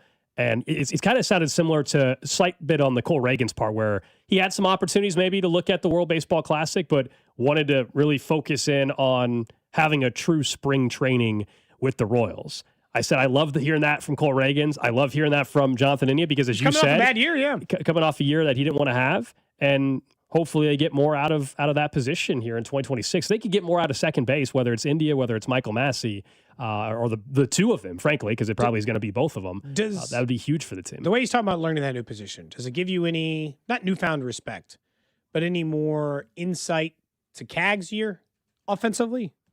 That he had to learn right field, twice a week in double and triple A, and then all of a sudden had to play it every day at the big league level? Does it, with Cags, I think with Cags, a lot of it was sure it was the position thing. I just also think about the 12 months that Cags had. You go from Florida, you're a top pick, you're hyped up, you go immediately, into the minors to start the year, you go up the system so quickly because you're just dominating. You get called up, the offense isn't playing well when you get called up, so fans are expecting you to come and save this thing. You don't get off to the start you wanted. It never really fully clicked. Vern said he's actually getting measured for ABS right after this interview. Hey. Is what Vern texted us in the middle, which was very funny timing just based on that. But I always think you want to consider that if it's an in-season thing. Look, you got a whole off-season to learn it. You got all that stuff. It doesn't mean you can't derail it. I remember people using that as an excuse for MJ Melendez in left field. MJ Melendez could have played catcher, first, left, right. He wasn't going to hit for the Royals. He didn't hit the entire time he was a Royals player. Maybe I'll better luck with the Mets. Is that who he signed with this year? On that small minor Melendez? Yeah. Yeah, he's with the Mets. The Mets on a major league contract. Yep. deal. Yeah. So like maybe hope things go well for him. But like he was dealing with a lot of injuries, and I know he doesn't want to make excuses, but he was coming off an ankle surgery. He clearly never had his legs under him. He was learning a new position. So is there some optimism for me that he can at least, I don't know, like have a massive season? No. Regulate back to what he was before the injury? Sure. Which is all they were asking him to do anyway. Gold, get on base, be a consistent hitter. He doesn't need to hit leadoff for this team anymore. They've got Maikel Garcia and other guys for that anyway. I got other stuff. You got to let me at least teach you one more. Okay, so let's do this then. There's a chance we might have. We thought we were going to get Lane Thomas. So we had India as well. There's a chance still we get Lane Thomas. So let's do what's trending. Maybe we finish up your lesson. Perhaps Lane Thomas will join us as well. That's coming up next here on Cody and Gold. This is Wyatt Thompson, and you're listening to Cody and Gold, weekdays 10 to 2, right here on your home for K-State Athletics, 96.5 The Fan. Brought to you by Heartland Men's Health, the leader in men's sexual health. Thousands of men have been successfully treated for low T, ED, and more, all with discretion and compassion. Make your appointment at heartlandmenshealth.com. That's another amazing run by Team USA. Mom, think I'll be on Team USA one day? Well, I'll take this one. What? Are you speaking to us? Yes, and to answer your question, anything's possible, especially with Xfinity. So, I can be the best snowboarder ever? Well, I can't guarantee that, but Xfinity can guarantee that your internet price won't change for 5 years. Okay. What if I practice every day? Then maybe you'll be snowboarding for Team USA at the next Olympic Winter Games. And Mom, you'll still be paying the same price for Wi-Fi. Ooh, really stuck the landing there. It's the Xfinity Gold Medal Celebration. Now through February 22nd, get our best price on gig Wi-Fi for 5 years guaranteed, just $50 a month. Plus, get Peacock Premium included for 2 years. That's a $10.99 value per month. Xfinity. Imagine that. Proud partner of Team USA. Restrictions apply. Requires paperless billing and auto pay with stored bank account. Taxes and fees extra. Actual speeds vary. If you love seafood, pull up anchor and set sail for Hy-Vee's annual fish and seafood sale. Get a whale of a deal on all your favorites for Lent. Salmon, tuna, trout, and catfish. Seafood lovers shrimp, crab legs, and lobster mac and cheese. Eating seafood twice a week has major health benefits. Count on Hy-Vee to sell only the freshest seafood backed by the Responsible Choice Guarantee. All hands on deck for the annual seafood sale going on now at Hy-Vee. One thing I love doing is going to Hy-Vee. I love going up and down the aisles and finding everything I need. But sometimes we're just very busy. With 2 girls in high school right now, we are swamped. So we use Hy-Vee's aisles online. I go to the Hy-Vee app or at Hy-Vee.com. I choose the store I want, I select my items, and then Hy-Vee does all the shopping for me. All I have to do is pick it up or, better yet, have it delivered to my home. So I'm going to save time and I'm going to save money. What could be better? Only at Hy-Vee. Legendary doesn't happen by chance. It happens because it's what BetMGM does. Sign up for BetMGM using bonus code DUSTY and receive up to $1,500 back in bonus bets if you do not win your first bet. Get into hockey, basketball, your favorite winter sports with same-game parlays. Live betting, earn BetMGM reward points on every bet. Take advantage of football offers found nowhere else, like a second chance on a first touchdown bet, and keep an eye out for rewards dropping in your account throughout the season. Sign up again with bonus code DUSTY and receive up to $1,500 back in bonus bets if you do not win your first bet. BetMGM, make it legendary. BetMGM and GameSense remind you to play responsibly. Gambling problem? Call 1-800-GAMBLER. See BetMGM.com for terms. 21 and older only. Missouri only. New customer offer. Subject to eligibility requirements. Rewards are non-withdrawable. Bonus bets that expire in 1 to 7 days. Please gamble responsibly. Honey, that flu keeping you up? Did you take NyQuil Intense Flu? Nah, I got this. Okay, I don't got this. Yeah, you need NyQuil Intense Flu. Undo your flu with NyQuil Intense Flu. NyQuil Intense Flu provides powerful relief of your flu symptoms so you can sleep. You do got this. NyQuil Intense Flu. The nighttime sniffling, aching fever. Best sleep with the flu medicine. Use as directed. Keep out of reach of children. This is the story of the one. As the purchasing manager at a manufacturing plant, she knows the only thing more important than having the right safety gear is having it there when you need it.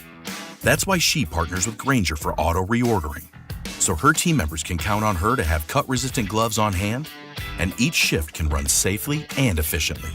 Call 1-800-GRAINGER, click Grainger.com, or just stop by. Grainger, for the ones who get it done. Shopping with your parents can be embarrassing. Why would they sell jeans with holes in them? I'm going to speak to the manager. Mom! That hoodie is giving. You should get it. YOLO. Thanks to the Chase mobile app, your kid can shop independently while you keep an eye on their spending. So you can go from... We can be twinsies. ...to... How was shopping? Saw you stayed on budget. Thanks, Mom. Freedom for kids, control for parents. That's family banking from Chase. Account subject to approval. Chase mobile app is available for select mobile devices. Message and data rates may apply. JP Morgan Chase Bank N.A. member FDIC. Anthony Plumbing, Heating, Cooling, and Electric. Visit AnthonyPHC.com today. For 75 years, Kansas City families have trusted Anthony for comfort, safety, and dependable service. Thank you for trusting us with your house keys. Anthony, in your home for 75 years. You're listening to 96.5 The Fan from the DM Injury Law Studios. Mike's got this. Car, truck, or motorcycle wreck? Remember, Mike's got this. 816-888-7500. Mike's got this. What's trending? Cheddar, mozzarella, Havarti. Number one on What's Trending, the Winter Olympics are going on. We're keeping an eye on a gold medal match for USA women's hockey. They are currently trailing Canada 1-0 early, though. 4 minutes to go in the second period. So hopefully the United States can knot this thing up here and make it an interesting third period. Yeah, a lot of big events, obviously, for the U.S. They also had a women's curling team. What's trending? Cheddar, well, we get two of them today. I guess there's a double intro. I did not push a single button on the keyboard. Whatever makes it work. Next up on What's Trending, MU and KU did both pick up wins last night. Missouri over number 19 Vanderbilt. Obviously, Kansas over Oklahoma State, where Darren Peterson once again became the story, playing only 19 minutes and checking himself out of the game after an electric 6 of 10 from 3-point. He was 23 points, I think was his final line.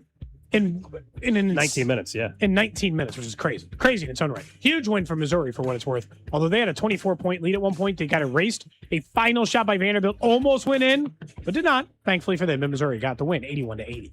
Elsewhere, we go to Chicago for this one, or maybe Indiana to be more specific. The Bears got some good news if you believe they want to go to Indiana or at least create some leverage. The State House and Ways Committee in Indiana unanimously approved an amendment that would clear a path for the Bears to build a stadium in Hammond, Indiana. It would create the Northwest Indiana Stadium Authority with the power to issue bonds, acquire land, and finance construction for the stadium. Sounds kind of familiar, huh? And yeah, vaguely. The Bears might actually leave the state of Illinois. We'll see. The area of Wolf Lake, which crosses the Illinois-Indiana border along Interstate 90, is located on Chicago's southeast side and in Hammond and in Northwest Indiana, which is around 25 minutes south of Soldier Field. That's what we're talking about. Again, when it comes to football, I feel like it's easier to do it in the suburbs, even deep suburbs, just based on the idea that it's a once every other week for 8 weeks, you know? It's a little more flexibility. It's a whole day affair anyway. Next up on What's Trending, TNT studio host Ernie Johnson will be taking a step back, unfortunately, during the first 2 weeks of the NCAA men's basketball tournament. Oh. He will instead not make his debut until the first appearance at the Final Four, according to CBS. It's been long rumored that he is getting to the end of his tenure at TNT and that maybe he would step away from inside the NBA. Lefko, Adam Lefko is going to have a much bigger role. Nate Burleson, I believe, his name was mentioned as somebody to fill in. He's going to be doing CBS Sports college basketball stuff. I don't know if he's going to be like the main host, I think Lefko would move up to be the main host, I would assume. Yeah, Lefko was already doing a ton. Yeah, it was. That's what's trending here on Cody and You Gold. guys don't want to mention the What's Trending news about Meta World Peace and the K-State job? I think we might talk about it tomorrow. Meta World Peace. He says he wants He says he wants the K-State job. He wants to coach college basketball. You want Meta World Peace at K-State? Yeah, I mean, that'd be fun. Gold being a KU fan, I'm sure that would, I just got to say, from a radio perspective, please, K-State, I'm begging. Obviously, yes. Have Meta World Peace on every Yes. week, you know? Yeah, sure. Formerly known as Run Our Test. Fine with me. Yeah, yeah. It is kind of like Chad Ochocinco. At some point, I just kind of did get used to it. Calling them by the name they just randomly chose. I eventually just accepted that it was Chad Ochocinco, and I didn't, like whatever. He still is. At first, it was at first it was ridiculous. It felt like, and I was like, you know what, whatever. It's what he chooses to go by. So at this point, I'm not going to fight it. But Meta World Peace is the Kansas State Wildcats head coach. Yes, I think it was Kellis Robinette earlier said that there's been a lot of interest in the job. I mean, it is still a Power 4 job in the Big 12. It's not the worst job in the country. The money as well that they've dedicated. Hey, if they were willing to continue to dedicate the resources, then I think, typically with the new coach, the resources kick up a notch because in order to recruit the new coach, they're like, "Oh, remember what we were paying with that last guy? Oh no, we'll up the stakes a little." Same thing they told Turgeon at UMKC, right? It doesn't matter the level of the program. They always say they're going to spend more money. You want Meta World Peace for K-State? Again, for the sake of my job, sure. Why not, right? Because it'd be entertaining as hell. We can talk about a player who is maybe being under-talked about in the city as it relates to the draft. But let me at least tell you about a couple more Olympic sports. Can I just say about one more? One more? All I got to tell you is about was just tug like of war. a fire alarm went off in the middle of your lesson. I won't tell you about solo synchronized swimming, which was one, or ski ballet, which was another one I was going to teach you about, or even there used to be art competitions. Ballet? I can teach you about that too. But the one that absolutely had to be mentioned was live pigeon shooting. It existed for only 1 year in the Olympics as a potential. What year was that? 1900. It was a one-off event. It happened at the 1900 Paris Olympics, where shooters competed by firing at live pigeons that were just released into the air. 300 birds were reportedly used. Competitors were eliminated after they missed 2 birds. The winner was a Belgian shooter named Leon de Lunden, who reportedly killed 21 birds in his gold medal pursuit. It is the only Olympic event ever that involved live animal killing. It's why it never returned. It made people super uncomfortable, and there were some ethical concerns. Could you imagine PETA these days if that was happening? And they said after that they moved to the standardized target shooting. That's probably version. a good idea, honestly. They said it was a big problem because spectators reportedly needed umbrellas. Oh. Because of the falling bird debris. Mm-hmm. Oh my! It's so okay. There was a couple of issues. So I want to at least tell you about one more Olympic event: live pigeon shooting. Ski ballet is exactly what it sounds like. It's like they do like nice figure skating where it looks good. It's that, but it's on skis. It sounds extremely So the difficult. skis are going up in the air and stuff. Yeah. That would be ridiculous to watch. It was based off of choreography, technical difficulty, artistic impression, flow, and rhythm on your skis. Yeah, but then we had breakdancing in the Summer Olympics last year. We had and how is that allowed? And then after what's her name? They can go ahead. What was her name? Raygun. Raygun. I'll never forget that name. I don't think. Unfortunately, Raygun might have cost. I never watched that. I just saw like the little I saw the clips, and I was clips, like, I don't need to watch this. I even scrolled past the Definitely clips. saw some clips. That's Professor Tapp's truncated lesson today. Yeah, I'll shorten it today. Double Professor Tappinoy, Jonathan India calling in saved us. From learning about some of the other ones. There was other things to big learn. time today. I thought you'd like to know about the live pigeon shooting. Yeah. That's a ludicrous thing to What do you happen. think is the not idea of having to wear an umbrella just to witness it? What do you actually think should be a sport that's not one right now? Everybody for years said like skateboarding and Any stuff. of the U.S. professional sports always I'm like kind of hoping for. But like I also what understand, what U.S. professional sport do well, we baseball was out for a long time. But they're going to bring it. Well, they're also excited. Rob Manfred was saying the other day that they're working on allowing baseball. We got the WBC, which is their thing. Mm-hmm. Right now, as you know, like in the Olympics, the guys don't play. Like the big league. They're trying to find a way to allow in 2026 in LA. How could they navigate? Now, the answer might just be international break. The answer might just be there's no in 2028. We'll see where baseball's at. I mean, like we're going to have a possible lockout in 27. What does that do for 28? I hope they find a way because every other league is using a lot of their professionals or semi-professionals. So best you can do would at least be giving themselves a chance. What is a sport? Is there a sport that I feel like should be Someone included? says darts. They want darts. I'll tell you right now. Watching those highlights of like that 18-year-old who the like World caught Dart Championship. Dude, I kind of want to go to a dart. Yeah, Cody it bet looks on fun darts. as hell. You bet on darts. I did bet on during darts. COVID, which is Man, crazy. you got to make do. Did you see there's like an 18-year-old kid who became like a darts star? How? He became a darts superstar. And like if you watch his intro, I don't know how you don't want to go to that event just to witness it one time. Luke Littler. is his name. Littler. Oh, never First heard of this guy. global superstar, just 18 years old. Look up his intro, man. He's 18. He looks like he's 35. Oh, yeah, dude, he does. He looks like he's 40, maybe, actually. We'll call him 40. Absolutely. He does not look 19 at all. He walks up to a Pitbull song, man. The whole place goes nuts. It's crazy. He is, his net worth is £6.5 million. Is that right? He's a star. Check out a video of him walking in. He's got deals with Boohoo Man, Xbox, and KP Nuts. What? Watch him walking on, man. I'm on his Instagram. Look at the crowd. I'm looking at his Instagram. He's got 2.1 million followers. This is his song? Yeah.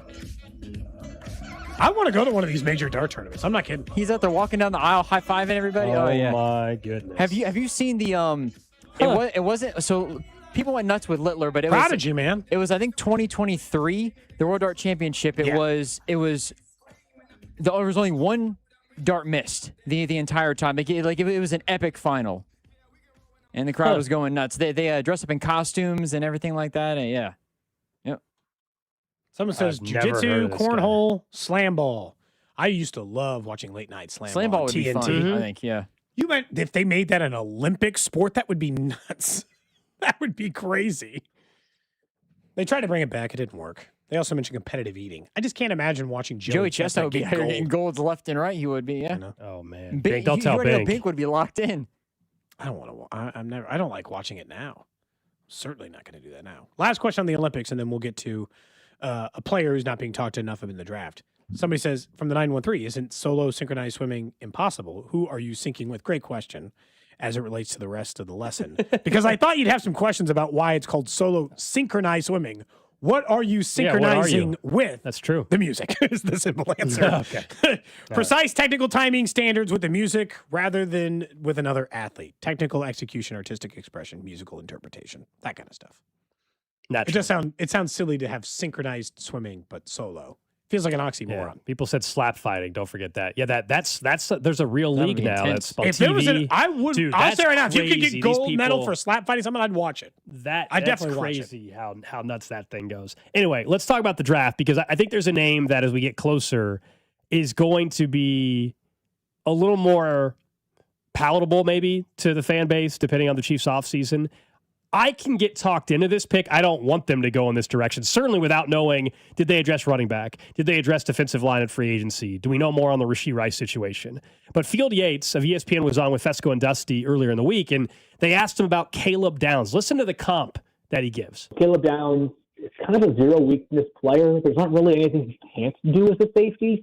The Chiefs, with Brian Cook becoming a free agent, have question marks there. And I think what I appreciate most about Caleb Downs is I don't know how many safeties you could say this for in the NFL right now. The Chiefs had one a few years ago when they had Tyrann Mathieu when he first arrived to Kansas City. He sets the tone for the defense, and that's a pretty rare trait to find in a safety. And that's part of what I like about Caleb Downs is that, yeah, he might be one of the four smallest guys on the field, but he also might be one of the most physically imposing players on your defense every single snap. So I like the way that his skill set fits any defense. I also like the way that he changes a defense because of not just the physical skills, but also the intangibles. Everybody acknowledges he's probably going to be a hell of a football player.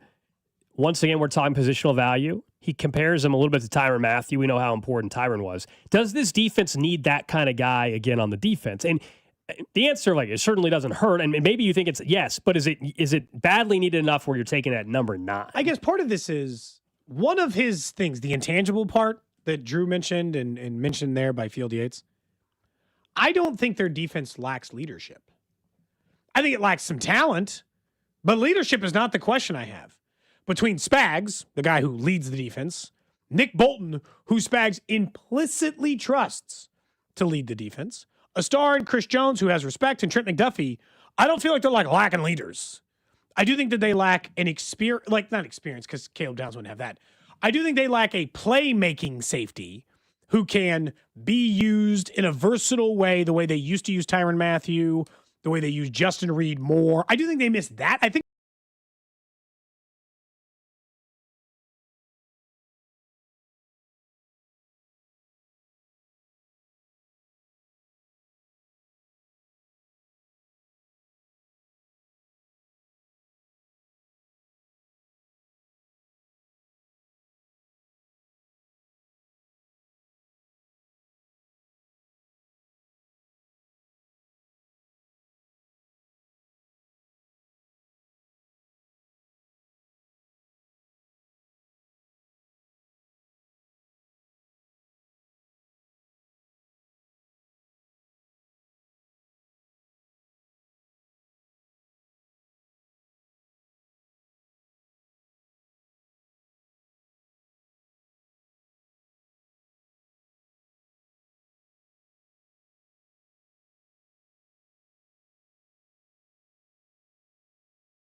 What is it doing exactly? It's not.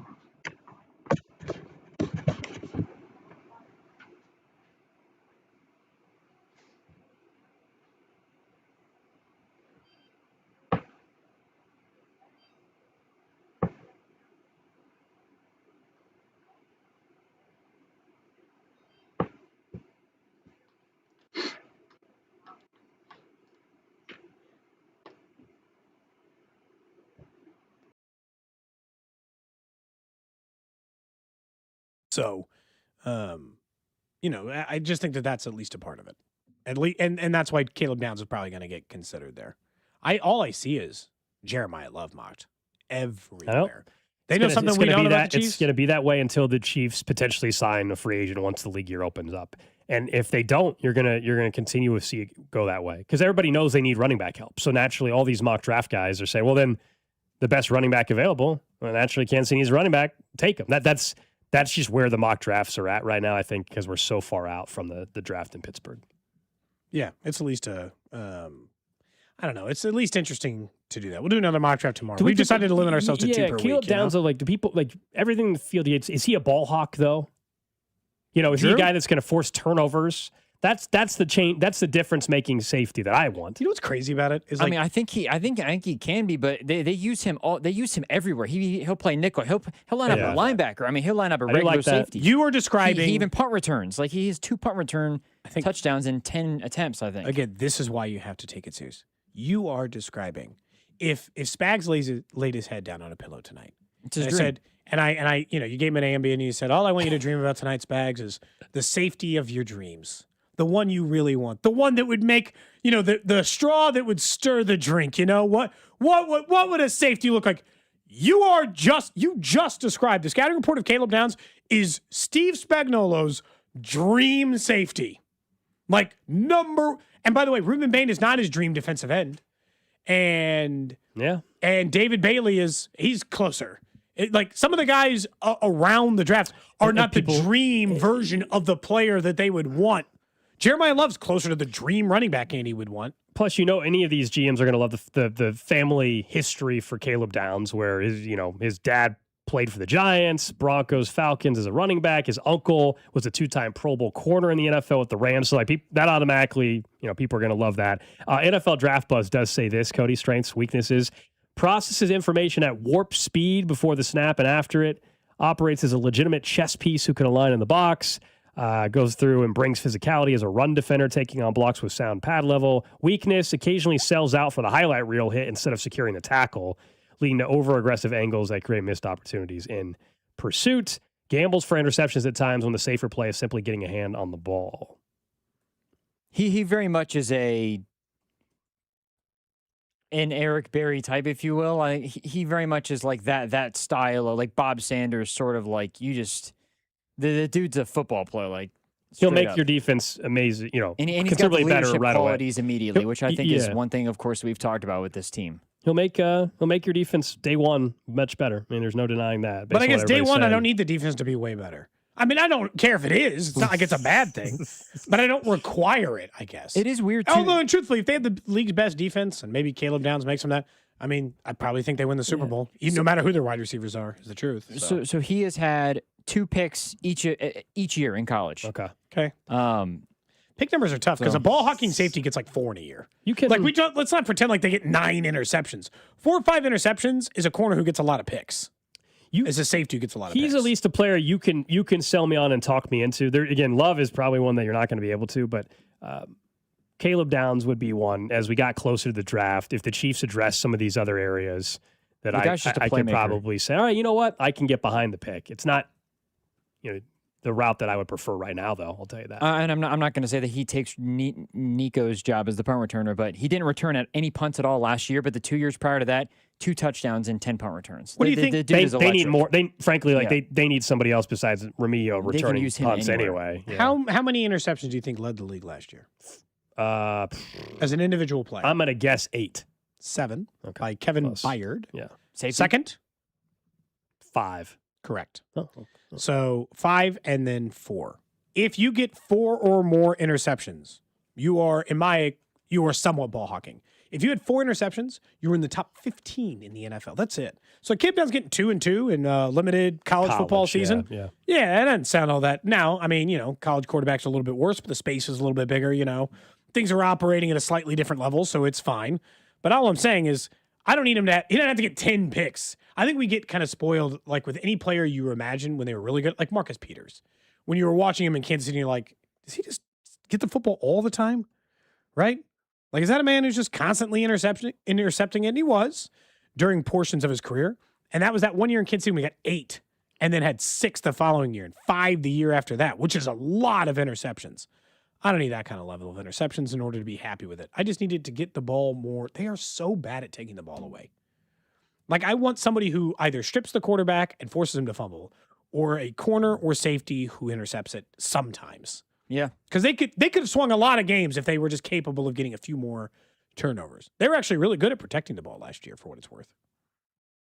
Their turnover differential wasn't bad until the end. The end got ugly. I'm just going to erase those 3 games probably from my memory. Try to at least. I mean, Gardner Minshew got how many plays did he get before he got hurt? And we switched over to Oladokin? Man, do you remember? Did he get a quarter, a half? Minshew was play 2. It was the first drive or second drive. It was in the first quarter, I think. I mean, that was brutal. It was right away. Draft pick wise, it helped him selfishly, because Minshew, they probably win a game. Like at some point, I think with Minshew, they beat the Broncos. Yeah, based on the Broncos just not even trying in that game. But who cares? Doesn't really matter. No, I'm glad they lost. Yeah. Now they have the 9th pick. This goes back to Cuban, tank. Once I knew I didn't want him to tank. But once I knew their season was over, I didn't want him to win any more games. You're embracing the losses. Embrace the suck. Yep. I mean, you kind of have to, when it's over for your team. It's just a miserable experience. Where Sure. It's just. I wouldn't want to do it. You know what it is? It was far less miserable this year, Drew, because I don't have to. I'm not I don't want to do that fan. this year. I don't want to do it for 3 years in a row. Yeah, it wouldn't be fun to root for it every year. I agree with you. Like, as a Jets fan, I can't just be rooting for my team to lose all the time. I want to be like Vinny, who constantly says, I'm going to be a problem. If the Jets ever get good, you guys are you're going to hate. You're going to hate being around me as it relates to football if the Jets ever get good. But for 1 year to root against it, like when Andrew Luck was in the draft and the Colts were losing, it's easy for a year. They were playing Curtis Painter and Kerry Collins. Dude, it's miserable. For 1 year, it's easy to root against your squad. Collins, his name I haven't heard in Kerry a bit. Collins at 45 or whatever he was, suiting up the play. That man had a. That man it was had, like had Phillip Rivers being out there. 5 o'clock shadow. Yeah. Did Kerry Collins really play that year? Yeah, I think him and Curtis Painter. And Curtis Painter was. Kerry Collins probably better than Curtis Painter at that time. Yeah, Curtis Would Painter Pat McAfee have been the punter at that time? 100%. Right? I think he was there. In fairness, he was 39 years old. Okay. Let's relax. 45. He didn't look that like was it. That was actually, in fairness, in 2011, being 39 at quarterback, that might as well have been like being 45. That's the same as for like the generation. It is the same as like Flacco getting out 18th season, there, I bet, something like that. Phillip Rivers getting out there. It was his 17th. I don't even think Kerry Collins played the whole year. He might have gotten hurt. I think he played 3 games. That might be correct. Played 3 games. I have it pulled up. He went 0-3. He threw 2 touchdowns and 1 pick. They lost every game. Okay. Completed 49% of his passes. It had to have been Curtis Painter who came in for him because Curtis Painter might have been the worst watch at quarterback that I've ever seen in my life. Actually, he has one of the worst Pro Football Reference photos I've ever seen. Curtis Painter's time in Indy was rough. Look at the photo of him. That's not a good look. That does not look like an athlete. Look at Curtis Painter. Not a good look. Oh, no.